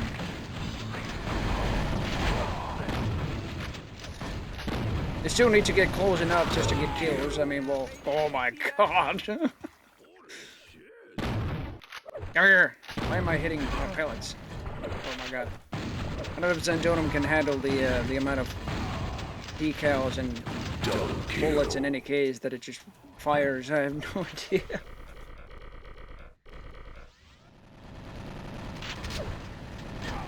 But the pellets deal between 5 and 15 damage each. Okay, then. Still has a slower rate of fire than the super shotgun. Probably like 1.5 times slower.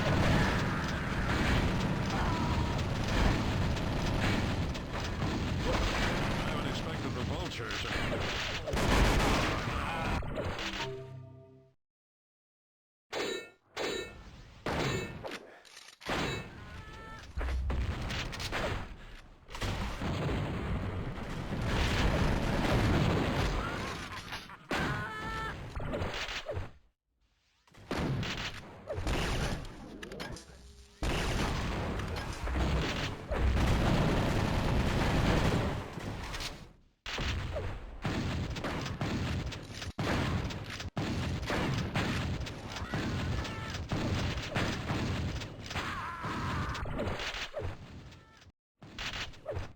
Alrighty, this is like real carnage right now. Oh. Even with, we're only 7 people and this is like a sizable map. It still is like quite a lot of fun, even though you're not seeing like more than, not even more than 2 people most of the time. Currently just like mostly 2 people that you see on the screen. Hello? Foxfire is AFK, okay. But you can join still, you can increase the amount of players and join the carnage yourself. I think we're playing like 3 more maps. It is already pretty late here in Finland as well. I mean, it's 6 AM, good God. I stayed up just to do this. I mean, I have a couple of days free after this as well, so it's fine. I can do one very late night. It's not even night anymore, it's just morning here in Finland. But this has been quite a lot of fun. You can still, even after the streaming, continue the carnage. The servers hopefully will be kept open. I just want the carnage to go on even after this, but like, yeah, I don't know. Let's actually make it 4 maps. I mean, these have like a 5-minute time limit. Now it's 1 minute remaining on this map, so 3 more maps after this. No, make it 4 more maps. 4 more maps after this. So it'll be like 20 minutes. Could be faster if somebody reaches the kill count as well, or like the frag limit, which is 50. But even with this amount of players and depending on the map size, I think it won't be reached too easily, but who knows. It's been quite a lot of fun. And so has been the development of it. I mean, there has been like some ups and downs with this, especially when it comes to the limits of Zentronum in just the code in Decorate. I mean, this is using Zentronum 3.0 currently. If ever Zentronum gets the 3.1 update with the added Decorate stuff, I might do like an Insanity Deathmatch update, proper update with like better features and something that just might use less code, but like, I don't know, outside it probably might look the same. I don't know. If, however, Q-Zentronum ends up being a big thing, like it already is, at least in Quake Champion Stream Edition. Oh my god. Oh, not again. I think Alfredo is about to get a lot of kills. Oh, never mind. Just ended it there.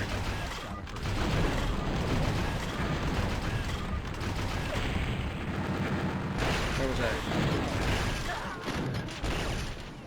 Yeah, I mean, the sort of limits in the code and just even making the status bar you're currently seeing, that was also made by me. It's sort of derived from the standard Z-Doom full screen layout. I just made the stats closer and I replaced the medkit icon with Doomgas head. Which, by the way, also has more mugshots. I mean, you can even see Doomgas head completely jibbed, just like in PS1 Doom. When you get jibbed in that. The shoutouts to Brian_D, who made most of these mugshots. Some of them, especially the ones with the power-ups, like when you use Doomsphere or actually any power-up. Those mugshots were made by me, but they are based on Brian D's mugshots. Then there's the jibbing animation with Doomgas head. That is, I cannot remember where I actually got that, but you can see like similar results in Brutal Doom, for instance. It was used in that. If I'm not mistaken, that might be exactly the source I got. Oh goodness. I thought it looked cool. It's magnificent. Oh. I still have properly credited everybody whose work I've been featured in this mod, and I cannot just like remember everybody on the top of my head right now. It's a proper credits file that comes with the mod, whether the regular edition, this, or the skinnable edition.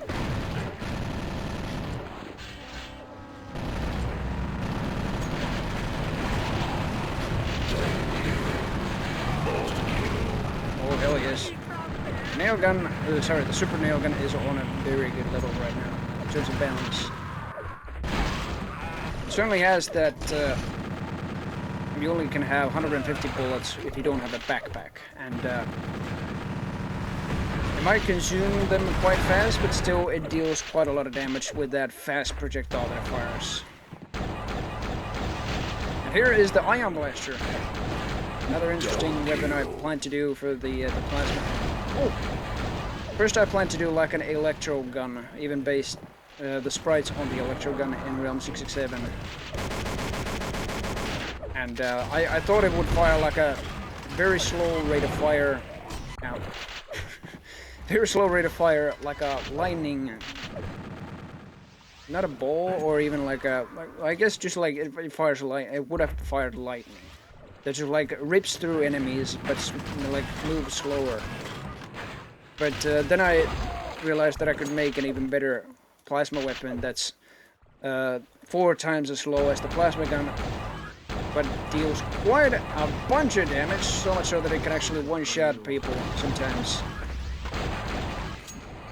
And the projectiles themselves ricochet on walls, so you can bounce them around. They have a limited amount of bounces before they just like completely explode and deal splash damage. Speaking of which, even the vanilla plasma gun deals splash damage. It's very, very small, but it's very humiliating if you die to it. It's a nice first time discovery. Killing yourself with plasma. But in any case, I think the Ion Blaster is a very good and a very powerful plasma weapon. Certainly a very interesting one when it just bounces its projectiles around. And you can just do very interesting strategies with it. Fire from cover and stuff like that.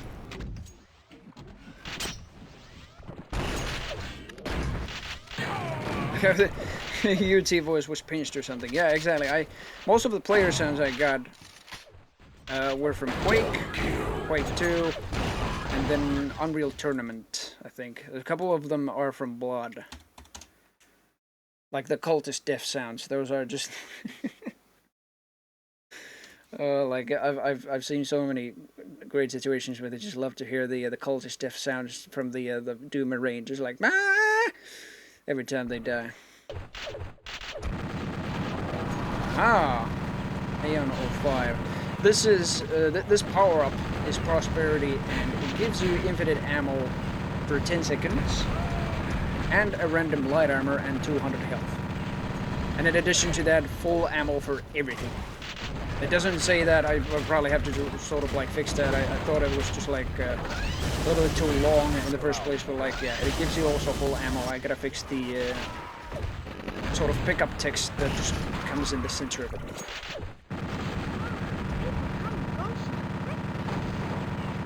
And yeah, it's you just live long and prosperous, Spock says when you just pick that up. It is the Prosperity power-up. You gain health, you gain armor, you gain ammo, you gain a lot of wealth out of that. And sadly, there's the Doomsphere, and there's that's the hand cannon. That's another big weapon, even though it might not look like one. That's like the sprite from Knee Deep in Z Doom. But like the Doomsphere, I'm not getting slaughtered instantly. It's basically the quad damage from Quake. The Doomsphere specifically is from Skulltag. It makes a return here in Insanity Deathmatch. It certainly will make a return in Insanity Skulltag when I get to developing that.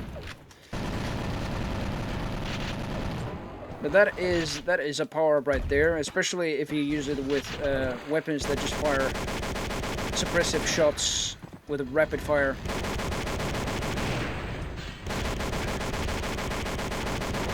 And it will certainly just make work. Right, let's see.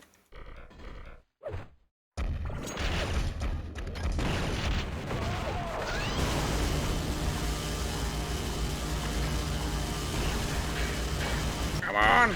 Oh, he's got armor. There we go. You can notice actually from different players, even yourself, if you have armor, heavier armor at least than the player starting armor. Taking damage plays a sharp ding sound, like turn, just like that, and that just like gets you noted that oh okay, the player didn't die from the single rocket shot, and I heard the ding. Okay, he's wearing armor. That's why he didn't die. Most of the time when that happened without the ding sound playing, it was like why didn't he die? But like yeah. Now it's definitely more understandable, even if it still is just like not satisfying at all when somebody doesn't die to a directed rocket. It still just like tells you why they didn't die to a single rocket.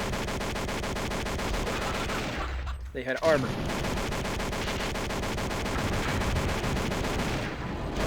Prosperity. Infinite ammo AK. Die already.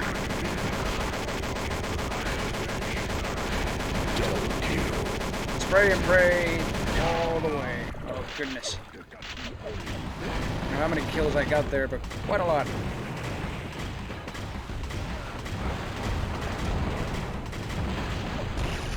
Uncle Salty, okay. player named like that is still spectating. I know they've joined. Alfredo is spamming grenades like no time.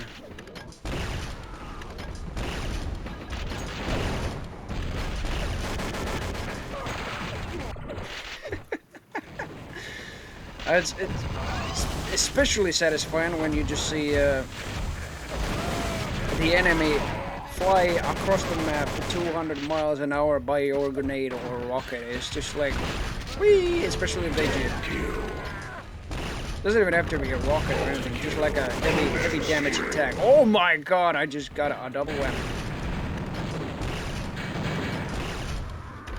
With a single rail.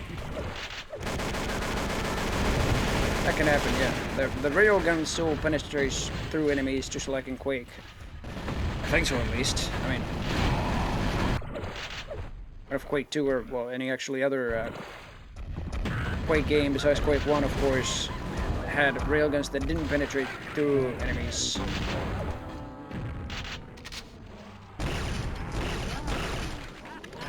Double kill. Boom. Oof. And Alfredo is the winner. Subscribe to Capelli on Twitch. Which reminds me, I haven't streamed much, but yeah, my Twitch channel is exactly the same as the name you can see right there in the scoreboard, the colored name. Capelli47. If you want to follow, go for it, I guess. It's fine by me. Oh, this map. This is from DBAP 3. I haven't streamed quite a lot.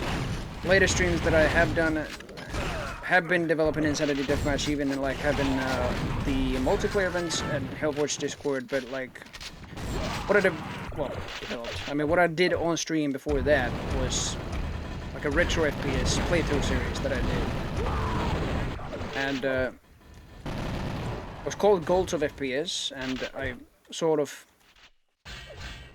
played through retro FPS, but also just like studied their history very thoroughly, and I'm still very much into that. I just haven't gotten around to stream another episode in Goals of FPS, and basically one episode in that series is just one game. I still have to complete Marathon, but I've been very busy lately, just developing and finishing this. It's like it's late spring and this entire summer basically has been dedicated to developing Insanity Deathmatch. Oh my goodness. Oh my god. Okay, stop spawn killing. Spawn killing is only natural in this mod. You cannot say stop because it happens. There's no avoiding it. These invisible 3D floors are just tripping me.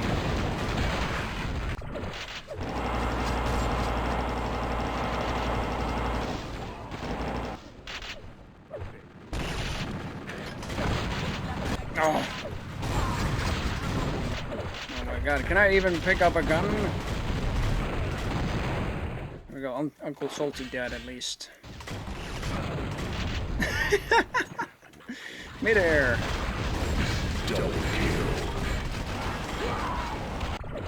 Oh, that's the rage power-up again. Nobody's picking it up. I am. Thank God this is only 10 seconds, because most of the time they're still trying to kill me, but they just end up damaging themselves. But still very, very short term.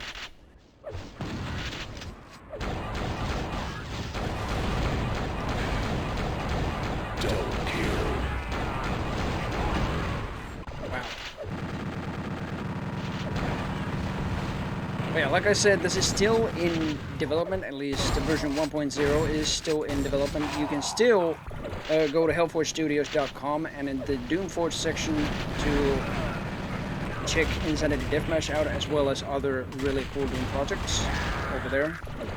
As well as some previews on other games in the Hellforge Studios website as well.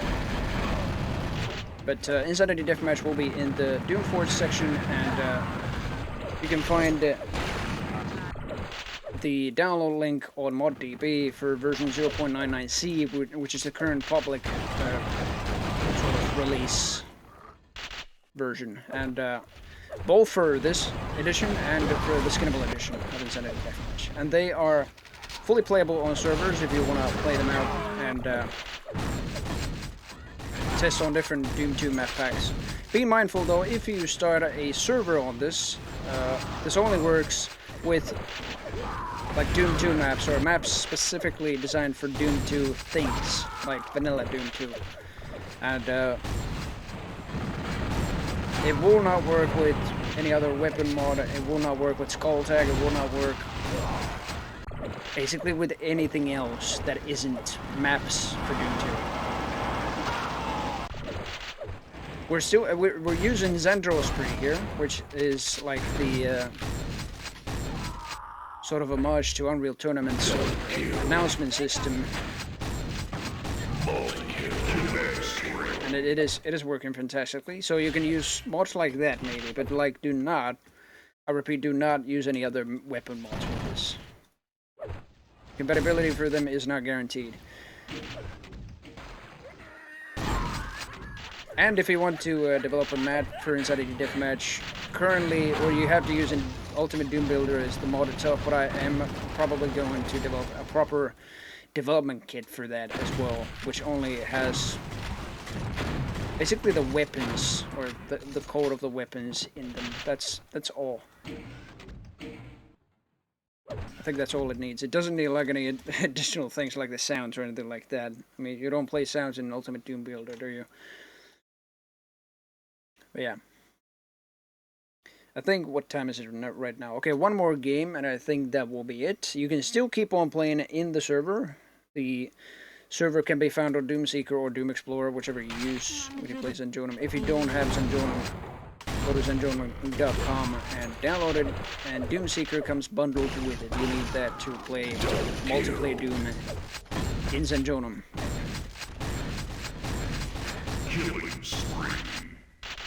Killing spree already, good god.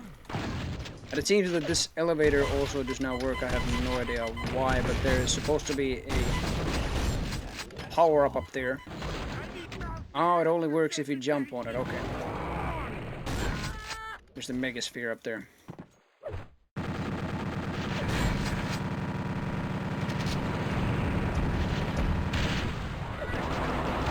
Oh, okay.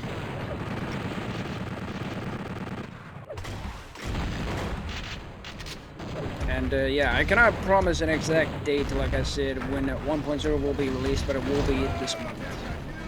And both the regular edition and the skinnable edition. So you can use the skinnable edition if you want to include custom player skins as well in your server. That will be more compatible with them.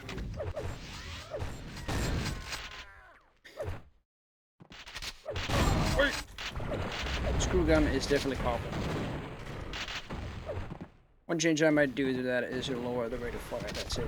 Every other weapon seems pretty fine. I mean, online testing for like a deathmatch mod, even in Zenjonum, even though it supports Skulltag bots, it's still essential because the bots can be whatever they are. They don't play like natural human players. They can get stuck in different corners and everything. So it's really essential, really vital for a deathmatch, well, pretty much a multiplayer mod in any case, to be tested with players.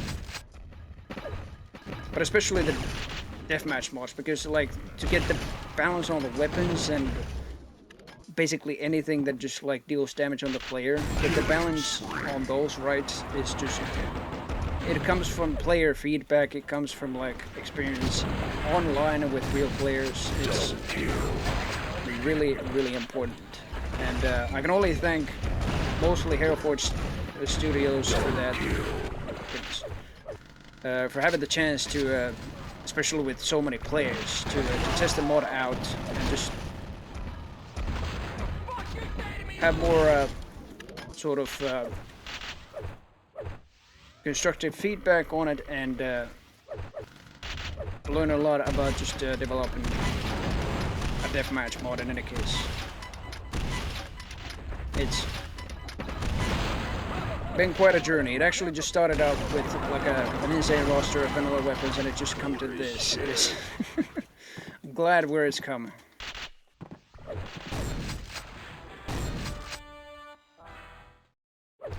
Yeah, by the way, the jibbing sounds are not global, so they're sort of local. So each player hears each jibbing sound differently. They're different for each player, basically. And I don't know. I just heard the Peter Griffin laugh from Family Guy there. Like, quite a lot of stuff can happen with those sounds.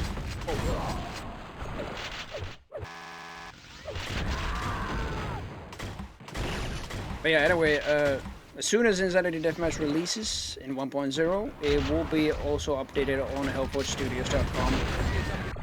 And I'll probably even release a proper trailer for it. There's already a teaser trailer for it, if you want to watch that as well. It is 45 seconds long. It's also in the HelpWatch Studios website.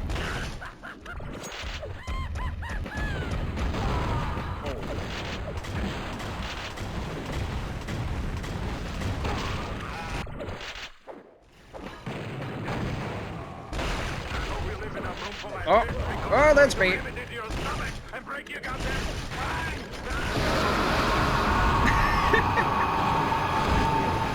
think I even killed myself with that. Yeah, that is just insanity at its finest. It's way more bonkers with more people, and I suggest you really do test this even after the stream, and that was a very good game as well. I was only 5 frags away from the lead. I think I could have won that if I just got more kills with the Arnold heads. Anyway, that is it from me. I am Capelli47. I continue to develop Insanity Deathmatch as well as the upcoming add-ons for it. And version 1.0 will release very, very soon. This month. Cannot tell a specific date to be exact. So I'm gonna play for a slide just to have a proper ending for this. But like, yeah. It's in a very good state. There's a couple tweaks that I still need to do, but otherwise it will be released very, very soon this month. And I look forward to just like having an even greater community at the HelpWatch Studios Discord as well.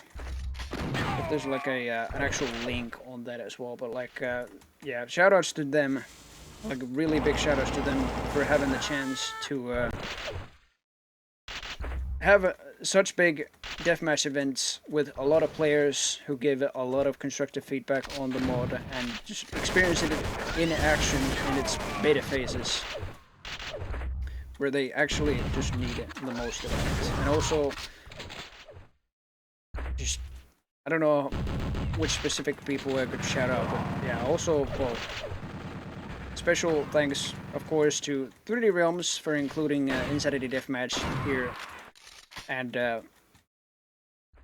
for Gilmore making the servers and everything, and yeah, it's been quite a fun event. I really am looking forward to continue doing these sort of events. Probably not in Realms Deep, at least, well, not anytime soon when it's over, but like over in HelpWatch Studios, we continue to do deathmatch sessions, and we continue to do some other multiplayer shenanigans there in Doom. I'm very sure, like I already said, that a lot of Realms Deep fans here are already a lot of Doom fans, especially in multiplayer.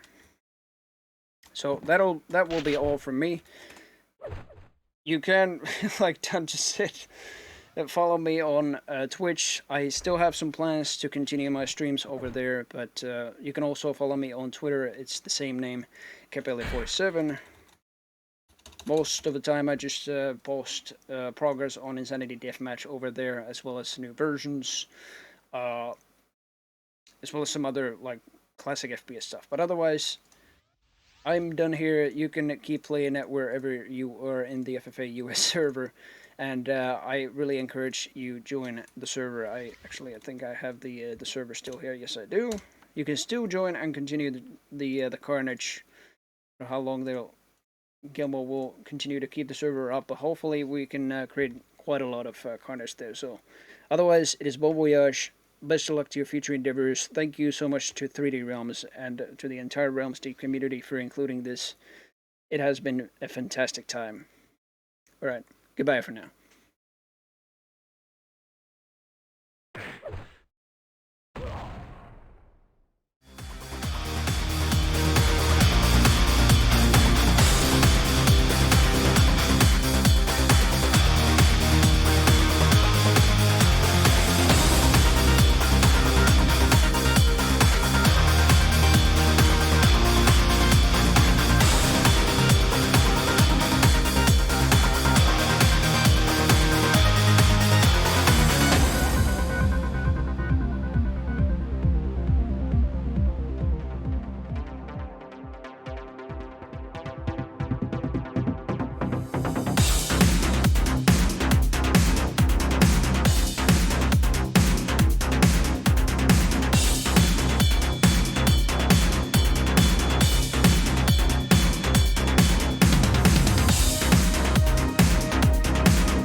Hello, everybody. This is Galmo-san tuning in for the Warfork portion of tonight's stream. Thank you, everybody, for tuning in. We've had a fantastic day and night so far at Realms Deep. For those of you that were watching the primary portion of Realms Deep today, thank you very much, and especially thank you for sticking in this long. It's quite late for those of you that have been here since the start.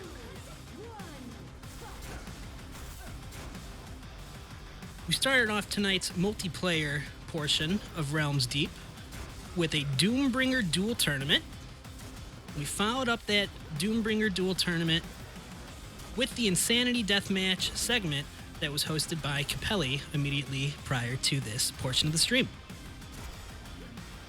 And for tonight's final event, we will be doing some nice casual Warfork games.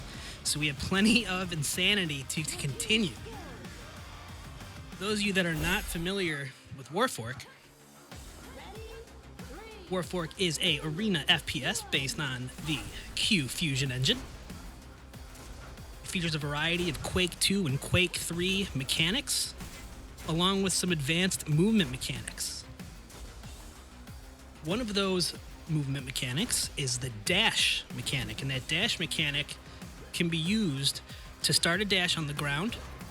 It could be used to change the direction of your momentum anytime you touch the ground without losing speed. And it can also be used to wall jump off a wall. You're going to see some pretty fast-paced gameplay here, and you're going to see some very impressive movement. We have a few veterans on the server right now as well. And I think you guys are going to like what you see. We're going to keep things casual and get some frags. And that's that. I'm probably not going to be talking too much for most of the stream, so let's all just sit back, relax, enjoy the frags and the tunes. I will occasionally be tuning in, of course. Got some highlights that we're going to show. And right now we're playing Clan Arena. Clan Arena is a very popular game type in Warfork. For those of you that play Quake, I'm sure you're very familiar with Clan Arena. In Warfork, since you have those two movement mechanics, the floor dash and the wall jump, it's very, very common in Clan Arena to constantly be doing rocket jumps or other moves, maneuvers, techniques that will bring you up to a high speed. And you are going to see plenty of that right now.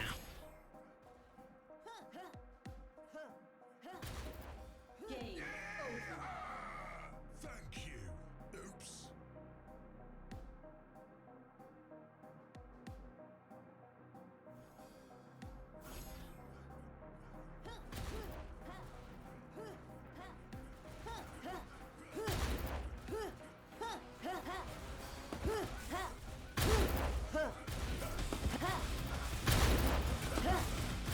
Come on, ready up!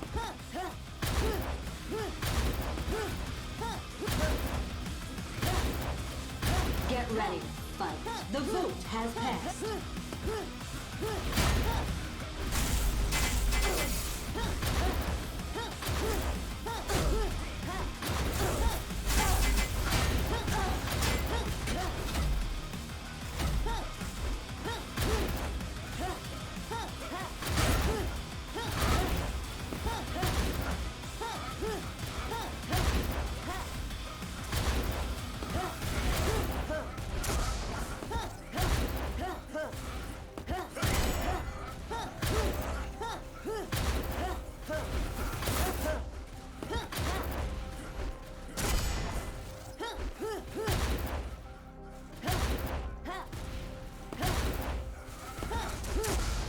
Right now we're watching Boss Gamer. If anybody here plays Quake Live, you might be familiar with that name.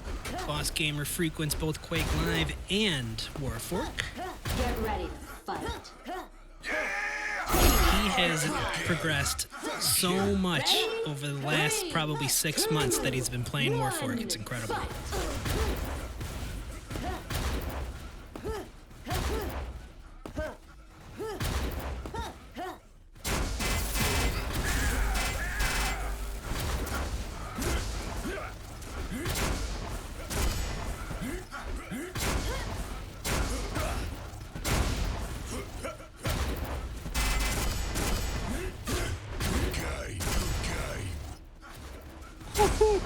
That is a lot of camera switching.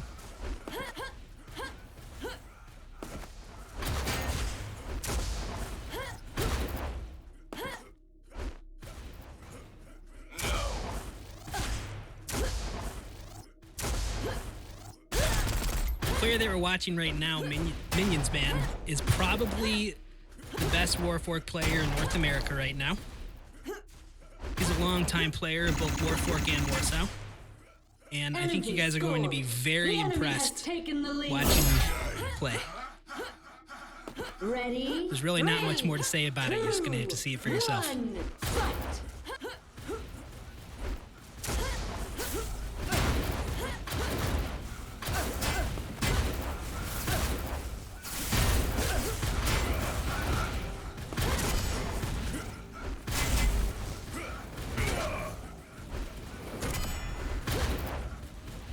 Good game.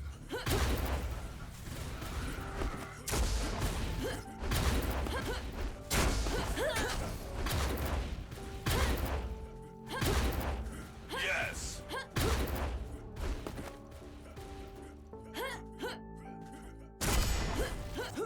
Yes.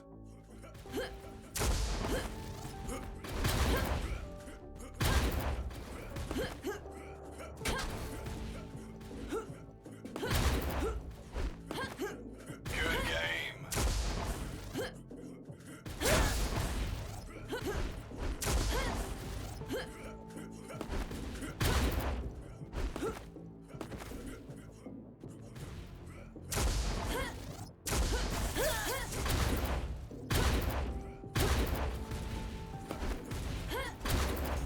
Minions Man staying alive with 1 HP The enemy has scored. in a 1v5. Crazy. Good game. Ready? 3, 2, 1, fight.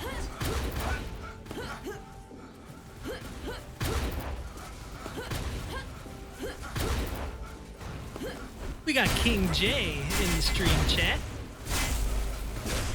Talking about some of the other very high skill veteran players in the community.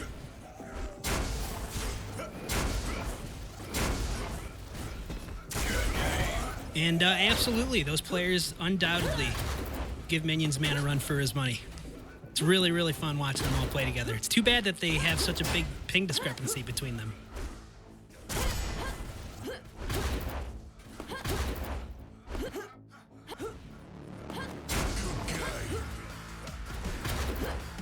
Yes. That rail, though, holy cow. You guys might hear me say rail or railgun. However, the actual name of the weapon in Warfork is the Electrobolt, the EB. And instead of firing rails, you fire bolts.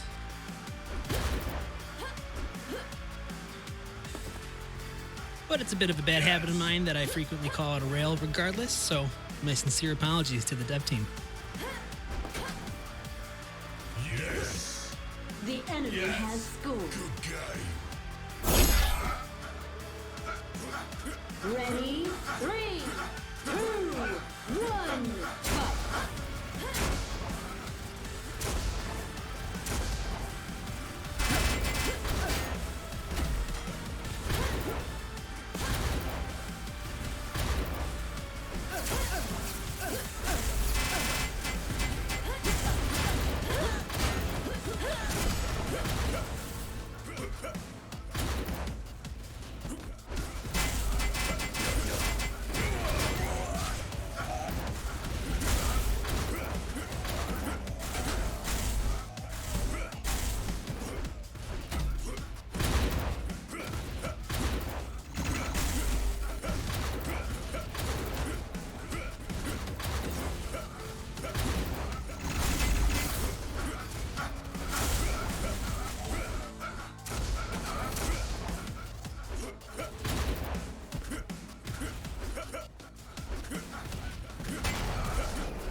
And for anybody that's wondering, the plan for tonight is to play a variety of game types. We're not only going to be playing Clan Arena.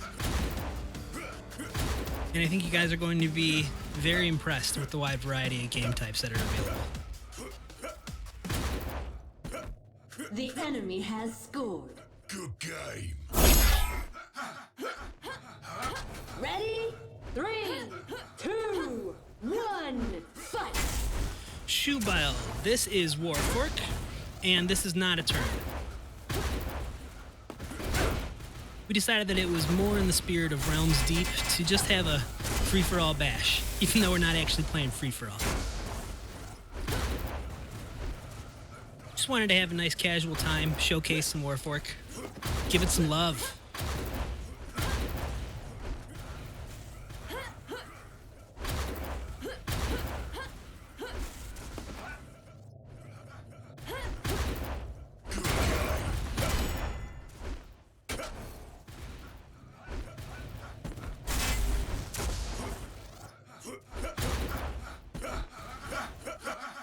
Your team scored! You guys might see a few familiar names while watching the stream tonight. Ready? 3, 2, We were just watching 1, Metal fight! Neon for a little bit. Sonya is also playing in the server right now.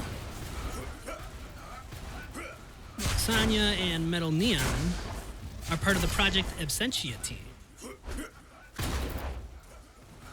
For those of you that were not watching the stream earlier today, Project Absentia was showcased during Realms Deep today, and it is available on Steam. So check it out.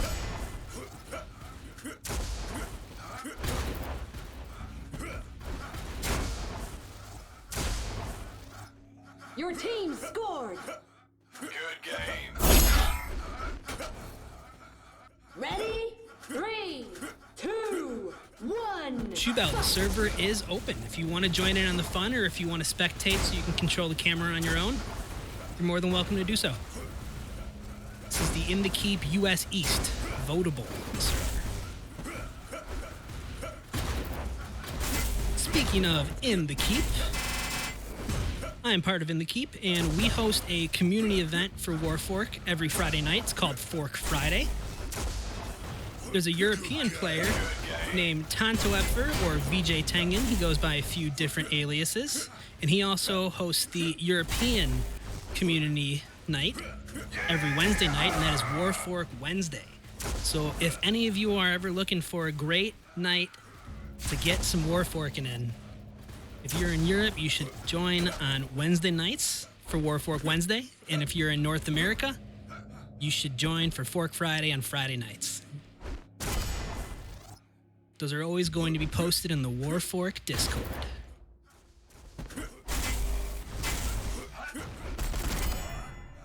Your team scored! Ready? 3, 2, 1, fight! Good game. Yes.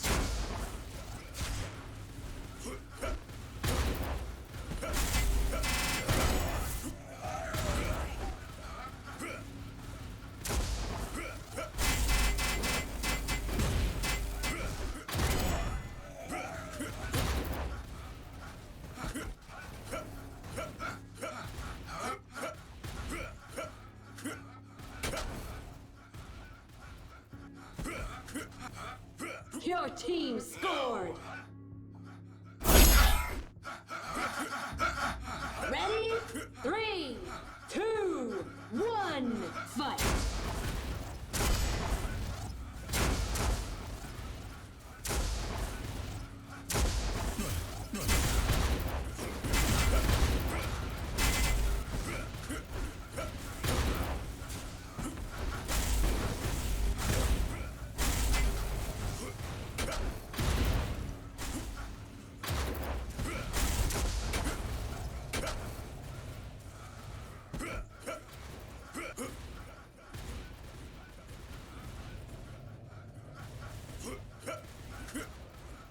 King J, I totally agree. We absolutely do need to get some events going that start earlier in the day. I'm not sure if you were paying attention earlier today during the main 3D Realms Deep stream. However, during the Warfork portion of that, Fight. it was announced that we will be doing some leagues very soon. I know that some of you that are watching this are part of the Warfork community and may have seen some of my previous posts about our upcoming leagues. And I just want to reassure you that they are indeed upcoming. They are still going to happen. For that league, we will make sure that players have the opportunity to play their matches at a time that is suitable for all players.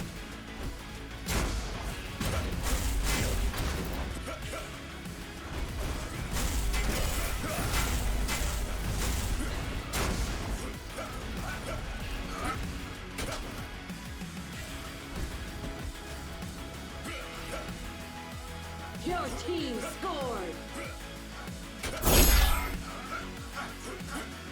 Ready? 3, 2, 1, fight!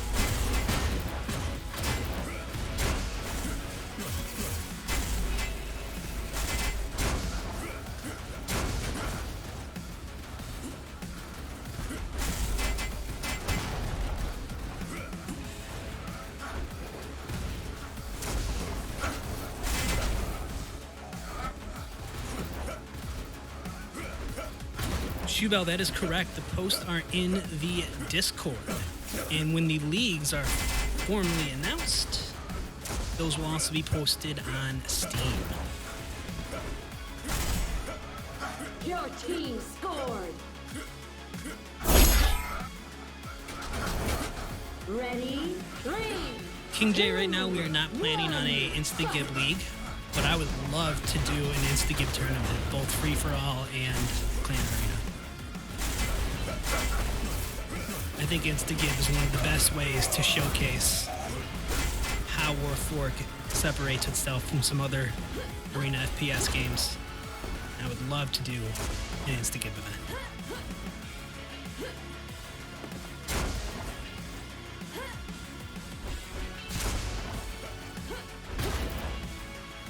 This match has been a little bit lopsided. I'm gonna try to get some more even teams next map.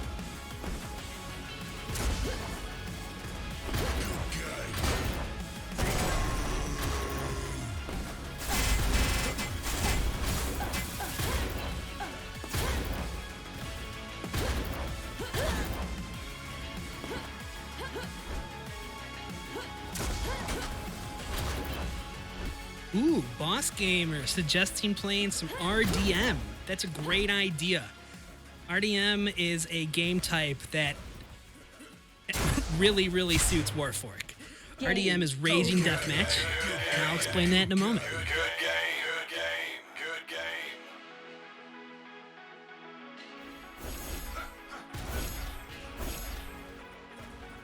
The player called a vote.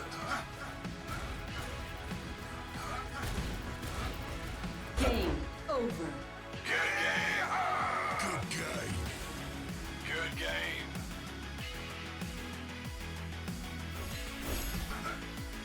Come on, ready up. The player called a vote.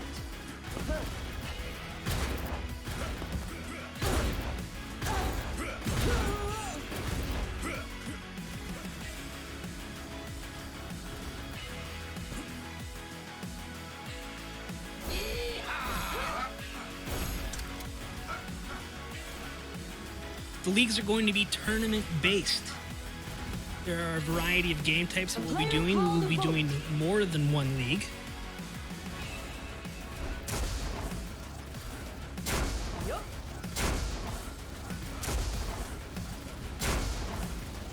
One moment.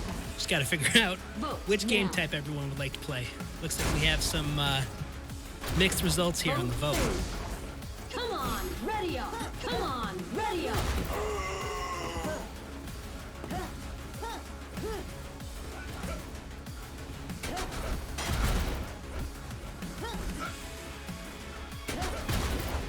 Looks like we are sticking with FTCA. FTCA is an acronym for Freeze Tag Clan Arena. This is actually a hybrid of two modes. I'm sure many of you are familiar with Freeze Tag. Freeze tag is a game type in a variety of arena FPS games where when a player is fragged, they actually become frozen, and they can be unfrozen. They can be defrosted by their teammate to be revived. This version, Freeze Tag Clan Arena, it takes the base Clan Arena game type from Warfork and it implements the freeze tag mechanic into that game type. All of the work for the freeze tag implementation within Warfork, it's not an official mode just yet, but all of that work was done by Mike J. Some of you might be familiar with him. He is one of the developers of Cocaine Diesel, another Q-Fusion based game. And I am super appreciative that he has let us use that game type, not only on our servers, but also to modify it into other game types such as this one. So yeah, this is basically standard Clan Arena. It's still round-based, it's not time limit. And when a player is fragged, they can be revived by their teammate. It's that simple. So instead of waiting until the end of the round, you always have another chance. Very fun, very casual, but in addition to it being very casual, it also provides some unique competitive opportunities.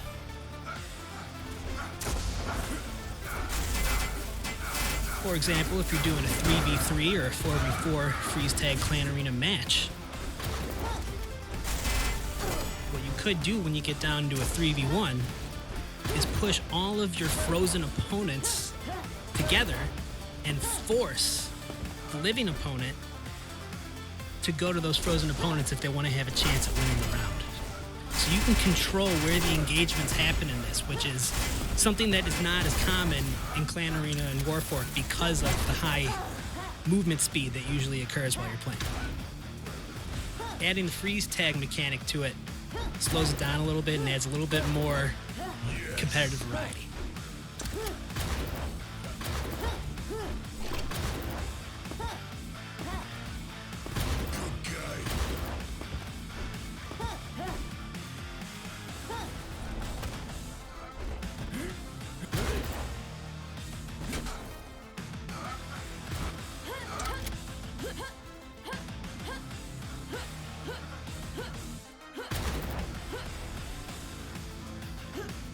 This map in particular is one of the most popular maps for playing Instagib, which King J is talking about right now in the stream chat. This map has a variety of geometry elements in it that make it extra suitable for the movement mechanics within Warfork. For example, that maneuver that you just saw Inertia Freak do. That is not an accident. This map was explicitly designed to do exactly that.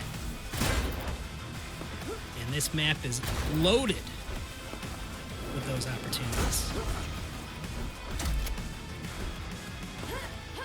Some of you guys may know Donkey, the holder of the keys, another primary member of In the Keep. He likes to say that the best maps in Warfork are the maps that have the most rides. And when he says rides, he's referring to carnival rides. And this map has a lot of rides.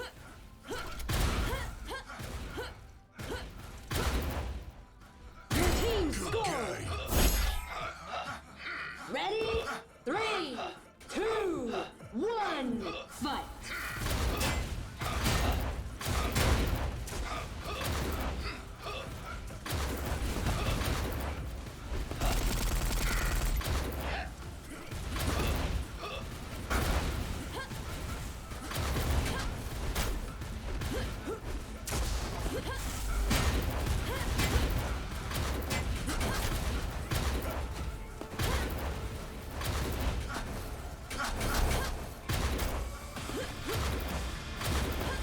That jump pad section in particular that you just saw Minions Man use is my favorite ride in the carnival that is this map. There are many different ways you can take it, a variety of different speeds at which you can hit it.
You guys just saw Minions Man taking advantage of that exact concept I was explaining before, where sometimes you might want to push your enemies, your frozen enemies, together to force the living enemies to go to a single area.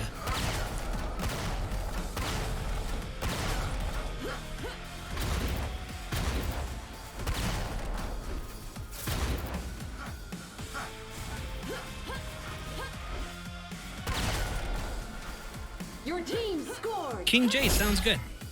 Yeah, please do. Reach out to me on Discord. Let's make it happen. 2, 1.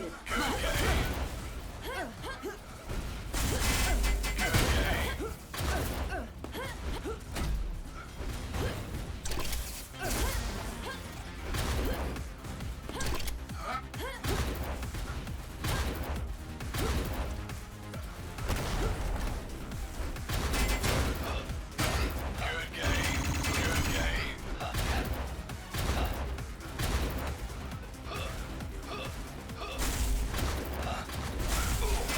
Welcome to the chat, Uncle Hat. Uncle Hat, aka Hadoucant, is another primary member of In the Keep. He's also made quite a few maps for Warfork. And I can assure you that some of those maps will be showcased during our leaks.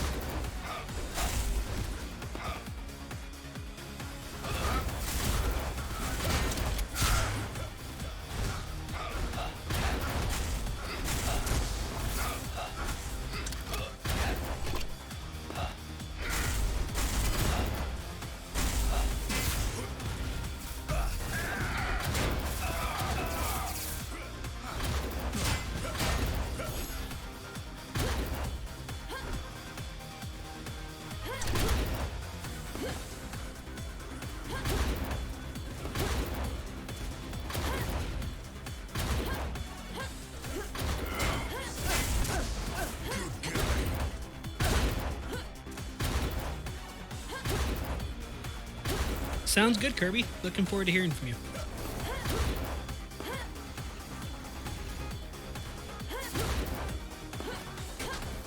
Now that bar that you just saw at the bottom left of the screen when Minions Man was standing next to one of his frozen teammates, that is the defrost meter. When that meter goes up to the very end at 100%, that is when the player becomes defrosted.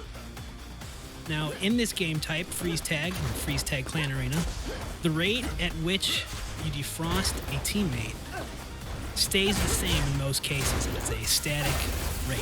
However, if you have recently taken damage, the rate at which you defrost a player is actually reduced by a factor of 3.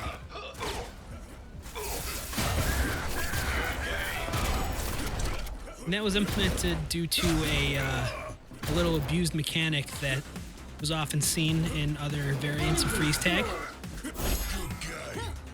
Ready? 3, 2. Long story short, you could save your team the round by not even fighting back, just staying and hoping that you're able to defrost your teammate before you get taken out of the round. Having the defrost rate reduced when you've recently taken damage takes away that strategy entirely. When those enemies are on you and you're trying to defrost a teammate, you are absolutely forced to fight back or run away. Good game.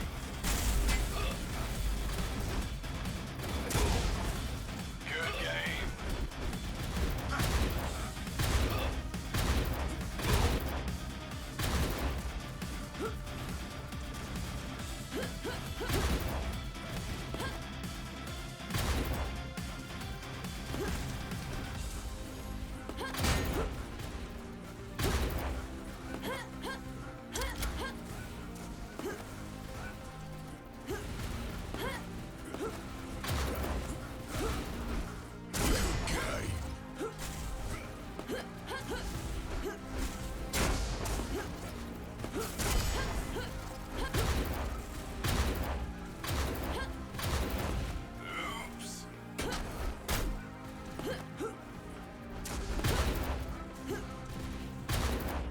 Toby, the damage from rocket jumping does not affect your defrost rate in this, but only because self-damage is disabled in this game type.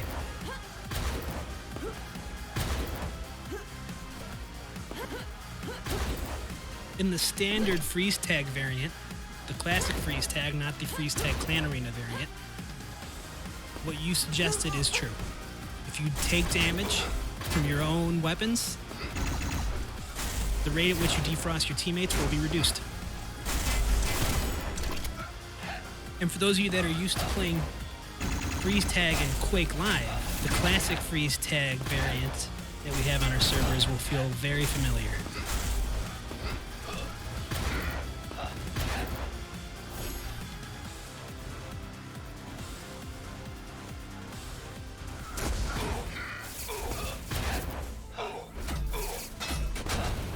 Hello there, Going Crazy Dude. Welcome to the stream.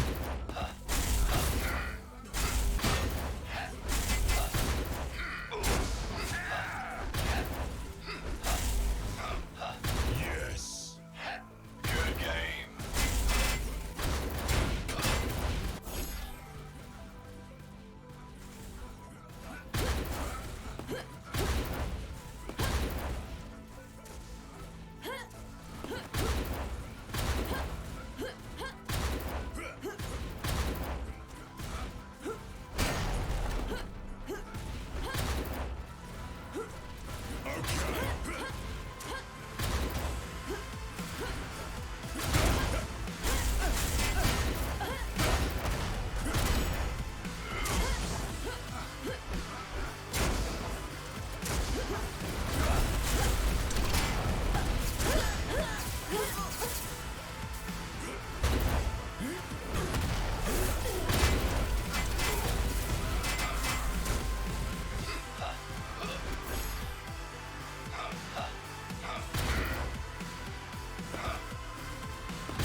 Enemy scored. Ready? 3, 2, 1, fight.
Your team scored. The teams are tied. Ready? 3, 2, 1, fight. Good game.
Toby, it does not increase the defrost rate. However, there is a retained defrost rate. Ready? So if one player starts defrosting a player, One. Fight. and then their teammate joins in the circle, and the original defroster is fragged, the defrost rate for the frozen player does not reset. But no, the defrost rate is not increased when there are multiple people defrosting a player. Admittedly, that's not a mechanic that I've tested. That's a great idea. I'll have to try that out and see how it feels. That might feel great with a couple changes.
Game over. Good game. What a crazy round. The player called a vote. Game over. Good game.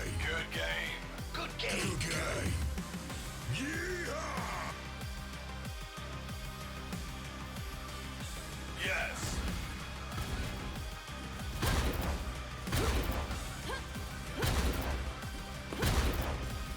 A player called a vote.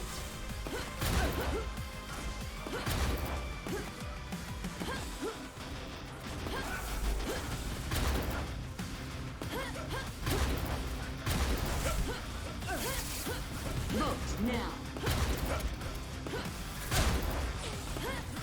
The vote has failed.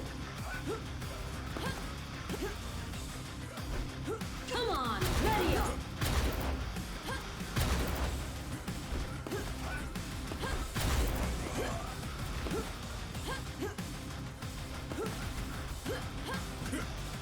Yes. A player called a vote. Good game. Come on, ready up. Prepare to fight. Game over. Good game. All right, looks like we are moving to a very different type of game type. A player called a vote. One moment.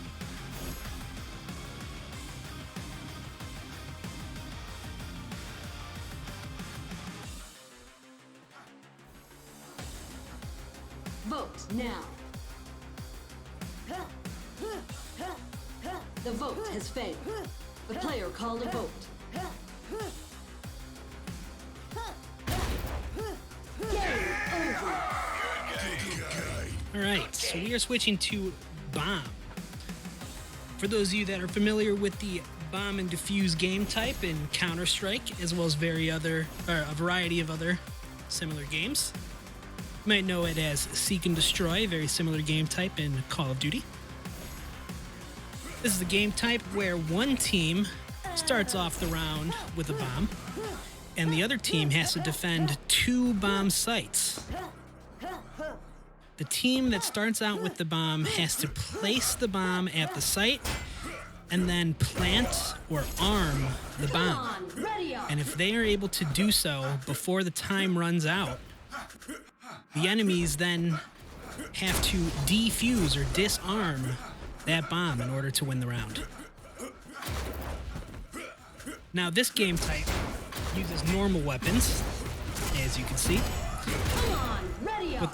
A major difference between this game type and the other game types that we have shown so far is that in this game type, there is self-damage, and there's also team damage. One. So you The cannot bomb has rocket been jump in this taken. mode. 3, 2, Actually, that's not true. You could 1. rocket jump in this mode, but you will take a significant damage penalty for doing so.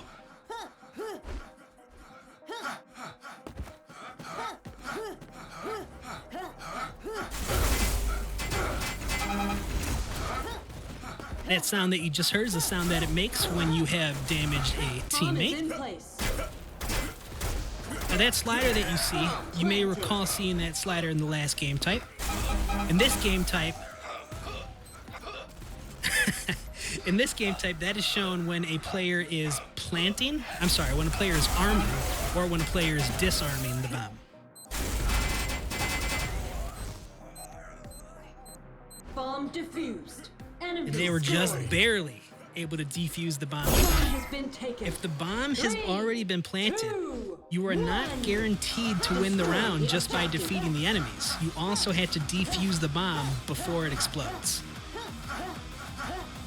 This is one of the most competitive modes in Warfork. It typically is not played with this many players, and the maps certainly are not designed to be played with this many players. But it's a lot of fun. Bomb planted. But historically speaking, within Warsaw, and for those of you that are not familiar, Warfork is a fork of the Warsaw project. Both projects are still actively being maintained. Throughout Warsaw's recent history, and by recent I mean over the past 6 to 8 Bomb years, defused. Enemy the bomb game scored. type has been the primary competitive Bomb mode. has been taken. 3, 2, And I think you guys are going to be very interested Destroy the in some of this objective. gameplay.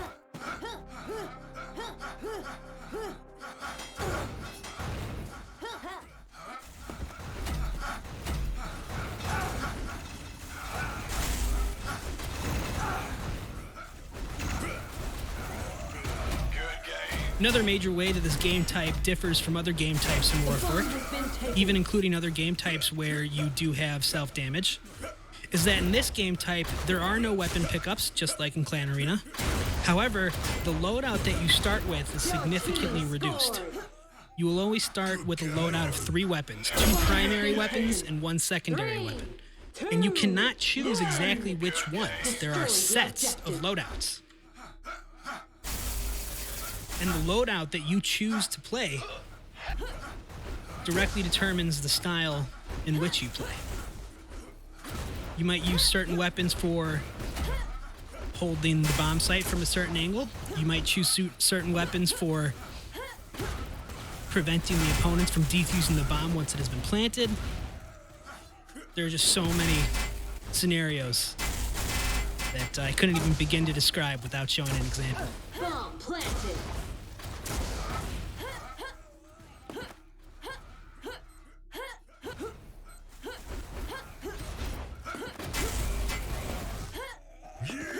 Bomb has been defused. Your team scored. As King J said in chat, bomb is one of the most common game types played in pickups. 2, 1. Most of the players that are playing pickups regularly are veteran players, and they're some of the highest skilled players in the community. And watching them play pickups on bomb is always a treat. And I can promise you that bomb will be one of the leagues that we'll be running. Bomb planted.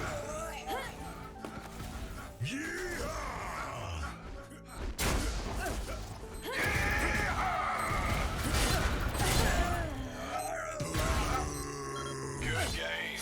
Bomb has been defused. Your team scored. 3, 2, 1. Defend the objective. In this game type, very similar to Counter-Strike, the first team to win 16 rounds wins the game. The players will stay on their team for 15 rounds straight, and after the 15th round, the teams will switch sides. Bomb Means planted. the other team will start with the bomb and have to plant the bomb at the bomb site.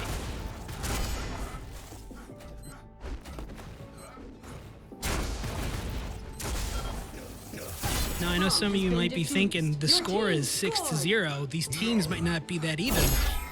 However, that's not necessarily the case. 2, 1. Just as King J said, it is very map dependent. A lot of these maps, just like in other games that have a bomb and defuse game type, the maps are often not evenly sided, for lack of a better term. It is almost always going to be easier to plant or to defuse the bomb. Not necessarily to defuse the bomb, but it's always going to be easier to either plant the bomb or protect the bomb site, prevent the bomb from being planted. So it is not uncommon to see a lopsided score throughout the first 10 or sometimes even 15 rounds. Diffused. Your team scored. 3, 2, 1. Defend the objective.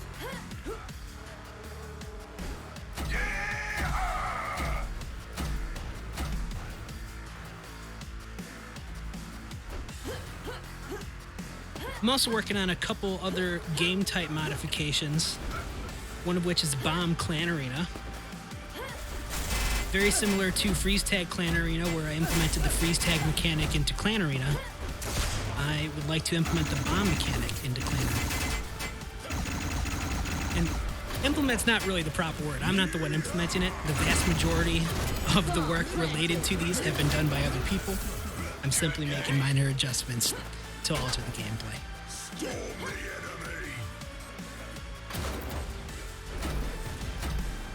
Eventually, we will have some maps that are specifically made for Bomb Clan Arena.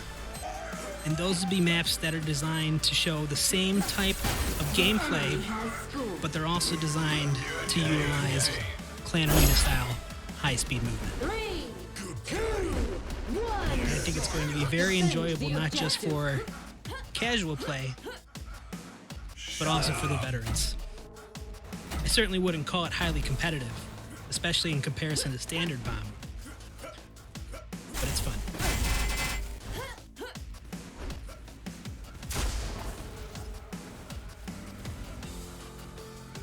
Bomb planted. Good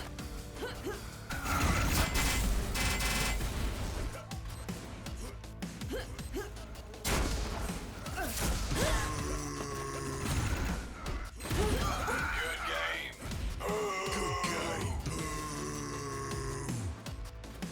Enemy scored. Good game. 3. And as you guys can hear, War 4 comes with a very colorful cast of announcers. Announcers isn't really the right word, but basically all of the characters within War 4 have their own set of voice lines.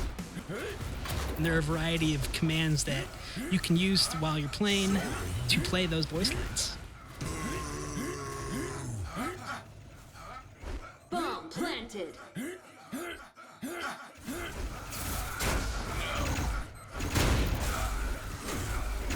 There are many more voice actors than you guys are hearing right now. The reason why you're primarily hearing the same character over and over again is because I am forcing all players to have the same character. That's just the way that I prefer to play. I can assure you for future streams it'll be a little bit different. We'll be able to hear all the characters. 3, 2, 1. Defend the objective.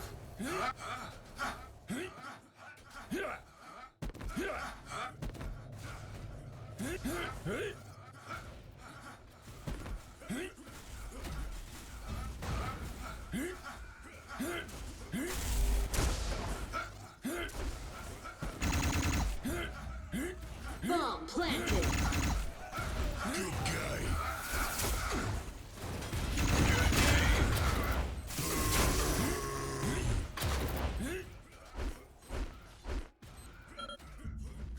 Bomb has been defused. Your team scored. 3, 2, 1. Defend the objective.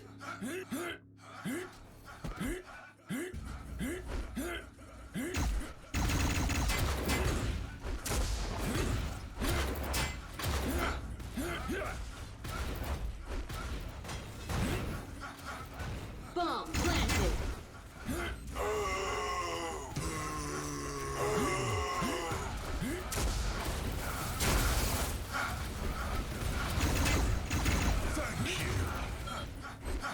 Thank you. Thank you. Thank you. Bomb has been defused. Your team scored. Good game. 3, 2, Okay. 1. Defend the objective. Yes. No.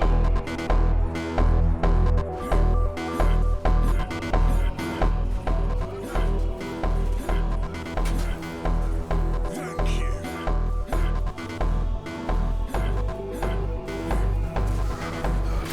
All right, Donut and King J, per your request, I played some of the music.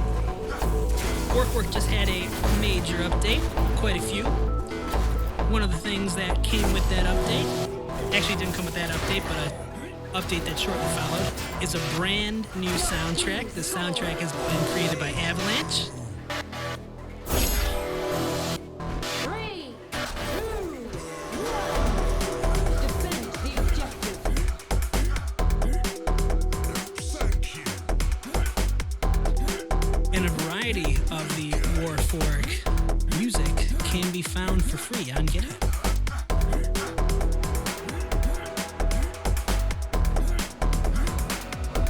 I might be mistaken, but I think this soundtrack is also available to download via Steam.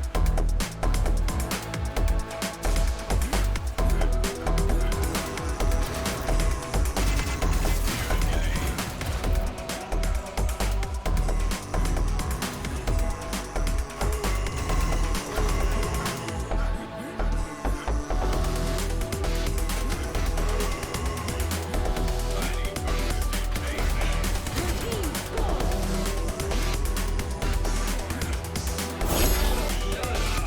We got one more round of the half. 1. Defend the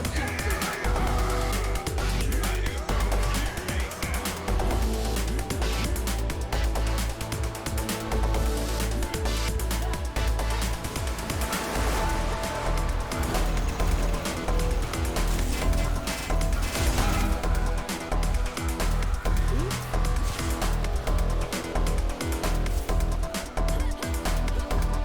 King J, thank you for confirming. King J has confirmed that Avalanche's soundtrack is available on Steam and that it very likely will also be uploaded to YouTube and other platforms shortly.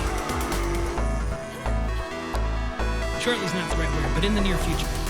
Bomb planted.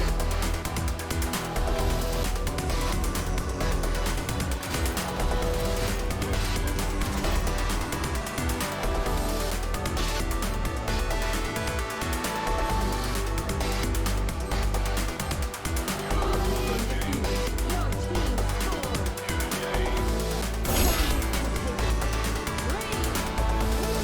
And that is the first half. 12-3. Quite lopsided, but we will see how things go this half.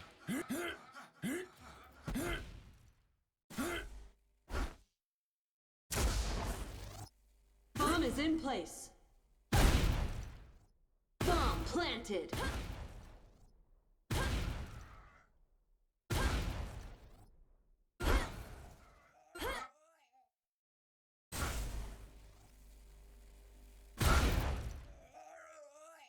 Sorry. No. Thank you.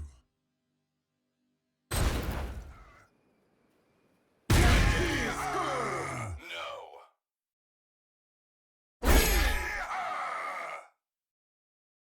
Destroy the objective. Boo. Yeehaw! Yeehaw!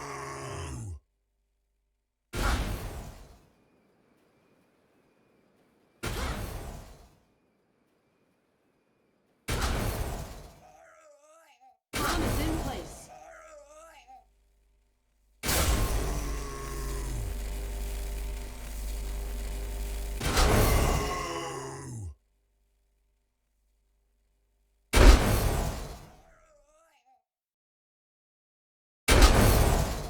This is quite interesting.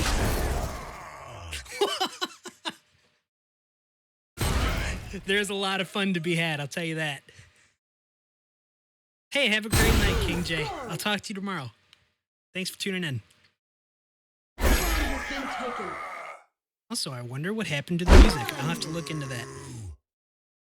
In the meantime, I'm going to put this stream music back on. Objective.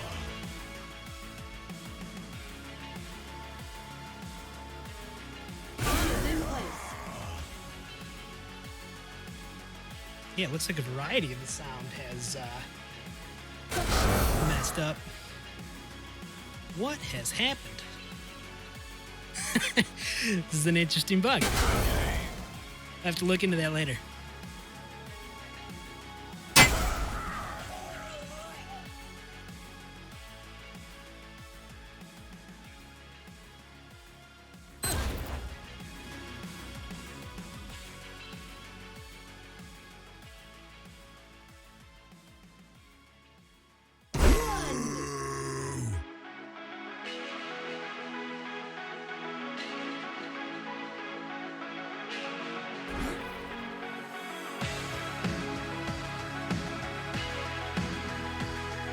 Yeah, I'm not sure what happened. Looks like I've lost the majority of the sounds from the game.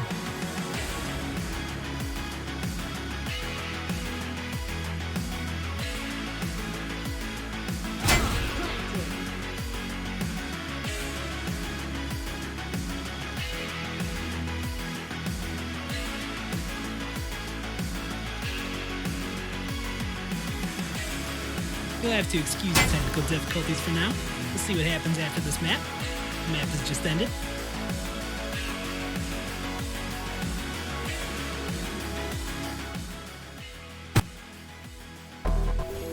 Alright, looks like it's working again. Yes. Very strange.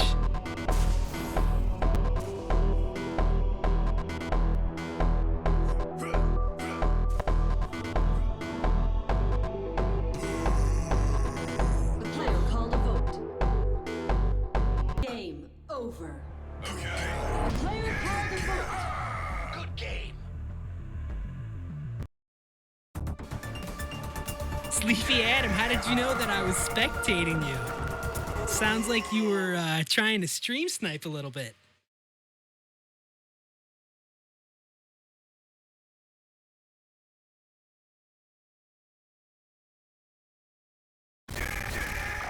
Also, looks like we're having some audio issues again. One moment, I can fix that.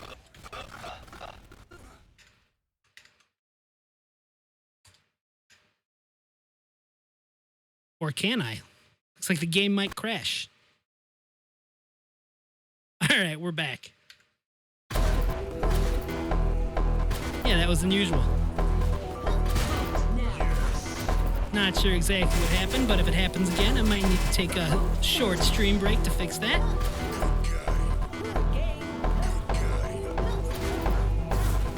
Come on, ready up. All right, we're now going to be switching to Free For All Arena. Free For All Arena is free for all. However, you start with the Clan Arena loadout. There's no self-damage, and there are pickups. It's a little hybrid between free-for-all and some of the mechanics that War for Clan Arena is well known for.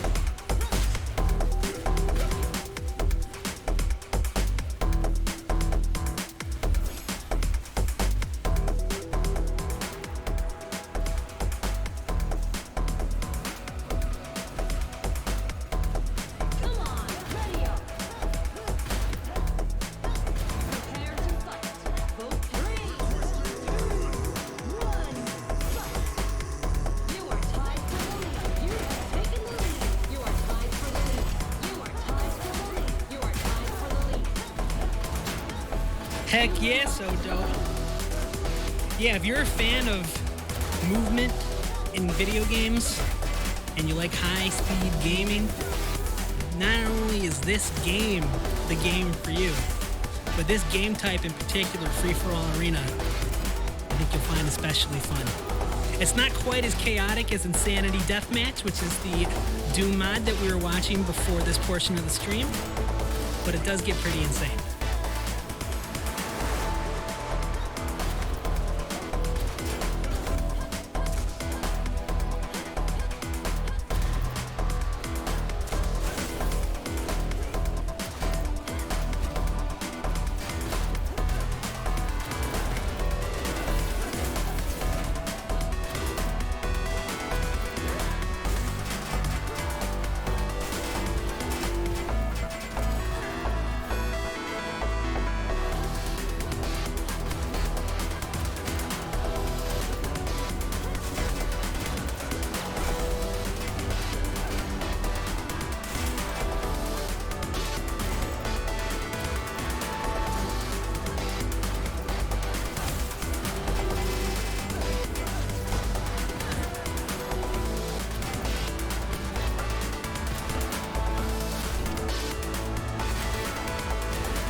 Yeah, I'm not sure why these sound issues are occurring. I'll have to look into that further tomorrow.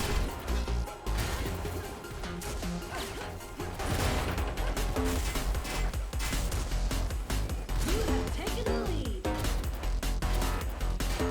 You are tied for the lead. You are tied for the lead. You have taken the lead. You are tied for the lead.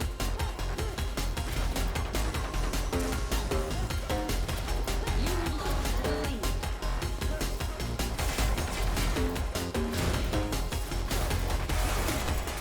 are tied for the lead. You have lost the lead.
Donut, I couldn't agree with you more.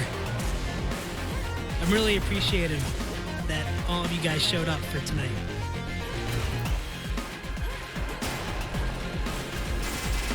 This is definitely the honorary Saturday night edition of Fork Friday.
if anybody is watching this and feeling intimidated by the high-speed gameplay, it's worth mentioning that there are plenty of players that are still new to the game, and you absolutely will be able to find lobbies with players that are not moving around like this. So if you want to give this game a try, don't be discouraged.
called a vote. No problem. Game.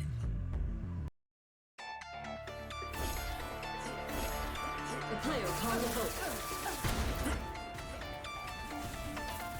Vote failed. The player called a vote.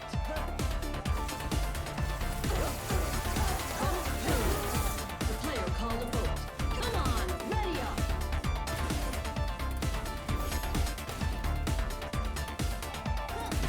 Game over. The player called Switching a vote. up the map a little bit.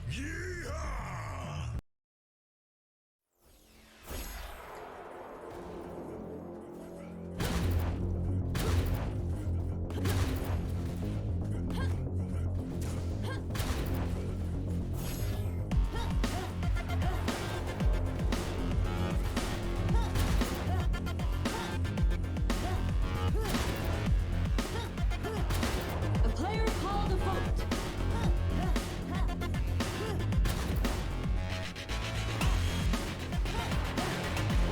Come on, ready up.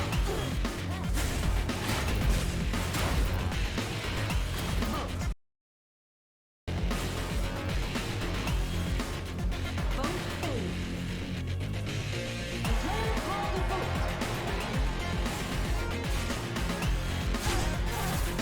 Come on, ready up.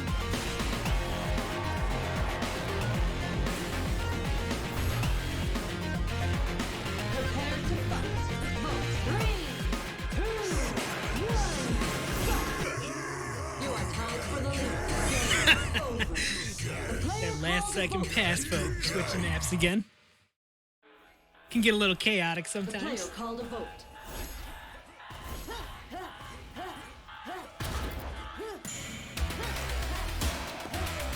Vote failed. The player called a vote.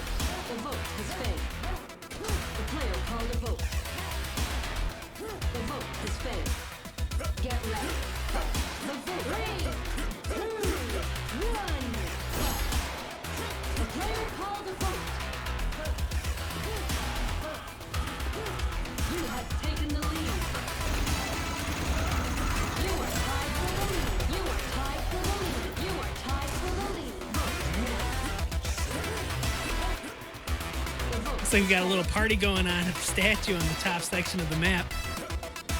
It's always a fun hangout spot.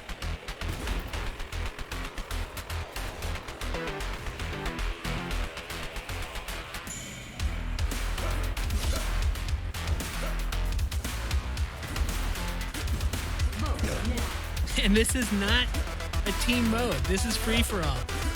And this is what you guys can expect sometimes when you're playing Warfork. It's just a bunch of people having fun. If this doesn't look like a good time, I don't know what does.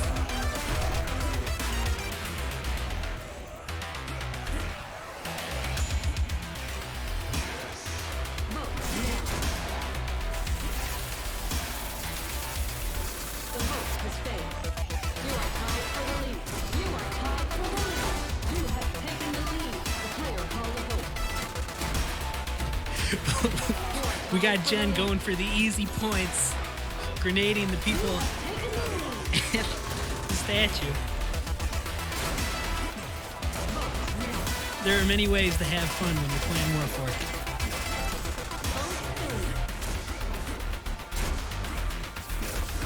The player call the vote.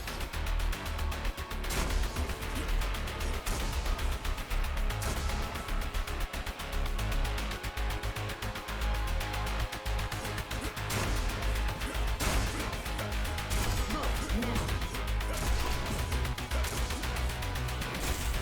Vote failed. The player call the vote.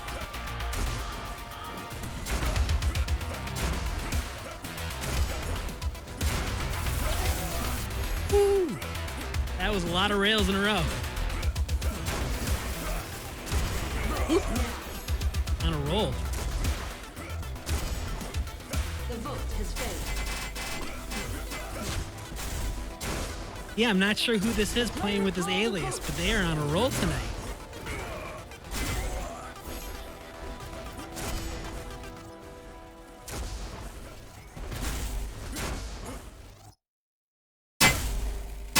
Whoop, looks like we got a sound issue again.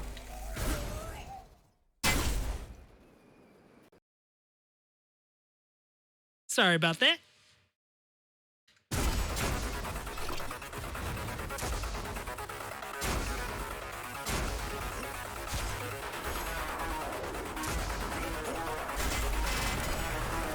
player call the vote. Yeah, it's interesting. After 1,000 hours, this is the first time I've ever had a sound issue like that. And of course, it happens when we're streaming it on 3D Realms Twitch.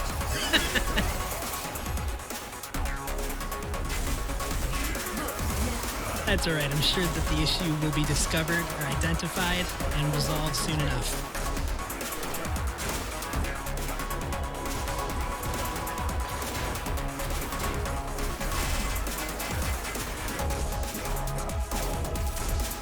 The player call the vote.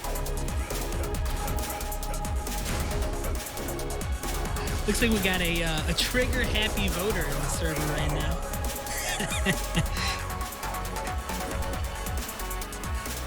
Another uncommon occurrence.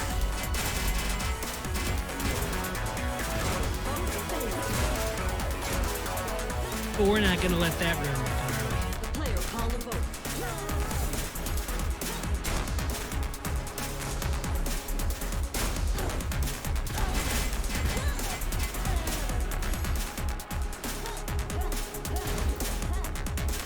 Vote now. Ooh, Boss Gamer taking advantage of one of my favorite rides on this map. For those of you that were tuning in earlier when we were playing Freeze Tag Clan Arena, you may have heard me explain Donkey's take on maps that are fun for high-speed movement. Donkey's take is that the map that has the best rides, the best carnival rides, is the most fun map. And this map is this map is undoubtedly the community favorite when it comes to Clan Arena and all game types that utilize that style of movement.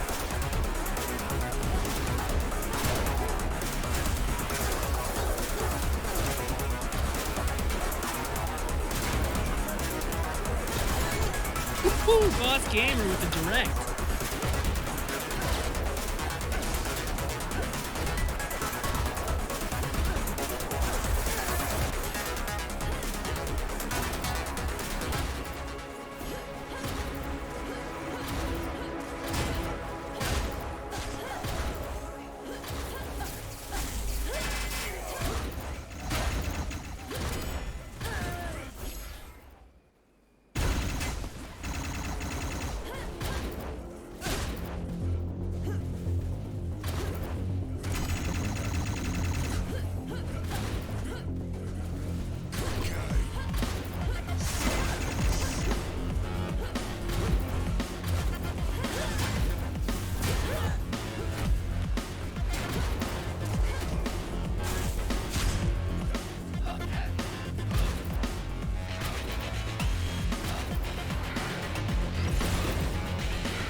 Ooh, that grenade!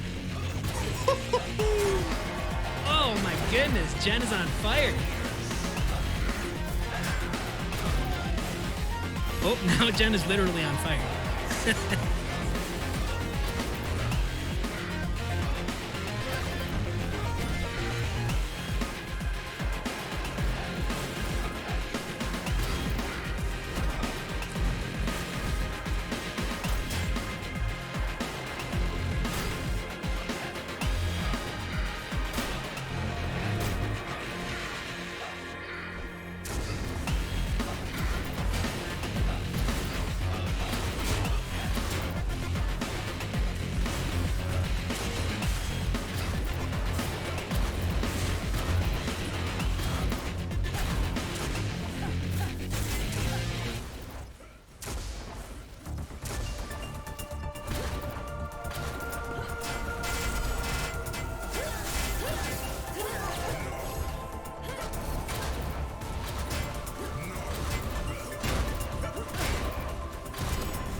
You are tied for the lead. You have taken the lead. You are tied for the lead. You have taken the lead.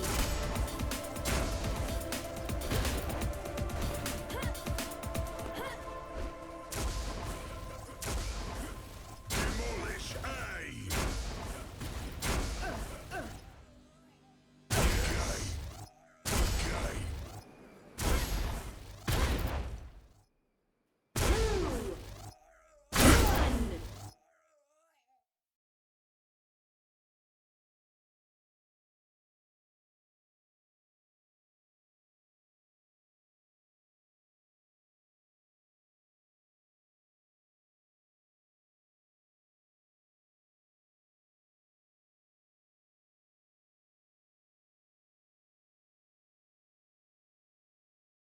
We're having some technical difficulties. Let's switch over to highlights real quick. We'll be right back.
All right, I'm back, everybody. Having some unfortunate technical difficulties right now. And rather than fighting it and trying to handle it while managing the stream, I'm going to go ahead and call it a night. So I would like to thank everybody for tuning in. I greatly appreciate it, especially those of you that joined us tonight and actually played on the server with us. We had an amazing time. Could not have asked for a better night. And I hope that you all will join us more in the future. For those of you that tuned in earlier today for Realms Deep, thank you very, very much. And be sure to stay tuned for some more cool news. Have a great night, everybody. This is Galmo San signing off.